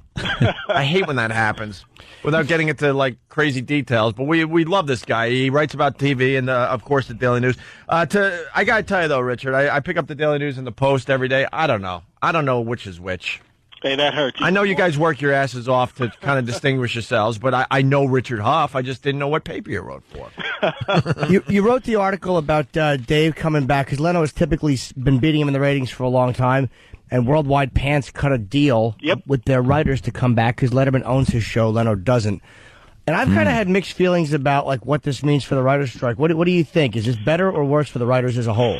Well, I think in some ways it's better only because some of them get back to work. This thing's dragging on. People have been talking already about some writers' strike fatigue. Where this goes, I don't know, but I do think in some ways it's a little better just because people are working. Well, I mean, what's happening is, like, Letterman's people are going back to work. I mean, they've cut like Letterman, I think Worldwide Pants gave the writers what they wanted. But what it does, in a way, it's a weird, like, catch-22. Like, you're happy for those guys because, they're going to be working again. But the rest of the writers now, like Leno's writers, Leno's been a big supporter of the writers, but he doesn't own The Tonight Show. So he can't cut the deal that Letterman could cut, or he would. So now he's kind of screwed. So he has to go back without writers. So isn't it almost letting them continue with the shows now? Like, didn't that kind of open the floodgates for the networks to continue the shows? You mean the late-night shows? Yeah. Yeah, well, I think, those shows are different in the sense that they so depend on that topical stuff. Just like you guys, every day you're talking about stuff that's happening today. That's what those shows depend on. So at some point, you got to bring them back. It'd be great to have writers, obviously, because we're not sure what these shows are going to look like without writers. Well, just listen to the Opie and Anthony show. Exactly. The visual drivel. Well, Richard's basically saying, hey, why don't you get a writer or two? Well, they're going to be different, though. They're not going to be able to do the sketch bits that they used to fill in time. They'll probably have to have more guests to fill in some of that extra time. And shows like, Leno and Conan, what kind of guests are they going to get? Because people are afraid to cross picket lines. Well, I think this will hurt Leno, unfortunately, because I love Jay, but I think it's because his strength to me was the monologue. Right. Because Jay is such a good comic, and whether people don't understand how edgy he is in today's climate, the racial stuff he does, the social stuff he does, that to me was the strongest part of the Tonight Show, is that monologue, that long monologue. And you're right, a lot of the guests will be probably afraid to go on his show at the risk of pissing off the writers. I don't know much about Jay Leno, but it seems like he writes a lot of that monologue. I know he has writers helping him, but just with his background as being a stand-up comic, I think he gets a lot of his lines in there. Well, yeah. What's the rule with that, Richard? Like, because he's a WGA member, but he's also Jay of the Tonight Show. Like, is he allowed to write for it? Well, technically, according to the union rules, no. He's not allowed to perform any written material or to do the work that writers normally do. The network is arguing that that's not the case with these guys. And you're absolutely right. I mean, Jay writes a lot of his stuff. Every time I've ever talked to him, he's thrown jokes out just to see how they work. Yeah. And also, we can't deny the fact that all of these guys got into this spot because they're talented. And out on the road, as you know, Jim, I mean, it's you. So you can't discount their role in this. Right. It's a matter of how much of that extra stuff is helped by others. Well, Conan was not. Conan, I think, is more of a writer. And he may. I don't know if he'll have trouble because, again, I really don't watch the show. But it's like, now he's not a stand-up. He's certainly capable of talking and being conversational, but he's not a traditional stand-up. So he's kind of be forced into a role where he doesn't have 20 years of stand-up experience behind him. Right. Maybe like Letterman was a stand-up comic too. So I don't know. It should be kind of interesting to watch. I'm going to be watching if it will hurt. What these shows look like, because Dave is going to get he's got Robin Williams tonight. Right. He's going to get all these guests. Well, you know why he got Robin Williams? Just let him babble for 40 minutes. The show's over. Babble. I mean, they don't have to fill time. Trust me. Well, it's also a statement too, because Robin was a big supporter of the writers. Yep. So for him, he was on the picket line. I went out to the picket line a few times. It was a who's who. It was fun to check out. All I'm noticing though in the news is all stories about how they're getting around the strike. I haven't heard one word about negotiations or how they're trying to settle this thing. Anyone who's talking, this is really one of those situations where no one seems to be trying to solve the problem. Well, the talks broke down a couple weeks ago, and as of now, there aren't any talks scheduled. Yeah. And I think the union is hoping that, deals like Letterman's show that people can negotiate some of this stuff. Now, I mean, let's not forget the fact, too, that Letterman's able to do this because he owns his shows, and some of the stuff that they're arguing over, he can't control anyway. So, how his show gets on CBS.com is really in CBS's hands. So there's some wiggle room in some of that stuff. Well, I just think it's odd sometimes when these unions are so deeply involved in people's livelihood like this. And I do understand there are issues. The writers want what they want. They want a cut of things that they've been cut out of for so long. But again, just because you're a writer, why do you have to be part of this giant group that all has to be treated the same? How about, like they're doing with the late night shows, you get your job, and it's based on your individual merits, what you do, what deal you make with your employer, because that seems to be what a lot of people have to do. Unions they really hold companies hostage sometimes, and it hurts everybody. I mean, it hurts. There are people that have nothing to do with this that are out of work. It does hurt people that, like, well, the thing is this. No, I'm sorry, Richard, I didn't mean to cut you off. It's like, the bad part is, like what you're saying, that like a lot of times weakness is rewarded because they're union members. Mm-hmm. But I think in a case like this, from what I understand about it, what the writers are asking for is justified. So it's like the union is the only way to show strength, because as individuals, man, these guys, they pay Adam Sandler $20 million a film. There's no one that they wouldn't individually just cut off. These companies can outlive anybody. But how about your talent? Right, you're a talented writer. You would then deserve to earn more, to get more of what you ask for, just like anything in any job that you're in. It's based on your merits at work. Why should you be lumped in together? Let's say you work you're just in an office and you do your job very well. Some idiot is a loafer, I like to say, Jimmy, a loafer. And why are you all lumped into one category that you should all make this amount of money and get this and this? I think writers based on their own merits, that should be how they're compensated. I think they are, though. Richard, I don't know what the scale is, but I'm sure that Bill Schefter, I believe, is the head writer for Letterman. I'm sure he probably makes more. He probably does, based on the union contract, not based on, hey, I hammered out this deal or my agent hammered out this deal with this company. The union thing, I think, worked well when people were really being taken advantage of. And now I think it's gotten to the point where the unions and the companies, too, are able to even take more advantage of these people because there are still unions. Richard, do you know how that works, the structure of the writing pay? You know, I am not an expert on how that works, but I think the unions basically cover the minimums in those cases. It's the same thing with the acting union. Mm-hmm. There are minimums that you are required to get to appear on certain shows. Right. But, of course, if you're a better actor, you can make more money, and I think it's the same way with writers. I'm not exactly sure about that, but I believe that's the case, as you just mentioned. And you're right. I mean, you wonder why everybody's covered the same way, but that's the way this system has been set up with the Directors Guild, the Writers Guild, the Actors Guild. Yeah. And I can see the Writers Guild point as people, and we're, product creators, you and I and all of us, and the extra ways it's getting out there, they want some piece of that. But don't you think that some writers deserve that and other writers don't? Absolutely. And why should they all be in the same category where they all deserve it? See, that's what I don't understand. You're forcing people to pay you more money, give you more benefits, when maybe you just don't deserve it. And maybe this guy deserves twice as much. Well, the writers... That's the union way. I mean, it's been that way forever, be it doormen or writers. And it's been that way a long time. And that's extortion. But the sad thing is, as you pointed out before, a lot of people are getting hurt. The guy who makes egg salad sandwiches for the Kraft truck at the Leno show, if there is one, or any of those other things, that guy, he really had to hurt through Christmas. And he's still hurt because he's selling less sandwiches. He's not doing the work he's normally done, and he's not tied up in all this stuff. Well, Richard, don't forget one thing, though. With these deals with DVD payments, the writers are kind of making it on their own merit, because you're only going to be paid for the stuff you've contributed on. It's not like the guys who write garbage B movies are going to be paid on 30 Rock syndication money. You're only making the money on the stuff that you've contributed. So if you're a low-level writer who's just making a minimum and you haven't contributed to any of this stuff, you're not going to be making anything from it. But if you're a writer for 24 or any of these major shows, then you will reap the benefits because you've kind of earned it by writing a hit show.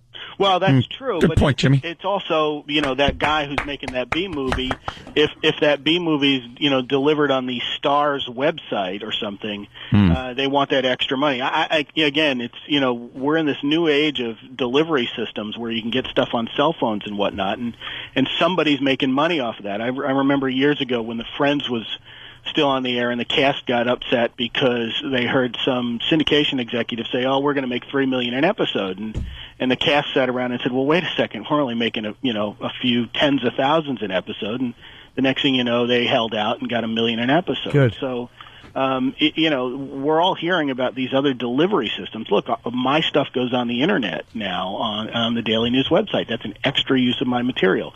Mm-hmm. That's essentially what the writers. You must be getting dozens of hits. Well, it's the way I'm able to, take the time to talk to you guys. Oh, brother! Don't forget too. In my vacation home over on the west side. Don't forget too. Companies are never going to volunteer to give you money. Like I think I could be wrong, but Joyce Randolph was the only one to get like syndication money out of the Honeymooners because they didn't have the foresight back then. Right. And I think her brother was a lawyer. Correct me if I'm wrong, somebody, but like of the millions of dollars that was raked in because of that brilliant show, the people that made it probably saw virtually none of it.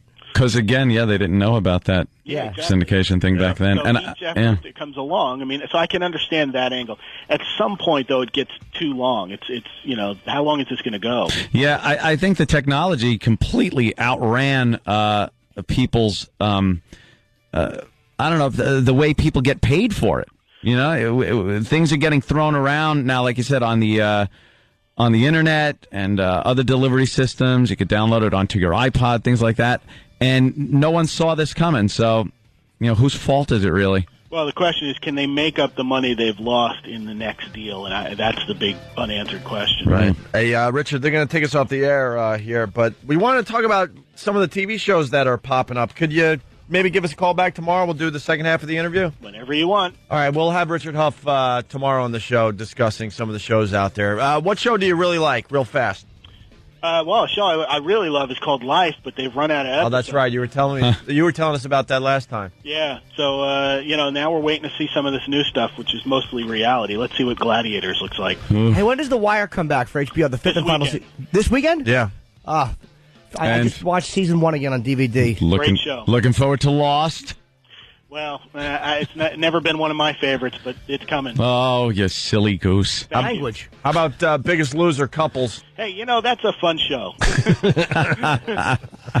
You can't beat that show. I love when they break down and cry. It's hilarious. Exactly. And there are some big people. Yeah. All right. Well, we'll talk to Richard Huff tomorrow. All right. Thanks, Richard. Take care, guys. See you, From the Daily News. You do write a great column there, Richard. Thank you. All right. Richard Huff writes about TV for the Daily News. And it's on the website. Huh? Yes, on the website. Dozen hits. What? Did you watch The Wire yet? I have all 3 seasons just sitting there waiting. There's 4. Waiting. There's 4? Yeah, there's a 4th one. Wait, do I have all 4? Or all You probably do.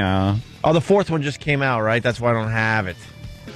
And you didn't... They did send it to you. I think they sent you all 4. And why didn't you call me Gregorio? Because we all think it. Why say it? Calling you that, That's all though. I think. What? I don't think I'll be calling you that. But why? I don't like it. I call you Antonio. You never have, I don't think. Well, for now on. Antonio! Gregorio! No, Gregorio! Gregorio! You got to pump it up. Gregorio! No, my hand goes down and to the left. Watch The Wire, please, so we can talk about it. I really want to, and it's sitting there. I'm watching a documentary on New York City right now. It's and it's Burns. It's that Burns guy, Ken Burns, and our pal Ken Burns. He can't do a documentary that takes maybe 4 hours. He gets in depth. I'm 20 hours in, and I'm only on the 4th disc of 8. He does it in Holy actual time. crap! In real time. They're gonna build a brand new skyscraper by the time I'm done with this documentary. We get it, Ken. Yeah. All right, we're battling. We'll see you guys at X. If not, have a great day. Bye. It's Whip 'em Out Wednesday. Wow. Yeah, I'm real excited. Real excited. For some reason. This is the Opie and Anthony Show. It's the Opie and Anthony Show. Opie and Anthony.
Oh, my God. Hold the fans back. Whoa, look at all the people that showed up. Oh, my God. Hold them back, Kenny. Hold them back. We're trying to broadcast here. Would you rather have quantity or quality of the fan? Right. Because I'm looking at one fan. A fan. Yes, Mr. Norton. Oh, thank you. Fan. Couldn't see Jimmy. Thanks for welcoming us back by not showing up today. But it's Brazilian girl. It makes so us feel okay. good. Does she work here at this point? I asked her that one. I'm like, okay, would they give you a job? They will. It doesn't matter. Who's she having sex with? I don't know. Oh, Yeah, her boyfriend. She's banging anybody. Her boyfriend. Her boyfriend? Yeah, there's no getting past him. Anyway, we're here at XM Satellite Radio. She was at the party. I got Danny's birthday party there Friday. Boy, that was right before vacation. Were you at that? Yeah, you kind of blew me off, to be honest with you. Did I? If you want to bring it up, yes. I tried to say hi to you, and my girl even noticed, too, that we both tried to say hi to you, and you mumbled about going to the bathroom. Well, let me tell you something. And I mean mumbled. Dude, I had the worst stomachache I've ever had in my life and had to friggin' sing. I thought I was going to shit myself. Here we are on XM Radio. Hi. Yeah. Thought I was going to shit myself. Yeah. It was that bad. At one point, I was singing something, and just like I broke out in a cold sweat. And I'm like, Joe, do some Hendrix. And I had to go to the bathroom. And then there's fans, and they go, what are you doing, Anthony? I'm like, shitting my brains out. Nice. It was that bad. So nothing personal, Opie. I swear it was all It's funny about you should bring that shitting. up, because you walked right by, and I was like sort of trying to say hi, and I'm like, oh, all right. No, I really did. I had to go to the bathroom. Believe me, I wish I didn't, because it would have felt a lot better. Because you know what it's like when you're thinking of the next note that's got to come out of you, and it's like a high one that I got to kind of really hit, and thinking, all right, the note's going to come out of my mouth, and shit's going to come out of my hands. Dude, your shit is pretty good, by the way. I heard you. I heard you singing "Creep" by Radiohead. Oh, thank you, Holy sir. Crap, that was good. Thank you. That was really good, actually. Yeah, it's fun. Hey, can I talk about my non-sexual hard-on? Non-sexual hard-on. As long as you show it. Right. Oh, boy, I wish I can, Jimmy, because you want to talk about presentation. I was quite impressed. Non-sexual hard-on. New Year's Eve, we all partied at F.H. Riley's. I don't know where it is. It's somewhere in Huntington. New York Avenue. 400 New York Avenue, yeah. motherfucker. Oh, thank you, sir. Right. My brother's doing a little construction the next couple of days. Ooh. Adding a couple extra seats so we don't have to turn people away. Food was very lovely, by the way. Food? All right. I ate, what the fuck did I eat? I had a Caesar salad, and then I had, God damn it, you just some had grilled chicken. It was very good. You went basic. Yeah, and then I had a piece of cheesecake and Oreo cheesecake. Holly's cheesecake. Can I tell you, she's going to be making cheesecake for everybody. She's going to get a little business together. It's going to be ridiculous. It was very good. We got to figure it out. She's got a double oven, and she's ready to start baking for the masses. Because her cheesecake is ridiculous. What's this? I don't know. It's mail. Mail. What is it? Fan mail from some flounder. Well, first of all, this is a Christmas card. I ripped it up. Okay. Don't want that. Thank you to Chris. Thank you, Chris, Ohio, and family. I've never seen more childlike handwriting. Aw, really? Jimmy and girlfriend. And it looks like it was written like there's a hostage note attached to it. It really a ransom is. Note. Very. Mine says to Opie juvenile. and woman. Thank you, woman. Thank you, Chris. That was Chris very in Ohio and family. That's very funny. Thank you. I always save fan stuff. I never ever throw it out for marketing and advertising. Well, oh my God, that gets there. We got an invite from. We should go through the mail every once in a while because it is fun. We get dumb stuff. We just got an invite to Jill from Jill TV's 30th birthday party. Oh, cool! I didn't get one. God, I thought she was a lot older than What that. happened? I was going to say, what did we miss it? Oh, that's terrible. I think she got breast implants during the holiday though. Because Jill's turning 30. Yeah, she's turning 30. When? Friday, the 11th of January, 2008, at 7 o'clock in the evening, at what? Somewhere out on Long Island. Stupid garage. Bethpage State Park. Where's that? Just opening. It's mail day. Carlisle on the Green. Where's that? Oh, God. Oh, Jesus, Well, I'm fucking working. So. Why are you doing that? Because of my New Year's resolution, I actually have one. I want to be more of an ass in the new year. Wow. That's my New Year's resolution. It's like the ocean wanting to be wetter. Gregorio wants to be more of an ass in the new year. Well, with the screaming in the bathroom and Gregorio, you are well on your way, my friend. I was hoping for more of a reaction to my scream therapy bit I did today, which was real. It wasn't even a bit. Well, that's just it. It's too real. Well, dude, you're dealing with a sex addict and a man that blacked out and had to fucking watch himself on videotape. We're not exactly two regular guys.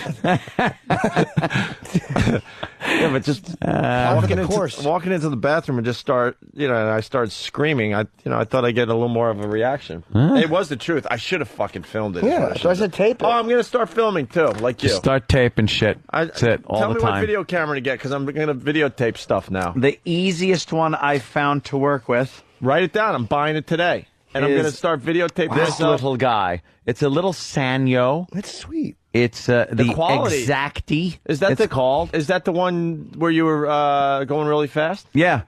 Yeah, it's really good quality especially for what it is. It's like not, Could you write high it down? def or anything. Yeah. Wait, it's not high def? Just write it down. No, because it's just a little teeny video camera. It's for regular, and it takes a flash drive, so you don't have to download videotape. You just take a 1 gigabyte flash drive. Pop it in your put that on your computer? Drag and drop it right off of there. Yeah. How much? Let me ask you a question. I don't know much about video, despite everybody thinking, God, you're so brilliant with video. How much can you get with like? Oh no, not money. No, how much can you save on a 1 gigabyte flash drive? 1 gig, How I long? could get a good couple hours. Yeah. Yeah. You could tape for a couple hours on 1 gig. Yeah. How much on 2 gigs? Probably 4 hours. Perhaps more than that. Seriously, how about 3 gigs? That would probably be 11. like maybe 2,300 hours. That's what I was working my way up to. All right, so cool. How much was that? Like fucking $500? This was under 5. Oh, yeah, all right. Yeah. Where can I get and that? it's handy because it stays right in your pocket. Where can I get that? I ordered mine online. Where can I for get a it, couple though? of $100? No, where can I get it today? Oh, you mean get it? I got ideas for bits that will either get me punched in the face or make me a YouTube I'd star. go down to the place with all the Jews. That's fucking Hollywood. I love it. No, not that it's on place. 34th Street. It's the best fucking video place. I love it. The big Hasidic. B&H, B&H. sweetie. B&H. Well, they're not even a sponsor, but everything I get from B&H B&H is because amazing. they are amazing. Write that down. I'm getting it today. All right. I'm And then serious. just videotape everything you do. B&H is on ridiculous. 34th Well, I'll Street tell in New you. York. No, see, MySpace wants to start an Opie and Anthony channel. We're trying to figure that out. Yep. What? I'm listening to you. Oh. I'm looking at you and listening. And I have attention. Oh, that's so defensive. He's like talking and I'm listening. He's like, what? I'm like, I'm just What? I'm listening. Usually I just babble and entertain myself. I'm like, oh, no reaction again. Great. And I listen to the replay. Well, I should have got a reaction to that one. I definitely should have got a little reaction for that one. There's different models of this It's kind camera. of weird to actually see you guys You like want one looking at underwater. me and looking like you're paying attention. Why don't you think we pay attention? I feel the same way when I talk, though. I literally feel like, wow, this one's going nowhere. Like, whenever I tell a story that's not... Like, when I told the Ozzy and Sharon story today, look, granted, it's not a 9/11 story. I made it out of Tower 1. I'm not saying it's supposed to rivet you. Right. But I really maybe felt some like... eye contact would have been Dude, nice. I felt like literally I could have been I had looking... an excuse. I was looking for your fucking voicemail. I'm not even mad. It's my insecurity. Oh. I literally felt like I was looking at my water bottle going, please, just acknowledge that there's a person with words coming out. Oh, boy. And my story went that nowhere. bad. There was no payoff. And I'm like, I rushed to the end of it. I'm like, so I saw 4 eyes divert away from me. And I went, oh, we got there early. Please, God. Please, God. Did you start raising your voice? Yeah, like just to make it more exciting. Right, But it wasn't. To bring the attention back to you? Yes, I moved my hands a little, hoping you guys would see like movement. Like, there's something happening. No, it's just him again. It's just that fat lump of shit with a mouth in the middle of it and words coming out. So New Year's resolution, mine is to be a bigger ass in 08. Right. I felt like I was too nice in 07, and it didn't make me happy whatsoever. It didn't get me anywhere, so I figure I'll go back to my old ways. Hold on. You did Gregorio. That'll work. You did the screaming, and you asked Richard Huff. You said he got 12 hits. 12. Yeah, that was pretty mean. And I kicked the BMW in Philly. Yeah. Because the old bags were wearing fur. Well, because I knew they didn't know karate. I knew I was safe. That was after I bit my shoulder. I don't know. It's in between. It's that. See, it's your arm tank. Anyone could bite their bicep or their shoulder muscle, but to go in between where there's just a little skin there that doesn't develop, boy, you're doing damage. So anyway, my non-sexual boner. Oh. So we were somewhere. We're all partying at F.H. Riley's, and I decided I need lots of water. So my brother has these big blue bottles of water. So I'm like, I was done drinking. So I'm like, I'm going to drink one of these before I attempt. What is that like? What? Drinking water? Being done drinking. Yeah. Exactly. Exactly. Anthony knows it's time to stop drinking when his eyes flutter open. And he goes, oh, what was that? What happened? Let's go to the videotape. just blood and hair ribbons. Yeah. That's all I see. This is where Jimmy and I are different. This is how I guess it should be acknowledged when Ant tells these crazy stories. I kind of like enjoy them and I laugh really hard and I'm hoping it's really horrific. And Jimmy is like holy shit, what are you doing? What are you doing? He yells at me. He goes, what are you doing? Well, I'm almost like disappointed by the end of this unbelievable that story. It didn't end in some kind of tragic death. Listen, if I had fuck you money, I would enjoy it too. But I don't, and I don't want to see the radio show. Neither, really. I don't have fuck you money. I have go to hell money. Yes, I have please don't hurt yourself money. Please don't hurt yourself. Plus, I don't want to see my friend injured. I worry. Of course not. Because it would just be a tragedy if such a brilliant guy was struck down early. It would horrible. It would make for a good story, though. Yeah, it would. But then you'd be like, "Hey, weren't you on that show that you?" It would be just depressing. Oh, he's right there. Why don't we continue with the show? So I drink this enormous bottle of water, and then went right to your dick. Then you got some beers in you, and you got some wine in you, so you got a lot of fluid in you. And I go back to the hotel, and the middle of the night, I got a rager, piss hard on. Holy fuck! And then I woke up and I looked at it, I was like, wow, that's pretty impressive. I got to admit, do something. I almost want to take a picture, and then I was deciding, well, I can't really sleep because this thing is so raging and pulsating. Jesus Christ. It's one of those hard-ons where it just aches deep down where you don't even know what muscle is aching. Years ago on NEW, I was talking about something like that, and I said sometimes you just got to, not sexually or anything. Yeah. You just got to grab it, squeeze, and go, ah! Right. Well, just bang, guy. By the way, this is another story I told my girl, and I had her in stitches, and she thinks I'm just, well, she knows I'm insane. So then I'm like, wow, after I admired it and attempted to fall asleep, and I couldn't because it was pulsing and aching, and Jesus Christ. Then I'm like, you know what? I think I might have to jerk off to get rid of this thing. Wow. So I'm thinking, I think I might. But then I realized at that moment that it wasn't a sexual hard-on. It was a piss hard-on. It was just a piss hard-on, So then I'm like, this sucks. Because if it was an erotic hard-on, you could take care of it, right? You could just get it done. But if it's the job done. If it's a piss hard-on, even when you're done, you're still going to have the ache because you're filled with piss, right? So I go in the bathroom to relieve myself. Why are you looking around? This is what made Lindsay laugh. This is actually how I had a leak. Oh, yeah, okay. All right, no, So I was like this, right? It's a little visual, but... I was like this, right? Like basic stance, Superman stance. I'm like, fuck. So then I decided to go like this. Now he's leaning forward. Hold on, let me paint the visual. Yeah. There's a bucket under him. Frisks. Yes, leaning against the wall. Right. Yeah. Pointing that delicious appendage. And then I had to go, and I had to walk down the wall with my legs like this. Until I was about at a 45, can you see this? Like a 45-degree angle. Yes, he's right now. Looks like he's doing a push-up against the wall. And then that didn't work, so then I literally got down almost 33, like 30 degrees. Yeah.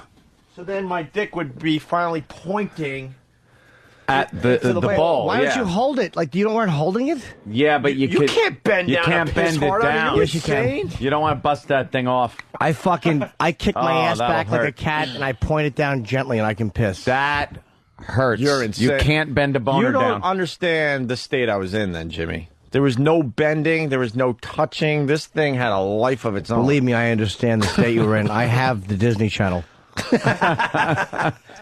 And then Opie, why stay at hotel? Why? Why not at Aunt's house? I've never seen Where? Aunt's house. I haven't either. And I don't think I'll ever see Aunt's house. I'm dying to see You Aunt's will. house. He gives these very vague invites. Yeah, hey, if you're ever in the area and you happen to know where it is. Give me a call sometime, I'd and love then to go maybe by you can his stop house. by and check it out. Me and my girl go by, we have a few laughs. That, you know something? Hey, if you happen to be in Aunt, I'm in the area every weekend. Well, give me a call, and if I'm not passed out or driving real fast on the Southern State Parkway. All right, I promise. One of my resolutions in 2008 are to have Drink you less? guys both Drink less? over my house. No. Have both of you I guys tried, Jimmy. over my place That was me trying. as many times as you've had me over yours in 2007. You're invited to my place. Dude, shut up. I've never been there, never seen you. But You've you're been there always longer than me. welcome to. Shut up. You're Dude, wrong. 2007 was I the know. year of the mousetrap. I've only been in my new place a few months. That's right. And it's being redecorated I know. from head You to toe. Probably have more done than I do. Revamped. Oh, I'm way ahead of you now. I'm never home. Way ahead of you. Anyway, so then I was... By the way, my girlfriend, it's like fucking having a tsunami over. Could you fucking use a dresser drawer once, baby? You've never seen a messier chick. Really? Oh, my God. You got the messy chick? Oh, she actually, I know she's always gone to the bathroom because there's shitty toilet paper all over the living room floor. She just throws it out the fucking door. Clothes strewn all over. Oh, shit. So then I'm attempting this leak, and it's just kind of going in spurts. And I was that's rough. I was this close to searching out a plate.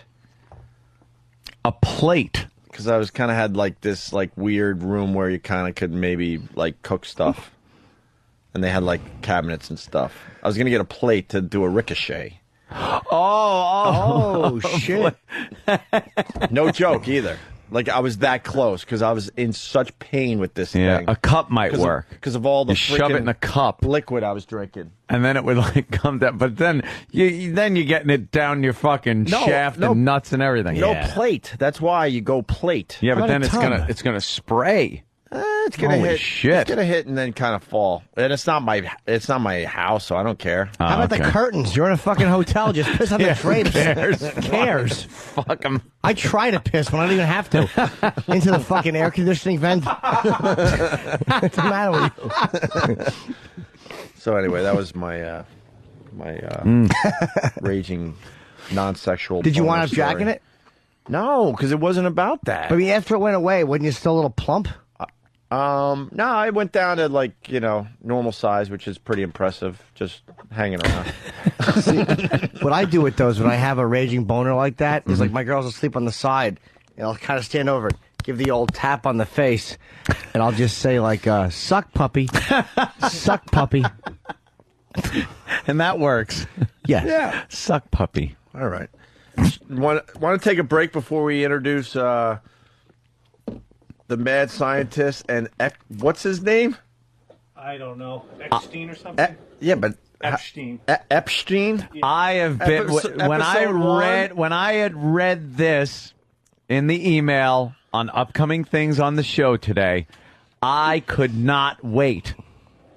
All I know, new characters. Yeah, Steve and Sam present The Mad Scientist and Epstein, episode 1 after the break. This has got to be good. And then we got sexual pleasures, the breasts. Remember? Pleasures. What was the other one we did before break? The asshole? The buttocks. Remember that creepy doctor? Well, now he talks about the breast. Talking about the asshole and how it opens and closes on your dick. He didn't say that. Yes, he did. No, he didn't. Yeah. Yeah, he was talking about lubing it up or something. It's like a flesh glove that smells like manure at all times. Very sexy, Doc. Wow. Way to get us all revved. Little revving going on. Yes. And there were some other things we'll remember after the break. And when you yank it out quickly, it looks like your dick is pulling off a pink cardigan. Turtleneck. And let's not forget, go to iTunes for the free download podcast section. Coke Logic animated. One of the classic stories that Patrice told about. It's cold out here. It's cold out here, whatever. From the rest area. Yeah. It's animated, and you can download it today. And those podcasts or those shorts, the O&A shorts, doing very, very well. Coke Logic is great. Thanks to everyone that's checking that out and downloading it and spreading it around for us. Okay. Hey, before we go to break, can I say congratulations to our friend? Did we mention that? Who had a baby? Ooh. Wait, He's a very good friend to us. Oh, yeah! Elo had a kid. Yes. Eric Logan and his wife had a new baby. So bouncing baby boy. I got the wonderful pictures. What was the baby? I thought it was a girl. I don't know why I thought that. Like, I thought he had a daughter. Maybe he already has a daughter. Yeah, okay, that's why. Hudson. He spells his kids' names a little strange. I think he doesn't mean to. He's just like drinking when he writes it on the birth certificate. Speaking of names. I wonder if he looks at the videotape and sees what he named his kids. Yes. Wow. What did I do? Hudson's a good name, though. Yeah. I was watching Juno, and then Tom had to stop me as we were leaving the other joint to say, "Oh, you like Juno? I liked it too. Me and my wife went, and blah blah blah. The character development of them and blah." I was like, "Oh my god, I got to get to the other place." But there was a scene in Juno. I don't know if I could do it justice. Never mind. It's about baby names. There was this yuppie couple, and they were talking about names of babies, and they're like, "Well, have you thought of a name for the kid yet?" And the yuppie couple, the typical yuck type of people that think they're like a little hipper than everybody else, but in reality they're not. And this was a big joke in the movie. He goes, "Well, we're thinking if it's a girl, it's going to be Madison," which is the basic name of some douche that's trying to be different until their Madison goes to fucking preschool and there's 10 other Madisons in their class because they were trying to be different, but they're not being different. Oh, think of the poor people listening right now with a daughter named Madison. But do you get this is what they were basically saying with this scene in the movie, right? This douche behind me, because, I had to go to a movie theater on the Upper West Side where it's just filled with douches, even though we live there, Jimmy. He knows. Jimmy knows. But it's a nice area, but the people suck. Sure is. All of a sudden, this yuppie behind me, whatever, I want to say what he really was, but let's just say a yuppie. All right. He went to the movie with his little daughter and goes, all excited, "That's what I was thinking of naming you." And I want to turn around and go, "Do you understand this movie's making fun of people like you idiot?" Nothing on that? No, I'm agreeing with you. I'm just laughing at what it was that he wanted to say. Yeah. Wow. And it sort of fits the title of the movie. Maybe. Yeah. But I couldn't believe the irony of that. I'm like, you idiot. They're making fun of people just like you. So maybe at this point you shouldn't be all excited where everyone around you could hear that you might have called your daughter this name that they're making fun of. And it would have been great if he heard what her name was. If he's like, "That's what I was thinking of naming you, piss flaps." I almost called you Madison.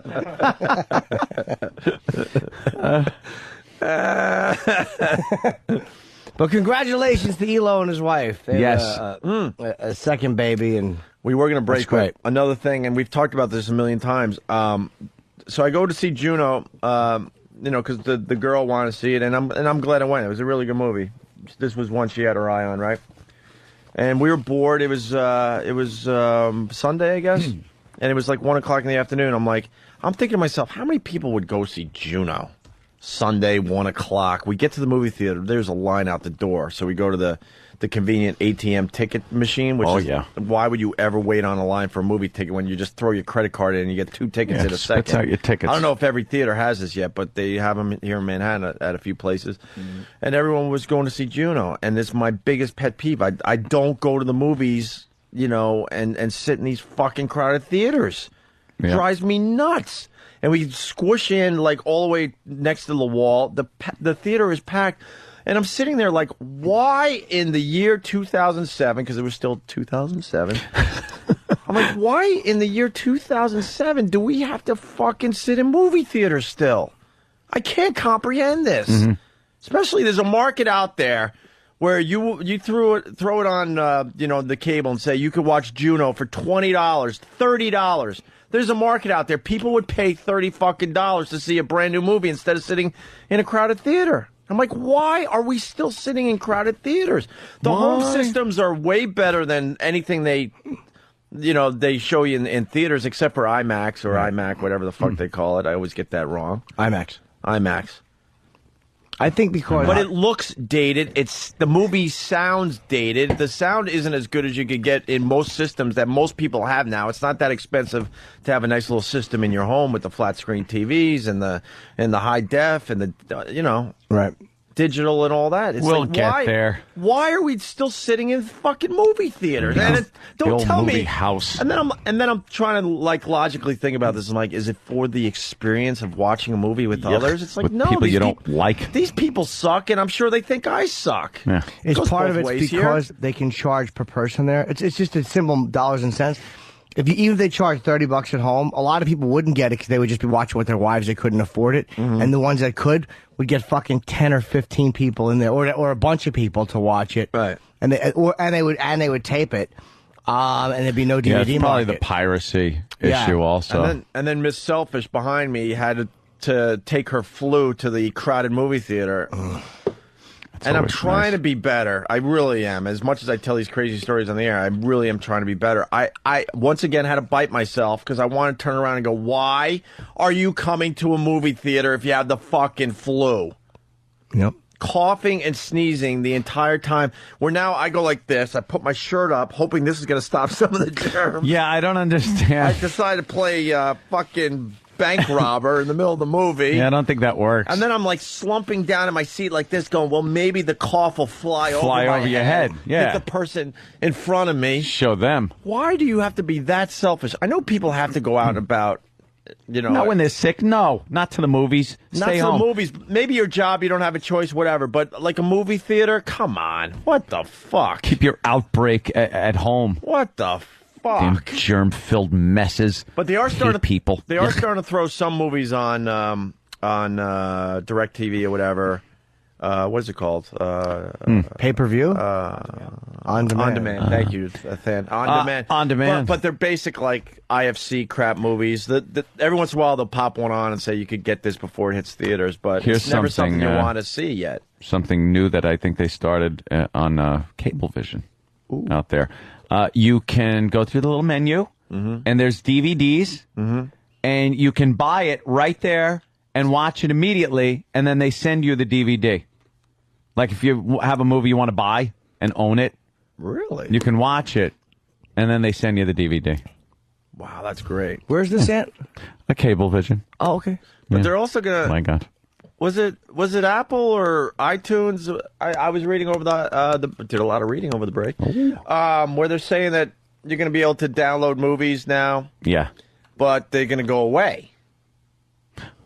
Like you get it You can only watch them for so long. You get it for a certain amount of time. Self-destruct. Which that technology just amazing. How the fuck did they figure that out? But then can we take our nice high def fucking video cameras and really get a nice copy before it Get goes a away? bootleg copy. Just videotape your screen. Videotape your screen perfectly though, right? Think about it. You You can set up could. something nice to get around that. Little bootleg copy. But that idea is even better. Like, so you get the DVD. It's sent to you in the mail. Yeah. Well, that's probably the iTunes way. It will protect the DVD market. I mean, that's probably how they. It really is brilliant how they're always trying to stay one step ahead of. On demand sucks a big fucking piss hard on. It's better than not having it. I'll tell you why, and this is good. People are gonna laugh, but whatever. But they can relate in their own way. I didn't hear you, Jimmy. That's sorry. right. I'll hear it during the was replay. a stupid dick joke I made. I was getting into the Christmas spirit, and I'm like, you know what? I don't have a lot of Christmas movies. I have like the typical one, like Christmas Vacation, and I have like Elf and Caligula. Yeah, Downfall. Like, right. But I don't have like. I was actually looking for like Bad Santa and a couple of these others that I haven't really seen. I'm in the mood. I'm like, I got a Christmas tree. It's getting close here, right? So I go, you know what? On demand, they must have Christmas movies. It's the Christmas season. Yeah. Couldn't find one, bro. Maybe one. But there's a reason why they don't have them on demand during the holiday season. What is that? They didn't make a deal with because they know people are going to go out to stores and buy those movies? So you buy them instead of just rent them. Why wouldn't they have a ton of Christmas movies on demand around the holiday season? Why? To get into our pocketbooks. Yep, our purse strings. What is our purse strings? But what is the real reason about that? Because they want you to go to Best Buy and actually buy the movie, you think? I'm thinking so, yeah. It was unbelievable. You probably just, they're probably, everyone would just watch them. When you buy, especially a seasonal movie, you're going to buy it and only watch it then. Okay, who wants to watch a Christmas movie? Like Christmas with the Crunks. That fucking horseshit was called. In July. I know where you're going. So the only time that people are going to buy it is then. But if you can watch it on demand, plus you'll watch 8 minutes and realize, wow, this movie fucking eats an ass. And you'll turn it off. Wow, what's that one where the dad gets all tangled up in the lights? By the way, I finally watched Spider-Man 3. How was it? It was good. Until he went into the dark Spider-Man character and he was emo. Yeah, I heard that. Oh my God, dude, chills.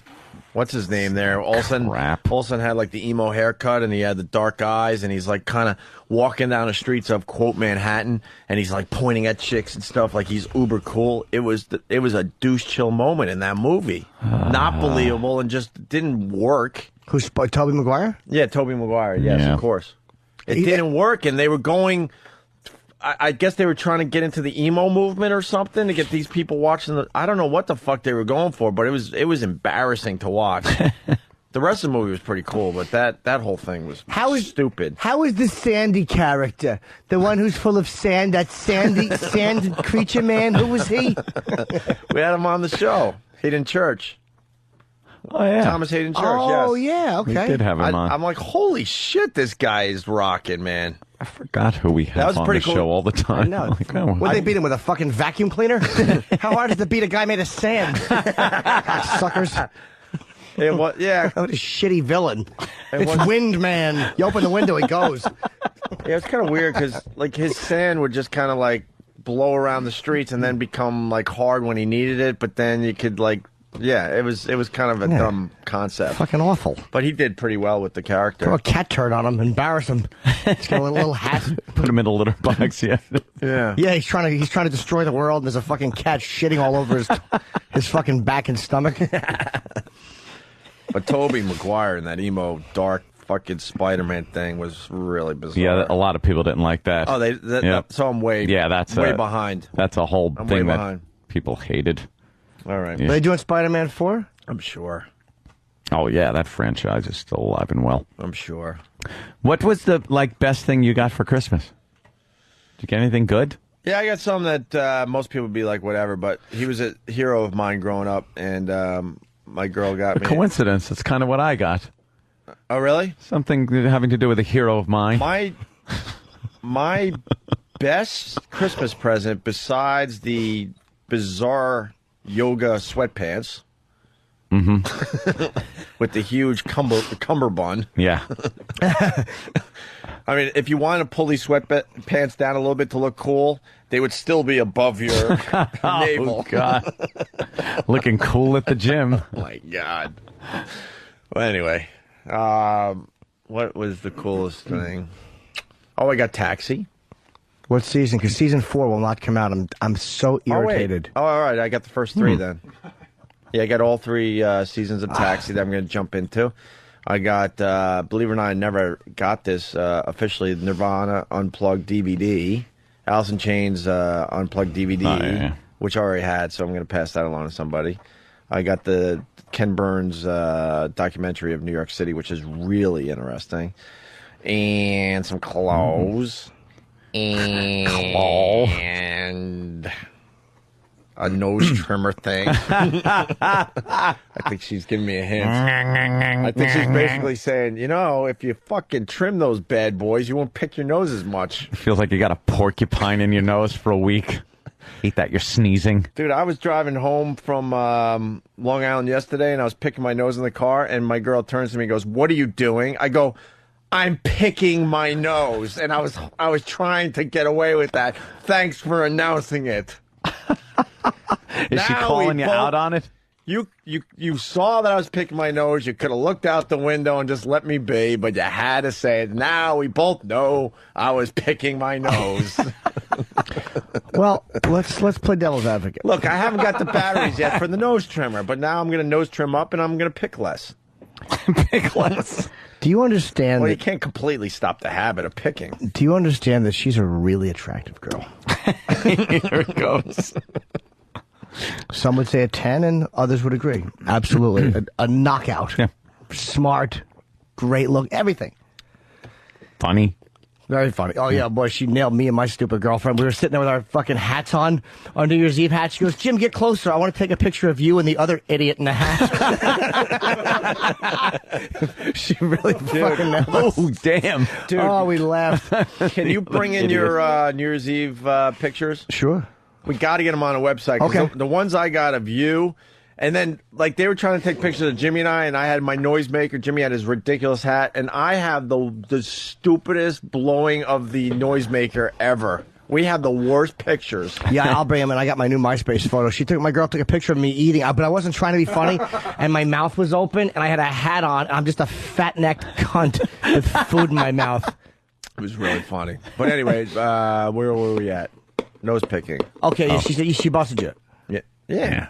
Well, And yeah. then you said you got the nose trimmer, so you'll pick less. Yeah, hopefully. Yeah. Yeah. Where were we? I just want to say. My best gift. Oh, your 'Cause you best asked me, gift, and then yes. then the only reason I'm interrupted because then you trump me, obviously, and that's No, what we I get. have to thank which is fine. But listen, somebody no for one's my gonna give a great shit, gift. though. One of my heroes Braun. One of my heroes growing up was Pete Maravich, and I went to his basketball camp. I met him. I got his autograph and stuff. But Lindsay got me a canceled check. Pete Maravich canceled check. Nice. And I don't collect memorabilia for the most part, but this is something that's like, wow, this is really cool. Brings me back to my childhood. Blah blah blah. I was big time into basketball with a picture. It's really nice. That was my What was best it gift. to? What was like the check written out to? I haven't seen it yet because prostitute. It was sent to Philly. The Philly crew has it right now because fuckers, didn't deliver it in time for Christmas. Bastards. But they finally have it down there and they're sending it up. So, and I'm sure it's not a fake. No, why wouldn't? I mean, memorabilia people.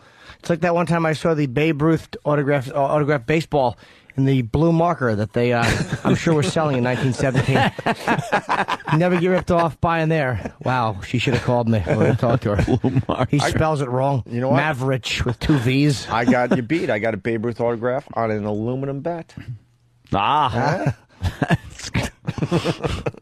Hey. So what is One of a kind. Anthony really got something cool though. No, I did. Got my something part really was cool. just a setup for Anthony. See, what Anthony just did there was he actually asked me a question, like making believe he actually cares about me and my life, which he doesn't. It's kind of acknowledged that in I 08. wanted to know if you got something good that you you wanted liked. to know. He was No, you curious. didn't. I really did. No, you didn't. Really did. Because you knew what you were going to trump me with. No trumping. I was just very excited about it. You but I never really asked me wanted a to question know about how I'm doing. Never. Oh my goodness gracious! What did you get, Anthony? I'd like to know. Well, one thing I got that was just wonderful is it's a big, thick book. It's called Hitler and His Generals, and it's transcriptions of all the talks between Hitler and his generals in the war room. And it's just it's a day-by-day account of the war in all their own words, because Hitler insisted on getting stenographers in there after a while, because he kept getting his generals saying, like, well, no, I wasn't clear that you meant this or said that. So he went, all right, I'm getting stenographers. Every word that's ever said is going to be written down now. So it's just, some stuff is just really simple, nothing, and other is like major battle planning. But some of the things you think Hitler was involved in and doing things. There was one thing that was written in a couple of his generals are saying that they have the panzers ready, but they need fuel. And Hitler just says, so without the fuel, the panzers will not run. And you read this. Yeah. You read this and just go, okay, this guy's an idiot. Yeah. What a Jesus Christ. blithering idiot. He's making a proclamation. Yeah. So what you're saying here. But then Buddy and Jen can I stop out you in for 1 Colorado. second, though? Yes. Would you actually read something like that? I have been. It's amazing. Will you go cover to cover on something like that, or you just kind of browse it a little bit? Occasionally, I'll probably skim a couple of pages, but for the most part, maybe a couple. Like I'll look and see what they're talking about. Whenever I see something about a final solution, I don't know. You gotta see what that guy was thinking when it comes to that. You're all in. I'm all in. But That's anyway, sorry to very interrupt interesting. You. Go ahead. But and then Buddy and Jen got me probably one of the best gifts ever. What? It's a 1938 German Mauser. Jesus. The gun. Yes, the rifle of the German soldier. And God knows what this thing did. It's got a couple of, let's say, unique markings on it. It's, a couple of stamp marks on the bottom of the barrel. How many dents? Little eagle and swastika that he's sitting on. And how many dents? Oh, God, I was looking at the back end of this thing. Yeah. The front end, is usually the business end. Oh, the back end of this thing, just a big hunk of metal on the butt that was just used to crack noses open with. Wow. But very, very cool. Very excited. I'm Does it still work? Yeah. Fully working. Can you actually go down to the range and shoot that off? Yeah. Really? Could. That's your next video. It's amazing. Now I just got to get whatever the Japs were using back then. What the hell were they using? Small condoms. Weren't they known? And then I'll have my World War II, and then some kind of Soviet piece of crap. Weren't they known? I got an AK, but weren't they known for having the blades on the end of their guns? The bayonets. I call it the little blades. They all do. Yeah, they all got it. Didn't they start that thing? And the Mauser's got the bayonet attachment and stuff. That hand-to-hand shit back then. Ugh. Pretty cool. Scary monsters. Right. But then in my office, I'm going to have a wall dedicated to World War II rifles. Do you have any American? Yeah. Okay. Yeah, of course you gotta have that. But I got a lot of rifles. Hey, the video of you doing donuts. Are you gonna post that one? I'll post that one when I finally have the courage to watch the whole thing. You haven't watched the whole thing yet? No, actually, the battery was kind of dying on my thing, so I wasn't. Battery, it's dying. Right. When we get back, Steve and Sam present The Mad Scientist and Epstein, episode 1, and we got sexual pleasure, the breasts. We also have a little tease for tomorrow. Another member of the Opie and Anthony show got engaged. We'll talk about that tomorrow on the show. All right? Mm-hmm. But first, these messages from our fine sponsors. What? Your sponsors? I don't know. I really don't know what they do when we say something like that. I don't either. I have to make a wee-wee. Oh. Do you have a piss hard on? No. It's shriveled right now. Like it looks like one of Stalker Patty's teeth with a head on it. Fleshy tooth. Chiclet. Little chiclet with a head. I almost had a penis off in F.H. Riley's, by the way, because some guy was talking shit. And I'm like, all right, let's go. Wow. Yeah, Paige. That's one of Brett's boys. Gay? I don't know if it's gay if you have like a cock off. You go, let me show you this. Now you beat this. He was trying to say he had like a shower. I'm like, yeah, whatever. And then we started zipping down our pants, and then people around us were like, what are you doing? Yeah. There's cameras around here. What are you doing? Brett does have cameras up. I'm trying to convince him to throw 1 or 2 online now. You should. So people can check out FH from their goings on for their homes. All right, we'll break. Opie and Anthony. The breast is one of the most sensitive of a female's erogenous zones. The reaction of the female to sexual stimulation, especially in the regions of her breast, are unbelievable. Now Wednesday.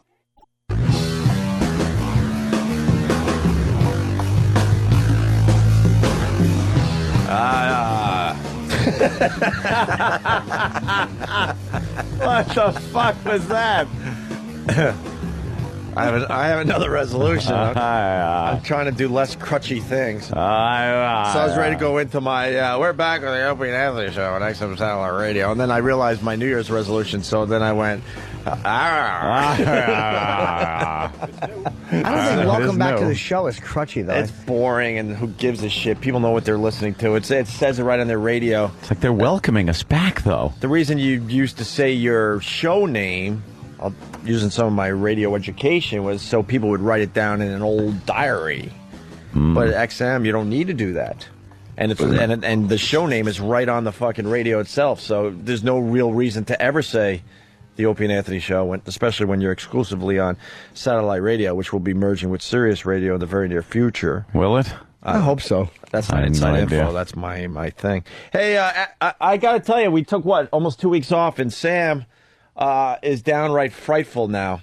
Oh, it is amazing. You guys might not remember, but we started something called Afro Wars with Ron and Fez, or the staff of Ron and Fez. Ronnie has not even acknowledged that we attempted to do something between the two shows. But the people behind the scenes are taking it very seriously. Yeah. And Sam is growing his afro and still trying to insist that he's not black. It is oh my God. A great afro that he has. But he made some major strides with this afro in the last 10 days. This thing has sprung, man. This thing is wild. Yeah, you are one of the homeboys. Are they still in Afro Wars over there on that other show? As far as I know they're still on vacation, so I would hope that Eastside Dave has kept his regiment up. Yeah. But when he left for, Christmas break, he was not in competition with me, so I doubt that he's coming back with anything. Right. Like the headphones are actually like indenting. Yeah. Your fro. It's amazing. You're Juan Epstein. It's starting to take shape.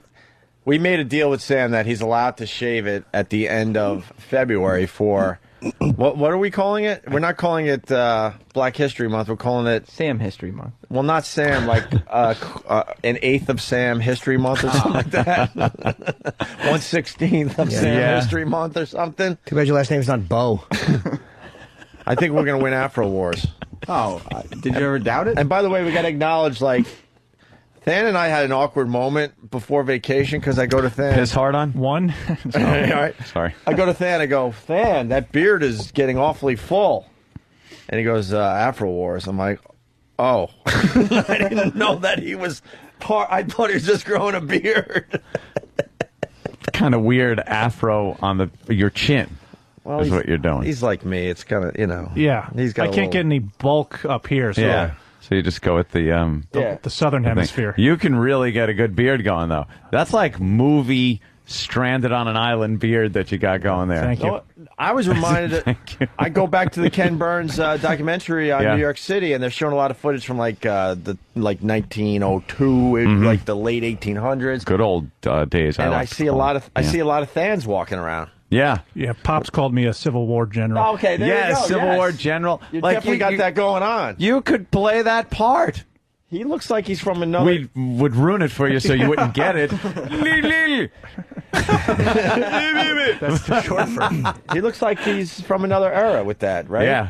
We should dress it up as a Civil War guy. Or he could actually also be one of the Knights of the Round Table. Yeah. You have that look where if you were wearing some kind of a knight armor thing, it fits. I'll start updating my headshots immediately. Yes, please. So it's obvious we're going to win Afro Wars. Yeah. It's so obvious. Bag. We got a ringer here. We got a ringer. Well, something else that ends the same. Are you going with the beard until Sam shaves? Yeah. That's another month. That's like almost 2 more months. I could do that easy. But that could be a great photo for your radio show. Nice. I'm serious. Even better than us in front of the Washington Monument. That's a really good one. No. Wow. You guys should do what like the Beatles did back in the day. Like what was Break it? up. Get shot and die of brain cancer. Marry a one-legged bitch.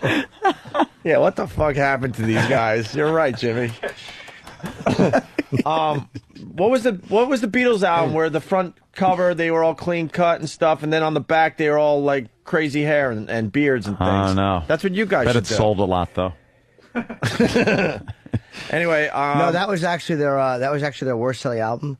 It was called Beatles Tuscadero. Was the name of the album? Boo. Boo. Boo. Oh, she gave me a good one too. I said something and she went B-double-O. She's mad I'm ripping her boo off on the radio. Too bad. Don't be so funny, bitch. Why are we with women that just make fun of us? We respect that. That's what we're gonna do. Oh, does she fucking smash me? Yeah. Yeah, really good. Ugh. There's a reason I brought in Sam. Just I wanted to acknowledge the Afro is it's looking really good. Really looking good. And I'm thinking of a new contest, and I thought I had somebody that was going to do it. But he informed me that it might not be in his best interest to do this, unfortunately. I'm kind of bummed, and that's all I'll say about that for now, but it will be revealed at a later date. What's the contest? I'm a big fan of Biggest Loser. Dumb show that where fatties lose weight. Fatties, yeah. I want to do with someone. Should we do it with Ron and Fez's show? Yeah, I think Eastside Dave would be a good candidate. You think? Yeah. I want to do the Biggest Gainer, and I got $500 cash to the person that wins. And if Ant or anyone else wants to jump aboard or a sponsor, whatever, this could get very interesting. But I will guarantee $500 cold cash. And I'm trying to find someone on the Opie and Anthony show to gain as much possible until spring. 3 months from like right now. So like right around April 1st, April 2nd, whatever. You got the idea. It's a long time. A long time. And I want to take on someone from Ron and Fez, and we weigh you guys in like once a week. And the guy who gains the most fucking weight in 3 months will get my $500 cash, whatever Ant wants to throw in. And I'm sure we'll get some sponsor as a goof like Bodog or somebody to throw in money. But we need a member of our show. I can't gain weight. No, I'm not looking at you, but we would lose if it was you. Yeah, I know. We need someone like the E. Someone that really has a problem E-Rock, come in here. keeping weight off. E-Rock is shaking his head like, oh Why? my He's God, already won. Don't. What do I win? Exactly. All right, let's discuss this, E-Rock. Is there a chance? No, there's no chance. Why? Wow. Health issues? No chance. Health issues? No, not so much health issues as in living situation, possibly. How much did you put in on over the weight holidays? At least 15, it's obvious. I don't know. I was sick most of it, so.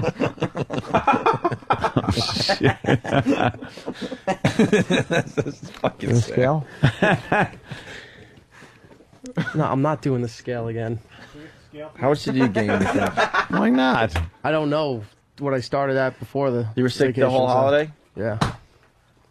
Poor baby. What kind of sickness? I had 104 fever and strep throat and a sinus infection. Jesus I hope fucking it's gone. Christ. Hope it's gone. The strep throat and the infection is gone, yeah. Good. So you still have the fever? Yeah. Once in a while. What about the urge to eat? Once in a while. What's wrong with you? You are. No. Eric is sickly. Turn up once in a while. You're sickly. Oh, once in a while because, like, sometimes I'll be sleeping and then I'll wake up freezing. And then I'll wake up later on in the night and I'll be, like, soaking wet from sweat. Like, the fever comes and goes. You fix your fucking thermostat. Exactly. Yeah. There he is. Did your mom purposely... How many children that lived? Did your mom purposely make you sick when you were growing up? Like that Munchausen syndrome. Are you one by of those kids? Proxy syndrome. Which had to stick things up your poop chute to see what your fever was. Just to get sympathy, she tried to kill you, like fucking in a Sixth Sense. Yeah, gave you the Super Drano in it or some shit. You're like a little fat Misha Barton. Puking in a tent. I mean, so you're out? Yeah, I'm out. Fuck. Do we have anyone on staff that's willing to do this? Danny will do it, I'll bet. And Butcher, Danny? And Butcher just volunteered too. Let's have one. But doesn't Butch have abs? Yeah. No. Oh, Jesus, no. Butcher does not have abs. Not even a hit. Butcher looks like he's in shape. He has flabs. That's what I was getting at, because we call him like superhero and stuff. Dude, Jesus Christ. Lamb of God. Right on, bro. He just has a fucking, you know what it is? He has a square head. So he looks like he's in like superhero shape. He's a Shazam-shaped head. Are you willing to take on someone from Ron and Fez? Yeah, fuck, why not? 3 months, April. Yeah, I'm a eater. I like food a lot. Who would do it from their show, you think? Dave. Hopefully not Lily. That guy can't really. Not Lily. Dave's going to be a big, fat, hairy mess because of all these contests. Well, I say we get as many guys from our show. Well, that doesn't make him a bad person.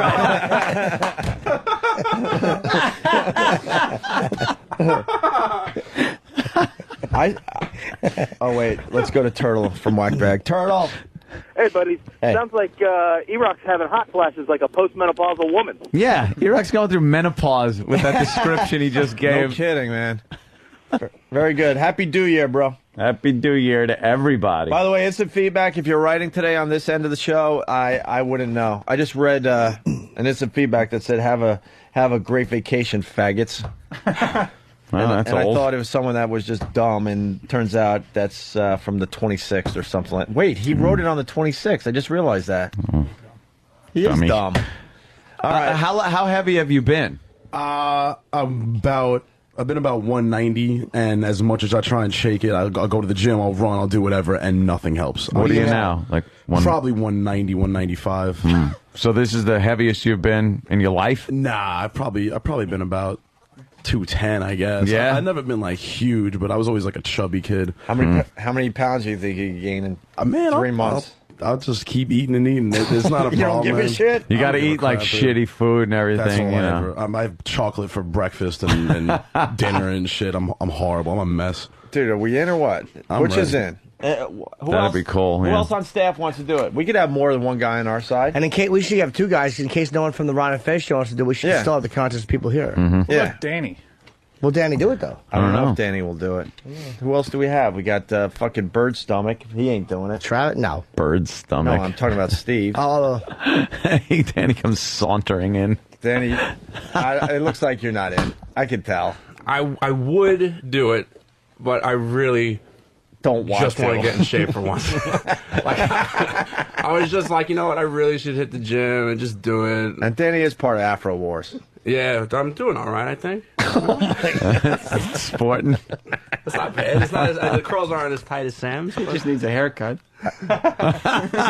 Actually, it's not. It's more like you got a Kramer thing going on. Yeah. It's rocking. It's doing something. All right, But, so we got Butcher. That's good enough. Anybody Yeah. else? Who else we got? Who else works for us? Where's I forgot. Jared? Where's Travis? Travis is not going to gain anything. Jared would be great. That leaves Derek. He'll be fat at 140. Derek. Derek? I wouldn't. I know. Not to Derek, just to the fact that he can't gain weight like we would want him to.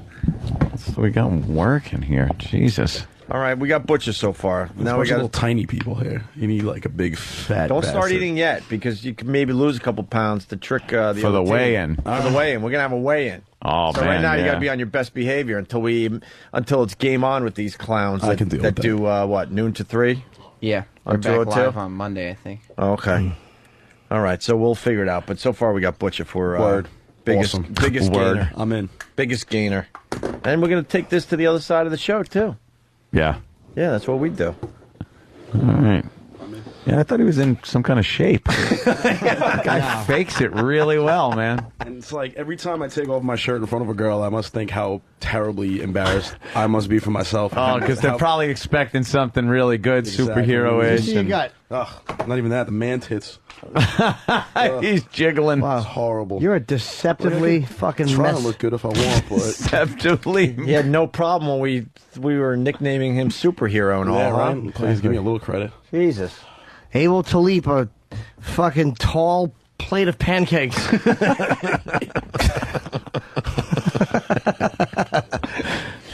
All right, he's in. Yeah. Who do you think they'll pick over there, though? I don't know, that fucking Can't pick Pepper Fezzi. dude's a mess. Yeah. Pepper's a mess, right? Now that we've seen what Butcher has to offer, I'm pretty excited with our chances. That's a good foundation to turn into a fat fuck. Basically, we're saying you're a mess. Big fat ass. Yeah. I know. And how old are you? I am 24. All right, that's a problem. good. That's a fucking Yeah, but you can problem. gain a lot of weight at 24. Yeah. Bronx Johnny, he's not far from being a disaster. But I mean, by the time you cross over 30, I'm gonna be looking like E-Rock. you're going to be a fucking wreck. Like, you're just going to be fat. Like E-Rock. Oh, I love you, E-Rock. E-Rock looks like he put on a couple pounds for the holiday. He did. You know, the holidays. E-Rock, did you put on a couple? Probably did. Yeah. What was your poison? I was calling myself the truffle kid all holiday. I couldn't stay away from the chocolate I like truffles. the truffles. I'm a fucking loser. What were you eating too much of there, E-Rock? It was not of one thing, but we were dining out a lot, so Yeah. Dining out a lot. Was your girlfriend kind of give giving... sound fancy? Yeah, exactly. Like it was an accident of his success. We're dining out. So, Eric, did your girl, because your girl wanted you to get in shape, did she comment like every time you'd eat a dessert? Come on. Yeah. No, not about dining out. Would she say things like, God, we need to stop doing this? Dude, yes. Meaning you need to stop You could doing still, this. you could probably eat better dining out. Stop than with the dining out. Then you could. When you pick numbers to eat, it's not dining out. No, it wasn't fast food. It was actual restaurants. Yeah. What kind of desserts were you having? I'm not a dessert person. All right. Yeah, of course. So it was a lot of Italian food. I think Fridays was in there one day. Fridays. That's not a restaurant. That's not dining out. Fridays. If your waitress Holy looks shit. like she's from the Girl Scouts, it's not dining out. Merit badges with your fucking wearing onion Mork from bloom. Orc suspenders. Right. So what would your girl say, like, to kind of discourage you from eating? It's pretty much she would just look as I was eating anything, and she goes, "We really need to stop doing this." I like we. We. She's in great perfect shape, and it's we. We're in this together. Yeah. Yeah, and I can see it when you look down. Like, when you look down, you look like kind of like Shakespeare, except you're wearing like a fleshy thing at your neck. I know what I love about E-Rock? He is so ashamed of his own eating, but he can't help no. himself. It's tough, man. It shows up first in his chin, though, too. But there are people he that really gets that. It's awful, dude. This is what I'm trying to say, though. There are people that will overeat and they're fat or messy, whatever. But they don't give a shit, and that's whatever. That's fine. But with E-Rock, he does give a shit. Sure. And he's ashamed of every fucking bite he swallows. E-Rock, does that blow up to help you find a mate? Well, we dined out every night. I mean, she ordered the truffles, and I just sat there and ate flies. Why did I have to say truffles? Because you said truffles. Yeah, Good the improv. truffles. Who orders truffles? Because you want to be part of the Truffle Kid. Crew. Truffle Kid crew. Kid crew. Car crash, everybody. E-Rock. And I tripped and you fell on the... Oh, my God. There it is. All right. So, I made an ass of myself. And everyone else. All right. So there you go. I'm sorry, Eric. Butch is in. I got cool. 500 so far. That might go up there, Butch, in the coming days. I'm cool with 500. We got to see what everyone else does. Cool. You get a girl? Hell no. Not with a body like this, man. Yeah, well, that's true. Share it. Yeah. Pat fucking Duffy, too. Yeah, let's not forget. He's not here today, so. No, he's in training right now for the weigh-in. No, I meant for Eric. Oh, E-Rock, could you come in here? No. We did. Come on. I we think just want it's to fair see. just to see. We just want to see. Yeah. It's fair to see where you are. Not a big deal. Ow. You might have only put on 3 pounds, you fucking silly goose. You'll feel better about yourself, maybe. Exactly. And I'm sure Travis is going to run in with his notepad. He keeps track of this shit. Oh, great, it doesn't work. Oh, it works. No, it works. It's true. It's trying to pretend it doesn't. Gonna poke it with a stick. E-Rock was talking about dieting. Oh. Let me see. He doesn't look that bad. You should take your clothes. Dude, you're going to add in weight with the pants and stuff. Wait, he doesn't look that bad. Exactly, except from the neck up.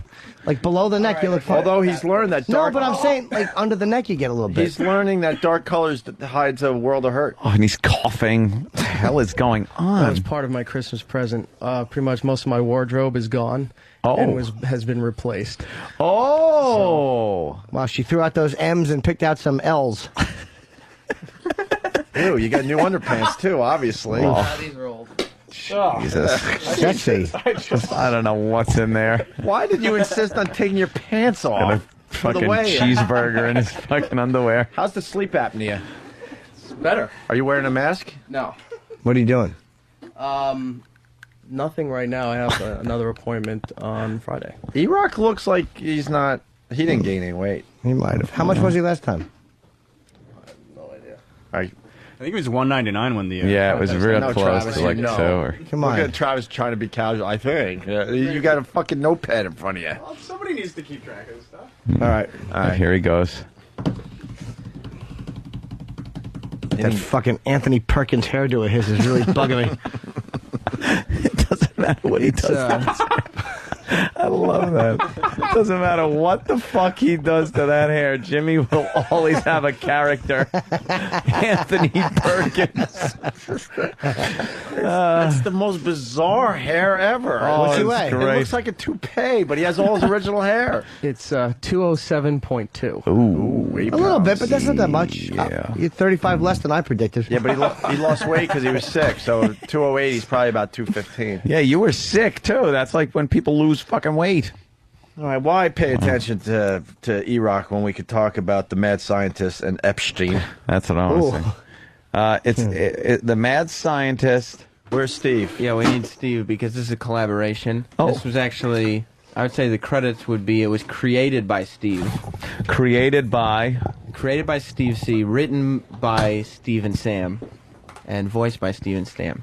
Stam. No, I said oh my Sam. God! You said Stam. We heard it.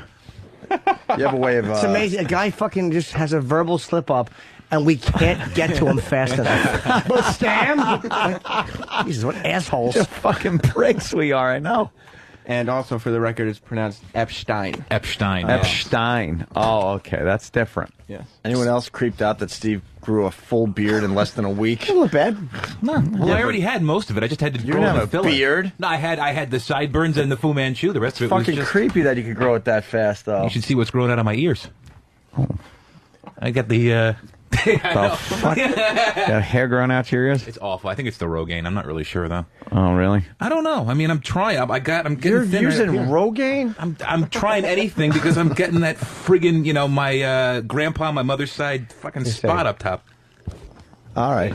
So you popping Rogaine on there? Absolutely. And I don't know if it's I have no coming idea. out your ear. Yeah, I don't know if it's coming out my ears and not on my head. Does the Rogaine work? I'm just thinking that.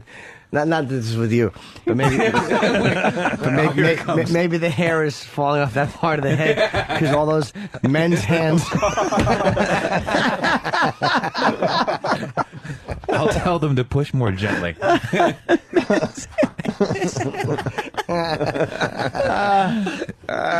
of guys walking away from truck stops shaking their hands, hair falling off of their... Fucking kid wear a hat. Wow. Does the Rogaine work? If I think it actually works in terms of hindering the process from it like falling out more because I haven't lost any more. But in terms Keep of what you growing more got. of it, yeah, I hear as soon as you stop using it, then it starts falling out again. I fucking hope one not. of the problems. Yeah, Oh, you that's miss what they one say. treatment, No, you it's sneeze, true. and it all flies out. I hope not. Rogaine is glue for No, your you skull. have to use it forever, they say. Really? Or else when you stop using it, you'll just fall out. Yeah, that's great. How do you put it on?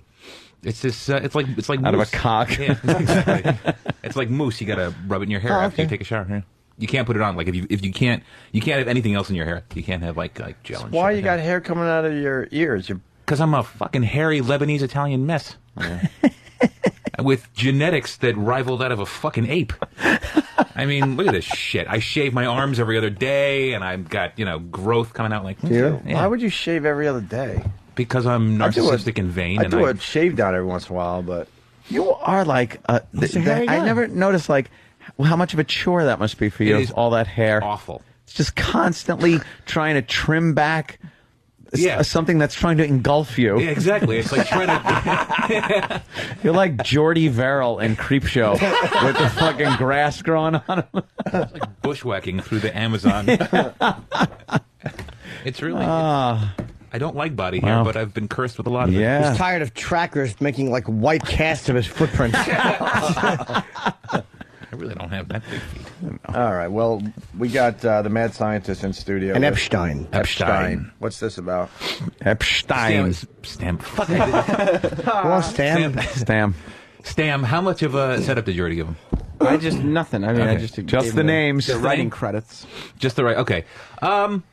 Think of the Professor and Beaker from the Muppets. That would be a good way to. You've got a professor who's really a genius who thinks of these. He's a scientist, not a mad scientist, but he thinks of these inventions that would solve the world's problems. But he only makes one of them. He's sweet and naive. He's sweet and naive, and his his assistant Epstein is well spoken, particularly well groomed, and as far as the way he's dressed, he wears half of a Captain Caveman outfit that's a little too short on him, very snug. Another homoerotic Ramon bit. And Epstein spends his time sitting Indian style on the ground. Epstein! Spends his time sitting Indian style on the ground, picking up his massive testicles and dropping them repeatedly. I was thinking over break. Let me jump in here. I was thinking maybe we should start like preparing more for this radio show. And after hearing the last 2 minutes, I think we're just going to stay the course. Well, let's give it a listen. It may be. I know. Sometimes Fantagious, how are you as going we to say. describe that? Yeah. You know.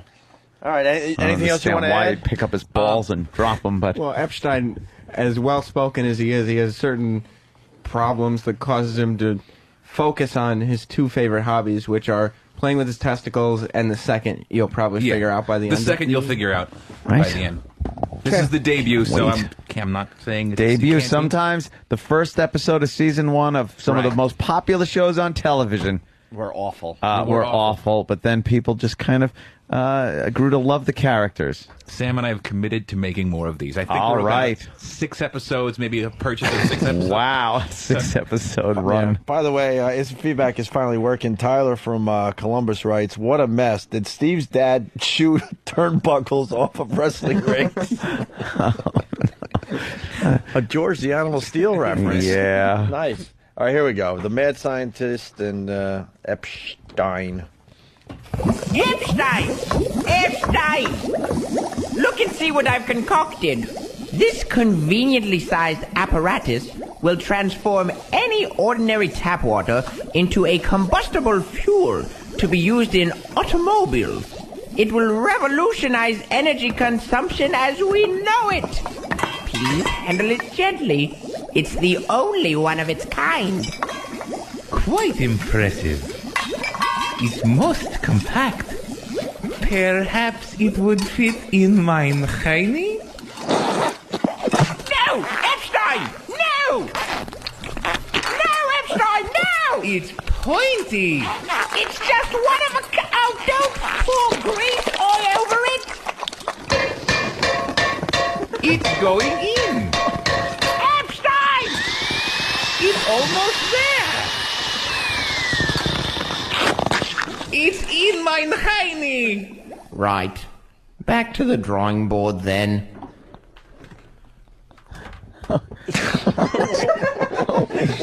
Holy God. Oh, Jesus, no. What the fuck was that? You do realize you're gay, right? Wait, where's the testicle dropping? Yeah. How did that get? That was Well, part that of was part of the setup. It just hasn't been revealed yet. I'm just giving you a That's character part background. of who he is as a character. It What was hasn't- the thing that he was putting in Mein Heine? Mein Heine. He's German. I see No, I they're got it. they're German. No, not Or, both. Not or- both of no, them. no, not both of them. Not both of them. Epstein is. I thought it was very How funny. come they both kind of sounded German? Yeah, we got to work on the. Jane accents, I Doe think. from Jersey, this is almost as good as Hey Masturbator, so Hey, you guys might thing be was a onto hit something. back when Macarena was. Shut up. Who said "Hey, Master Beta"? What the fuck is that? That was an old song parody. Oh, we don't- Oh, we don't know, Jimmy. Don't acknowledge that. Was it awful? Stephen S. from Bayshore writes, great. "Wow, and I lack the confidence to write more stuff."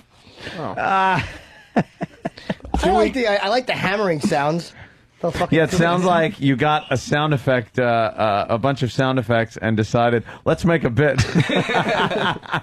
Epstein rules, Fast Freddy writes. And he All writes right. more.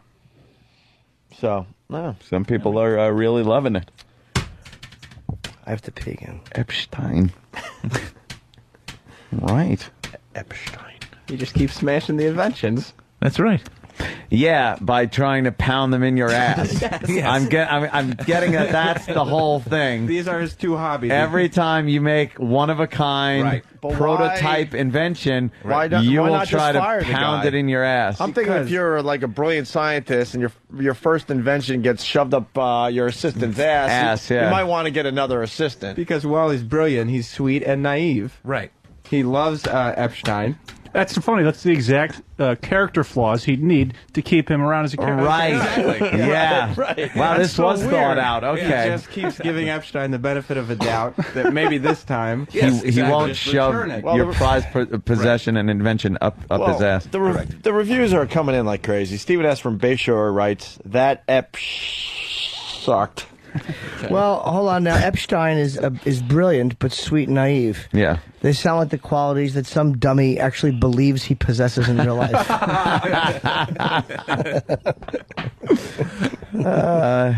Needed to grease it up and. Well, yeah, he's put it in his constantly he's next to him while he's sitting at the install is a large paint can that's filled with lard. Oh, okay. He rubs that on his testicles too. Oh, really? Yeah. Where are you guys going to be picketing today? What do you mean? Right, writer strike. Writers, yeah. We're not I mean, actually come in on. the guild yet. Oh, yeah, we're trying though. If that doesn't get you in, nothing will. Next stop. All right, we're going to take a break so Jimmy can pee. Yes, I got to take one. And then we're going to do sexual pleasures, the breasts. Pleasures. The anus was such a hit, we had to go to the breasts next. Go to the tits. We go to the tits next. That's what we do. Put it in the tits. Fatty, hit that.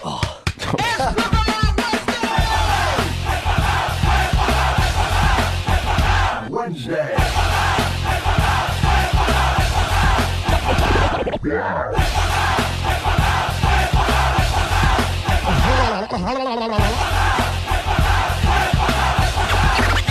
Oh my God. B-double-O-B. Boom. There's a lovely young lady showing her breasts. Boob. Boob. Boob. Naked. Chuck 'em. Girls all over the country flashing their lovely boobs. Guess how many boob nights are there? Can? I don't have those. You are spectacular. Well, me. Wednesday.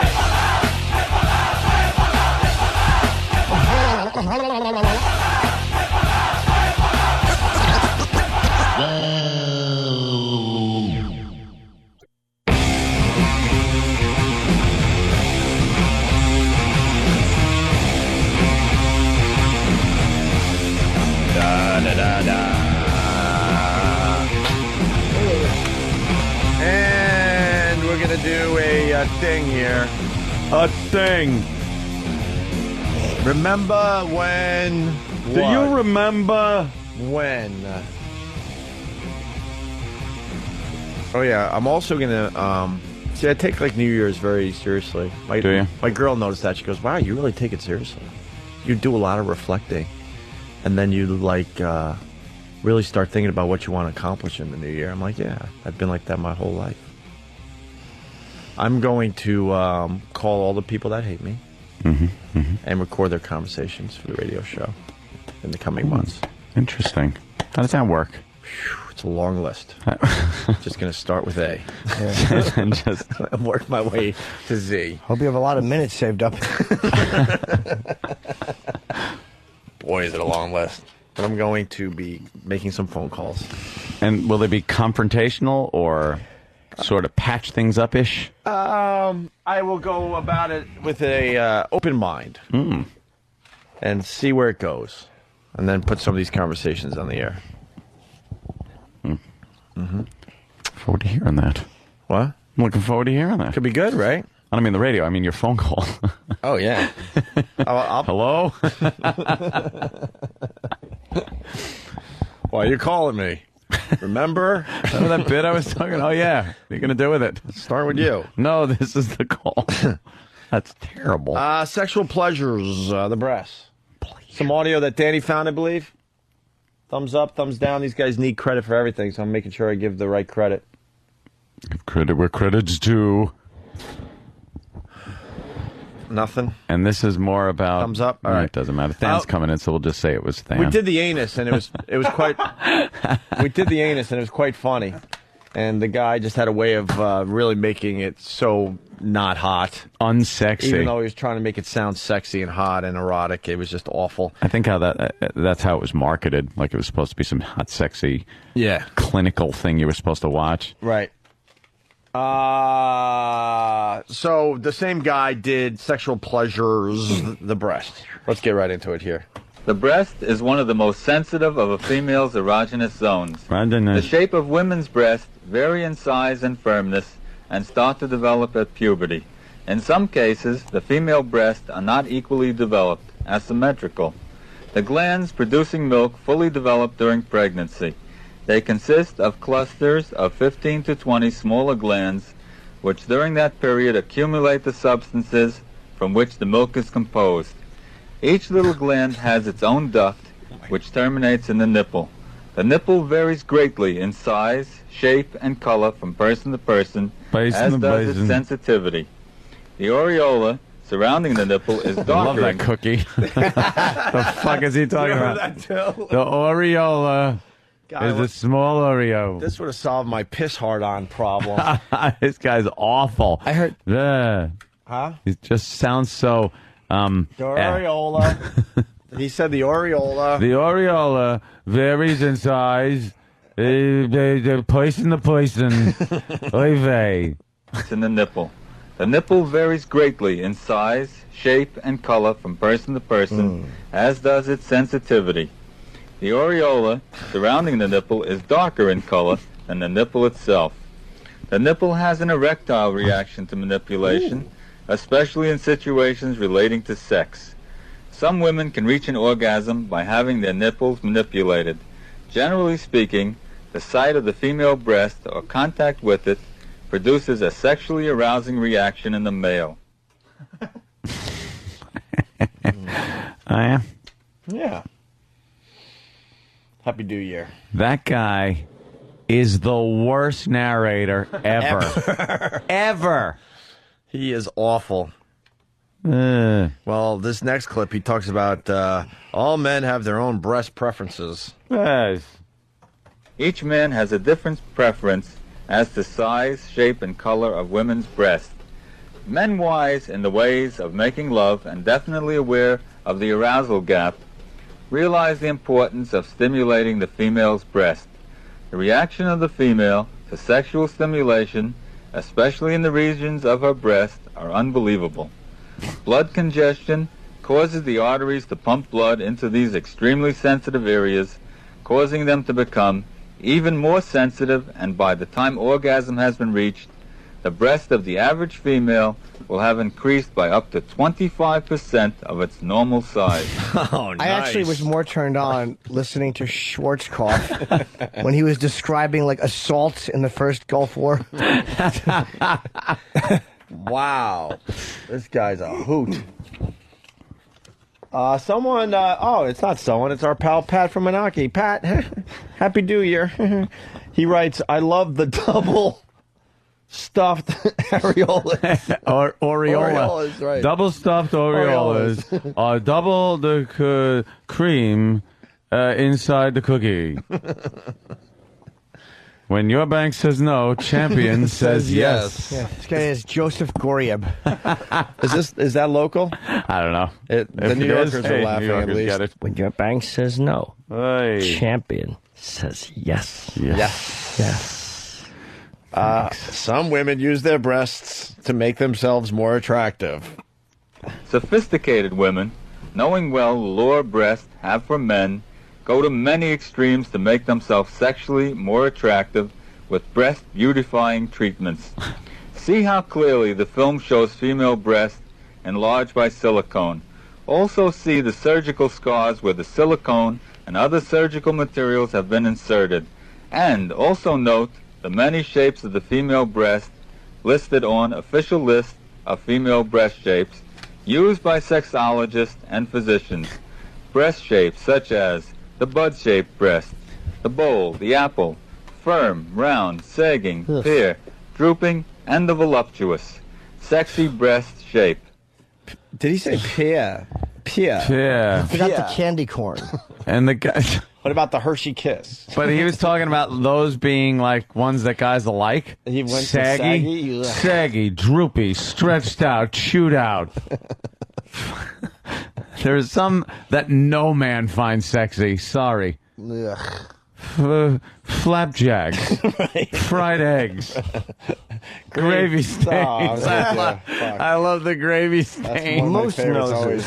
Moose noses. And the cockeyed. The gecko. Well, we learned in the final clip, thank God, that women like to accentuate their breasts. And see how the beautiful models dressed up and accentuate their breasts with sexy bras like the push-up bra and the cup bra and the no bra look bra. And to add more glamour to their glamorous breasts, see how one of the very lovely models applies breast makeup. Seductively, invitingly. After all, the breasts have always been sexually arousing to men, and whether exposed, hidden, or uplifted, women's breasts will always be fashionable and a wonderful weapon in the war between the sexes. Spiritually? Like motivated? Yeah. Uplifted by what, a good sermon? It stinks. El creepo. A woman's breasts are great to grab after you duct tape her mouth and you're assaulting her angrily. You grab them until your fingers actually meet through the skin. Oh, God damn. Discuss the police by biting off her aureola. God almighty, what a creep. Do we have more of this stuff? If her breasts are too small to insert your penis in between, hook a fish hook through one and then yank on it until the string makes the breast touch the other nipple around your turgid penis. This guy fucking sucks. Oh, yes, flatsos. We forgot about that. And the flatso. Flatsos. If you don't have lubricant when having breast sex, just use salmon eggs. The little orange ones that nobody enjoys eating on sushi. Oh, someone got it, man. I got free beer and hot wings from Whackbag. I hate that radio show. But anyway, he writes, this breast milk can be used to cure cancers of the head, neck, and abdomen. Chest, I know. He sounds like Dr. Gil Liederman. Dr. Gil trying to get fucking autographs from a dying George Harrison. Pudding-headed George Harrison. Please sign my guitar. Anyway, linger longer. Hey. Danny said we got more audio of this, just not today. That's okay. I love that guy. Does he talk about the snatch? Snatch. Do you ever talk about the snatch? He has to. Hey, yeah, that's ground zero. Before we get out of here, Doug Stanhope left a message for the show. Hi, this is Doug Stanhope. Wishing everybody a happy New Year. Happy New Year. This is what he left Steve a few days ago. Or it wouldn't be a few... whatever. Nor should you be around to answer the phone. It's the holidays, and it's Douglas Stanhope, along with Joby and my gal pal Bingo and the dogs, wishing you a Merry Christmas. We're tripping our balls off, and we always think to call. And we're playing Dave Matthews with No Shame. And Bingo can't talk. You want to say hi, Bingo? Hello. That's it. Okay. Hey, happy holidays and all the best in your new year. And little Jimmy Norton, we love him and we watch him on the television. We rent the movies because we don't have the entertainment here down in Bisbee. But we do have occasionally the year's supply of mushrooms, and we do have 2 hits of acid that someone smuggled me in a bootleg of some new music, which I don't listen to. Yeah, no, we're fat. We're already throwing. Hey, Dallas Cowboys are playing Jimmy Norton's team. All right. Hey, I love you guys. Happy New Year. Thanks for having me. Yeah, bye. End of message. How fucked up is he? He goes, thanks for having me. He's what, on the machine? Right, he called. He's like fucking Charles Manson out there. He's like he's got guns and drugs. He's got like people with wacky names. Right. Hey, Bingo, Squeaky, fucking right. Froth. He's taking frothy. He's taking fucking acid and mushrooms, and he's in the desert in Arizona somewhere. God bless What him. a life that guy's living. Hey, Ford's attempted killer got out of jail. Squeaky Fromm. Squeaky? Yeah. Squeaky's out? Lynette, yep. Lynette Squeaky That Fromm? happened while we were on break. You should never get out of jail when you're thinking of killing the president. When you bring a gun to the president, you should never get out. They always said that she would get out, but after Gerald Ford died. Because they didn't want to insult him. Really? Yeah. Did he just die? Or? What, about a year ago? Not even, right? It's not even a year yet. Why, 30 some odd Wow. years she did in jail. But did she actually have... Someone said she didn't have bullets in the gun or something? No, she did. Oh. From what sure I remember did. of the story, the Secret Service guy grabbed the gun, and it had a hammer, and he put the webbing of his hand in between the hammer and the bullet. Think that hurt? And it probably hurt like a motherfucker, but it's the only thing that kept the gun from going off.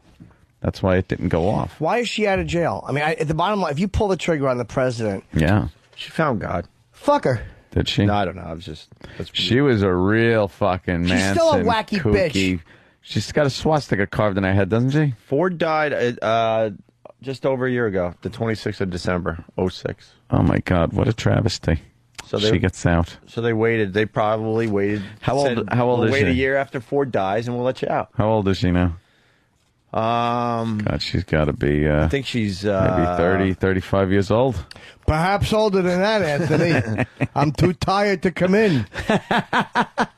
Yeah. Buzz. I don't know. What's her age? I'm going to guess she's 55. She's got to be, I would say, in her 60s. 59. I'm going to guess 58. I would say 62. And my second guess is going to be 61. I'm working on it. And my third guess is You is going can't to be take three guesses. 72. Born in 48. Oh, okay. 58. 58 we'll go with. Thank you. No, she's not 58. What? She's 59. When's her birthday? When was she born, Anakin? October 22nd, 1948. Oh, All right, 48. so she's 52 almost... plus 7 is 59. Oh, we're into She's the almost 60. Oh, we're into the 08. No, but she's not Yeah, October she's yet. almost 59. She's 59. She's not even She close might to not 60. be 59 yet. She is. That ain't bad. Sure. Now she's, she's out. Yeah, with a dried up pussy, though. Yeah, I know. She loses. She was probably a goer back in the old she Charlie was. days. Big, fiery red bush. Charlie was deep dick in her. Yeah, it wasn't Squeaky Fromm. When you said that, I was like, that doesn't make sense. You're right. It wasn't Squeaky Fromm. Oh, it's not? Didn't she the one that shot at Ford? Wait. That was Squeaky Fromm. Sure it was. Sarah Jane Moore. Sarah Jane Moore didn't shoot at This Squeaky President Fromm. Ford. Squeaky Fromm did. Little Squeaky. Lynette. Oh, wait, I just made up that whole thing. There you go. Oh, okay, cool. All right with the dancing, Ellen. God almighty, we fucking Every get it. fucking day. And Oh, every she fucking day we have to do We this. have to comment on it at this time every fucking Just day. as he said his line and you said your line, I'm thinking of my head every fucking Every day. fucking day. What a great place for a suicide bombing. God almighty. Why Pakistan? Why not in the middle of this fucking shitstorm? Nothing but ball bearings and nails Exactly. flying through a bunch of housefrows. No. Dude. Bunch of She sneakers gets and away- long pants. She gets away with fucking murder. Half those people have no idea that she is a raging lesbian, and she gets to dance and rub her body up against strangers every fucking day. They know she's Oh a my lesbian. God. She's announced it. Do you honestly think bet you no one knows? Like most of those people don't know. Now Owen do the Wilson walk hair over the alone. table. Do the walk over the table. Here she goes. Someday they'll put some kind of a fucking cock there and she won't be able to do it. No. No walk over the table? Oh, well. All right, sit down. It's not funny or endearing. It's just No. stupid. Oh, she just gave the old Oh. cut it out. All right, enough With of the this hand. dancing crap. It's the woman who shot at him 10 days after Squeaky. 17. Wow. Oh, I didn't know that. Maybe they should have I did not know rounded them all up. And then we lost that broad in Pakistan. that. Budo. What is she doing, sticking her head out? I know, and especially in that fucking environment. Keep your fucking head in the car. Head in the car, Norton. Is there video of the shooting? Yeah, There's gotta be. They Cell haven't phone. shown any. Cell phone? Is it on break or something? I actually saw it. Is on it on the, Breer on the- right? on the news. On the news? Yeah. Brian No way. They What showed an news? explosion. Her head exploding? Well, no, it's from behind, and you kind of hear a bang, and then an explosion from point blank. I don't know how the cameraman was like, cool. Can we see it then? I'll look for it right away. Thanks, babe. Yeah. All right. Why don't we go home? Amen. Yeah, we got to... I don't feel like doing that today. I got to... I want to work. I want to get back into this work thing slowly. I got to get into... I haven't been to the gym in a week and a half. Week and a fucking half. I've been the chocolate truffle kid, I told you. Oh. Gregorio ate too many truffles over the holiday. Oh. Scared me. Antonio. Oh. Gregorio. That is me. What are you, Jimmy? Gimme. Gimme. Line of the day brought to you by BowDogFantasy.net. Play Bowdog Fantasy's NFL playoff pick'em game for free and win a trip to Vegas, courtesy of BowDogFantasy.net. Bulldog. Here's a runner-up line of the day. Ryan trying to say he was out of breath because he kissed Dick Yeah. Clark's wife? Yes. Yeah. And that got him all, hot? Oh, no, he had to hold his breath so he could kiss a girl. Starting the new year off right. Yeah. I'm good until at least March. Here's another runner-up line of the day. I can see it when you look down. Like when you look down, you look like kind of like Shakespeare, except you're wearing like a fleshy thing at your neck.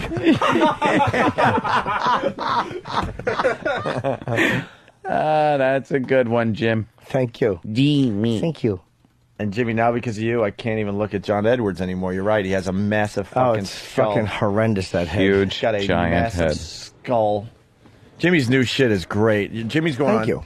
Jimmy's going on tour, people. He's going to start playing some big places all over the country. So where do they find the tour dates, Jim? My MySpace, since the website, I don't know what the fuck they're doing with it. We've been begging. I'm actually going to look for a new server. I've been enough already with this fucking nightmare of getting stuff fixed. So, my MySpace.com/Jim Norton. We'll have your tour dates. I think the third Borgata date's actually sold out. I hear you have a lot booked and you got more coming. Yeah. They just keep coming and coming. Yeah, I'm doing like Minnesota, Denver, Poughkeepsie, Sandy Franny. That's what I call San Francisco. Oh, that's cute. I love that you're doing more pop culture and current event stuff. I love it because your take on shit is really good. Oh, thank you. Your Hillary shit. all new stuff. Your Hillary shit the other night was shit, funny. man. Obama's stuff was funny. The Edwards, all of it. Yeah, it you was really can't. good. It's not the same hour from HBO. That was my goal to kind of not give them the same hour because why pay to watch what you just watched? Pretty amazing. Why buy the cow? Fast Freddy learned today when that you can fuck it while it's eating cud. Fast Freddy writes from Jamaica Station. Today I learned never use Opie's plates. Ah, very good.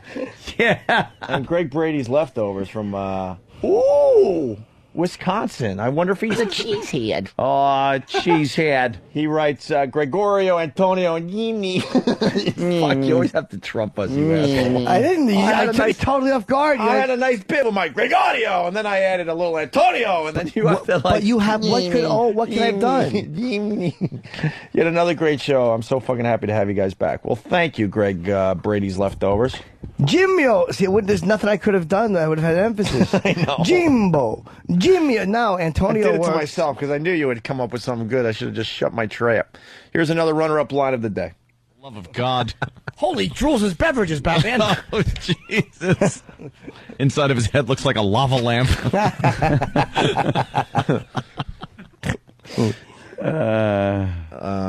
That's it. I think there's another runner-up.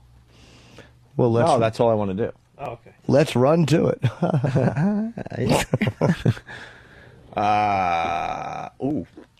The girl in the front row of Jerry Springer just bent over. You see that? That was a nice little treat for everybody. Yeah, nice fucking ass. Who are watching Springer right now instead of listening to the show. Here's another runner-up line of the day. You guys should do what like the Beatles did back in the day. Like, what was Break it? up. Get shot and die of brain cancer. Boy, we piled on that one. And finally, here is your line of the day, people. Here comes line of the day. Line of the day.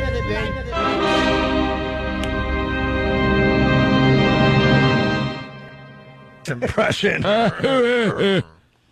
Oh my God, that was Up goes the vessel. Roanoke Rich. Oh, that's horrible. Gregorio!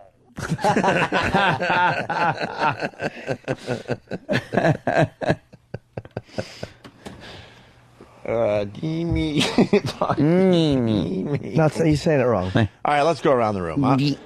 And everyone has to do their part. All right. I'm Gregorio! Antonio. Me. He's the comic relief. No, I'm the meek. J is silent, I noticed. Of course it is. Yeah. So it becomes a Y. I'm the meek, simple boy. A meek yet simple boy.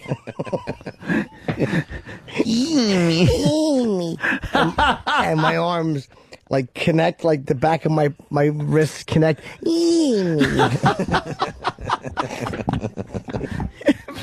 Retard. A meek yet simple boy. Simple boy. Boy. All right. All right. Let's. We gave you guys a lot today, so don't expect too much tomorrow. Yeah. Seriously. Got to pace ourselves a little better. Absolutely. We don't want to burn out on the Wednesday. We got a peak Friday. Oh, I'm shaving into a Hitler mustache and I'm putting it on YouTube. You should. That's my new thing. More videos. Oh, wow. What happened? Is that a new video? What new video? What? What happened, Tan? You can see a muzzle flash. Let's see. Where is it? Yeah. Oh, I thought this was live TV. This was you checking this out? Yeah. Where's this video? Live leak? Live leak. The assassination. Mm-hmm. Right there. That's a different guy. Or is that her security shooting back? I don't know. I think that's her security shooting back. Oh yeah. Oh. Holy shit. Shot her right in the head. Yeah, but they're saying she didn't die from that. Yeah, now I'm here. I don't know. I don't can't know. see Pakistan's shit a from good that. country. Well. Oh, look at this bit they're doing on Ellen. Yep. Another radio bit. They're blowing a bunch of fucking dollars around a little booth, and the man's trying to pick them up. And people watch this shit. Should have put cocks in there from the looks of this guy. Yeah. Be grabbing at those. With his mouth. Hands free. Look, Ma, no T cells. Oh, a zinger by.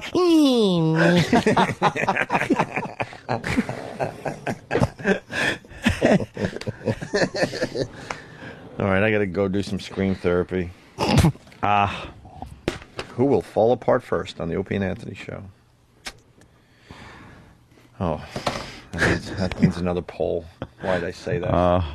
Hey, Ron and Fez are still on vacation, so no reason to listen to them? Yeah. All right. Those lazy bums. Bums. No, I'm sure they got some great best of stuff to check out today from noon to 3. Check out the Zeppelin channel. That's going away soon. And...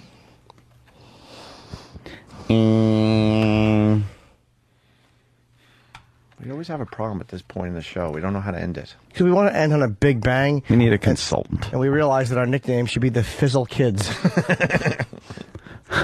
Yimmy. Can you end the show for us? And like when you say it, you're like the back of your hands have to be touching in the middle of your chest, so it almost looks like your elbows are wings, and your fingers have to dangle meekly below their hand. That's how you work it. That didn't work either. Nope. Yeah, you got it. Yeah, he's doing it. I don't want to do that. All right, I'll try. No, you're half-assed. You're putting your hands away from your body. Your hands have to actually touch your chest, and they go down meekly.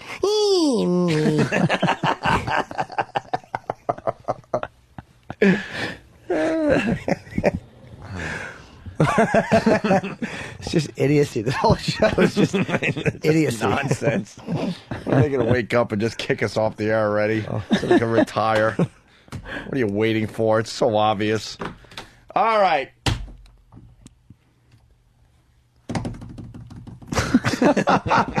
How about this? How about we just say goodbye? Like how? Like bye-bye, gang. No. No? Thought that would have done it. Steve, what do you got? I'll show it to Jimmy. What is it? Who? Is it something good?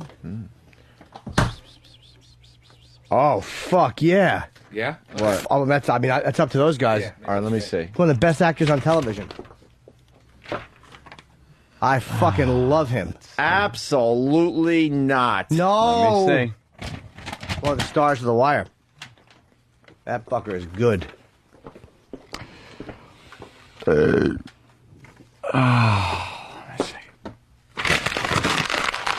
I don't know. I saw two no's. No, that's not a no. Anthony's just throwing it at you. Hey, this is how we end, and this is how I'm going to end it, because I appreciate the positive listeners out there. We got Matt LaFar from Queensbury. We all know Matt LaFar from Queensbury. He wants us to wish him a very happy 39th birthday. It was on New Year's Eve. Oh, cool. So happy birthday to Matt LaFar, the big 39, and happy New Year to everybody. We'll see you tomorrow. Bye.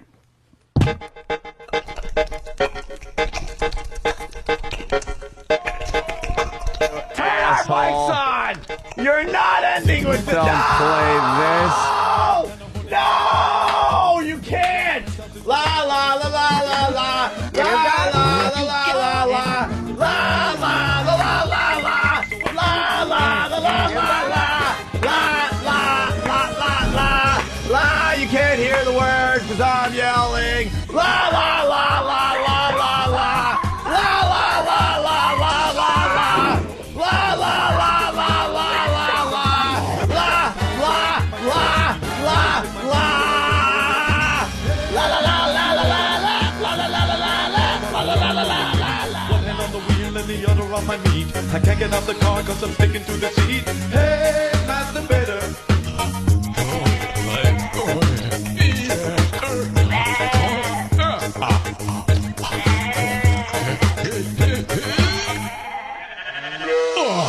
Since I was a kid, I have been a masturbator. Choke the chicken, hold the knob, squeezing the tomato. I flipped him in November, now I'm gonna take a raider. Hey, masturbator.